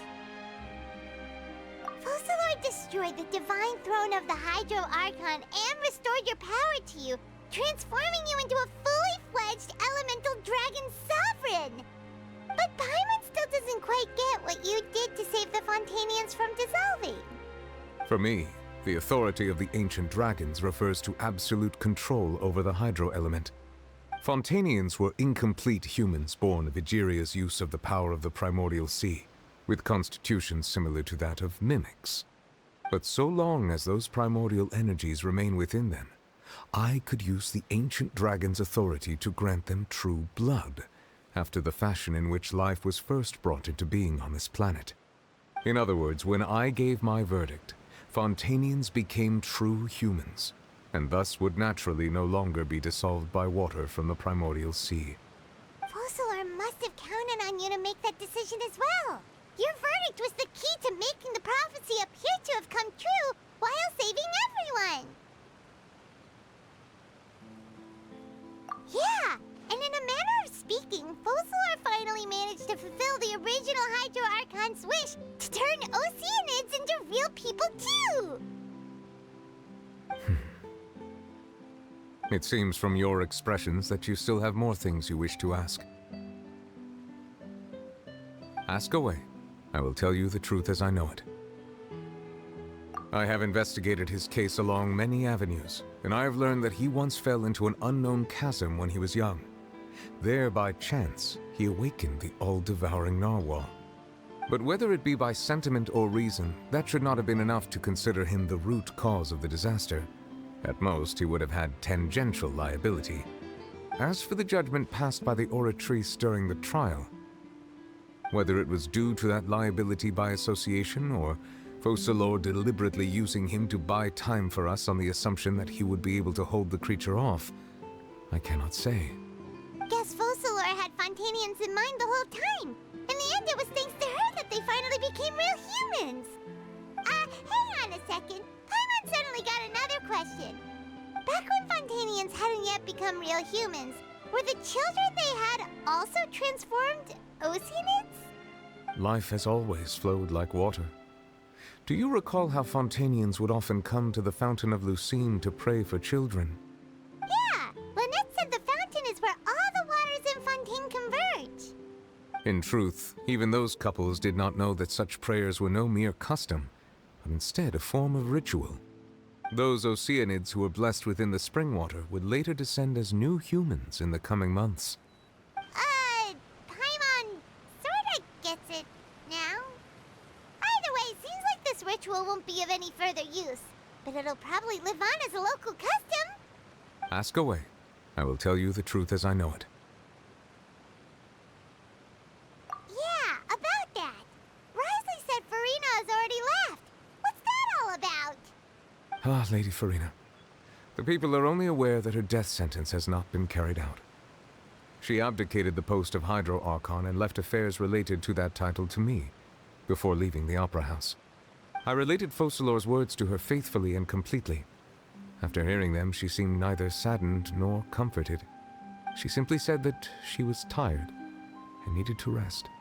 Having said that, she then packed her things and moved out of the Opera House, not unlike how an ordinary person might. But she's still got a place to stay, right? You need not worry. I will make arrangements to ensure that she will not want for food, clothing, board, or travel. In truth, I am somewhat happy for her. The wear and tear on her spirit will, of course, take time to heal. But now that she no longer has to play the role of Focalors the Hydro Archon, she can finally lay down her burdens and lead a normal life. What about you then? What are your plans now that you've regained your full powers as the Hydro Dragon? After Focalors passed on, the Oratrice also ceased to function. This matter will directly affect our trials. After much careful consideration, I've decided to take over its role in our courts. From now on, I shall hear cases and pass verdicts by myself. Looks like you're still considering stuff from the perspective of the Udex, huh? As an elemental dragon, there are indeed many things that I must do. But this power and this duty, in a manner of speaking, you could say that both were granted to me. As such, before I attend to my other responsibilities, I must first and foremost continue to serve Fontaine as its highest judge. The duty of the Hydro Sovereign and the duty of the Iudex shall coexist within my person. Additionally, the Hydro Archon's departure has brought about another problem, which is that the Opera House shall no longer produce indemnitium. That's true. That power was derived from the people's faith in the Hydro Archon, wasn't it? Wait, but the various mechs and machines in the city are all still okay. Where are they getting their energy from? As I am now, I have full command over New Musia, and it can serve as a complete substitute. Another reason why I cannot quite leave Fontaine immediately. Wow. This ancient dragon's authority stuff is really quite useful, huh? Ask away. I will tell you the truth as I know it. Oh, that's right! They say you've given it to the knave as a diplomatic gift or something! Leaving aside their intentionality, the two Fatui Harbingers have indeed done much for us during this crisis. Their sole remaining goal in Fontaine, at least at this point, would seem to be the Gnosis. The Oratrice has ceased to function. The Hydro Archon's divine throne is now no more, and I do not need the Gnosis's power. As such, it has lost all meaning for Fontaine. If the Fatui have impure designs, then we might as well accede to their request now, and avoid unnecessary conflict. What complicated considerations? Paimon thought you were just giving it to them out of gratitude to the knave and as an apology to Child. Ask away. I will tell you the truth as I know it. You will soon be heading to Natlan, I presume? I'm afraid that I have little talent as a travel guide, so all I can do is tell you what I know about that land. As far as I'm aware, Natlan can be said to be a nation of dragons. A nation of dragons? You mean like you? No, I suspect that I would not find myself welcome there. Unlike ancient dragons such as myself, the dragons of Natlan have undergone long years of development and evolution. Large numbers of them have entered a form of coexistence with humanity. Natlan is also the nation of war. War ravages those lands like an undying flame. There is one other piece of information I got incidentally from my negotiations with the Knave that I believe may be useful to you. The Harbinger known as the Captain has thrown his hat into the endless ring of war. The Captain. Sounds like a real tough customer. Seriously, everywhere you look, there's a Fatui Harbinger doing their thing. I suggest that you fully prepare yourself before going to Natlan. In the meantime, Fontaine's doors will always be open to you. Ask away. I will tell you the truth as I know it.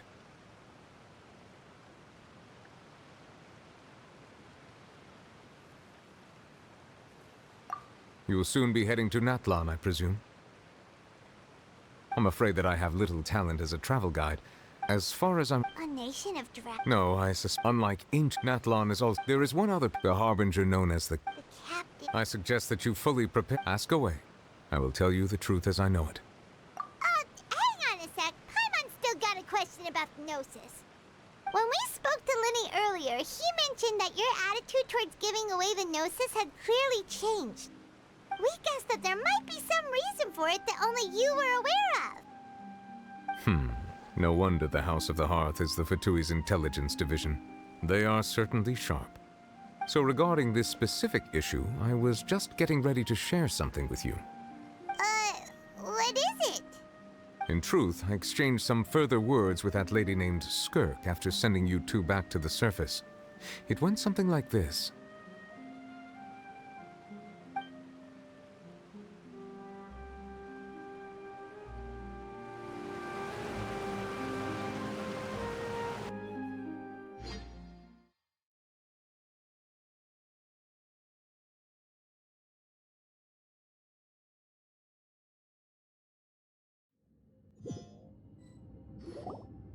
Well, we're going to head topside to see what's going on. You hurry over soon as well, all right, Nervalet? What next?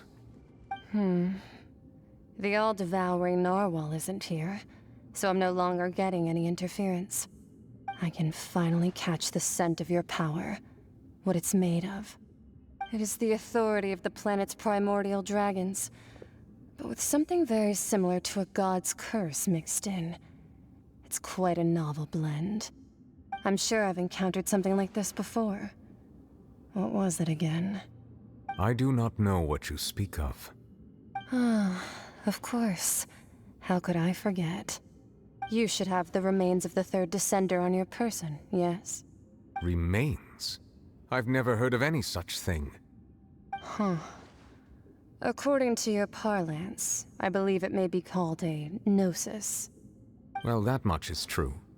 After Focalors' divinity faded, she handed her gnosis to me. But I fear I have never heard of it described in the manner that you just did. I've been training with my master, the Foul, ever since I was young, and I have never returned to the surface since. So most of the information I possess, I got from him. It is only natural for those who are greater than humanity to possess a different sort of common sense, which is why there are so many problems in our attempts to communicate with humans. Regardless, you should probably get rid of objects of misfortune to prevent any disasters from befalling you. To live in itself is a blessing. But once a person dies, the bonds he once had with this world shall all turn to curses. What do you mean by that? No need to fret. These are just my personal thoughts, and my reason for no longer wishing to return to the surface. This third descender you refer to, who are they? And when did they die? Master never mentioned them to me. Perhaps it just wasn't that important for me to know. If you're interested, though, I could ask him.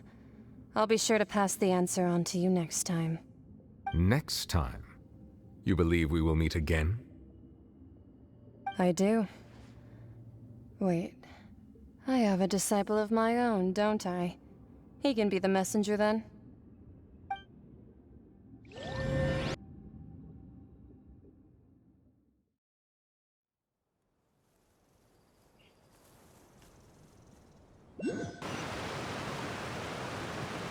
That's what she told me. Whether it would prove useful or not, I wanted to pass that information on to you. The remains of the third descender? So that's what the Gnosis actually are. Paimon just thought they looked like chess pieces. How could they be a person's remains? All the same, assuming that there was no misunderstanding or special metaphor at play, that is what she meant to say. And she said that it would bring misfortune and that you should check it, which is why you gave it to the Fatui. If she speaks the truth, then I would simply be putting Fontaine at unnecessary risk by keeping it here.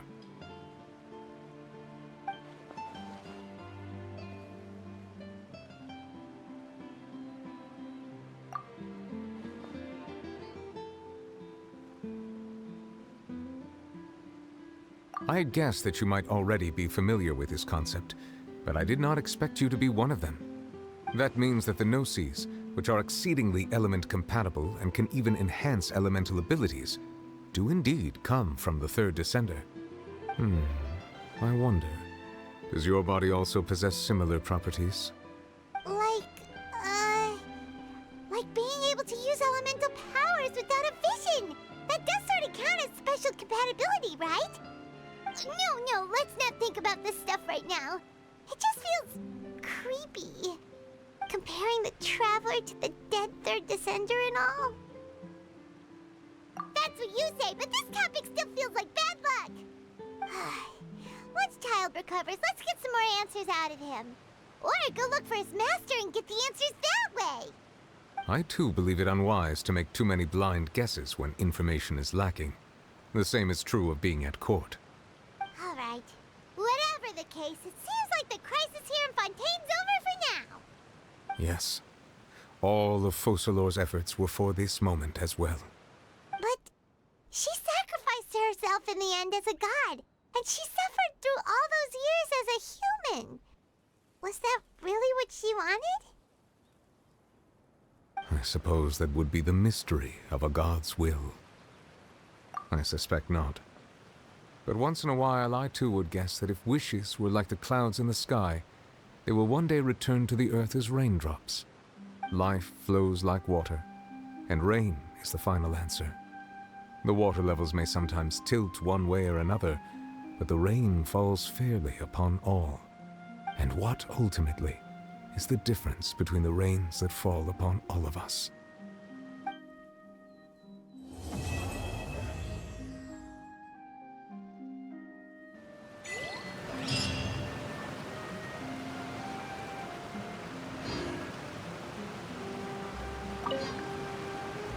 It seems from your expressions that you still have more things you wish to ask. Ask away. I will tell you the truth as I know it. I suggest that you fully prepare yourself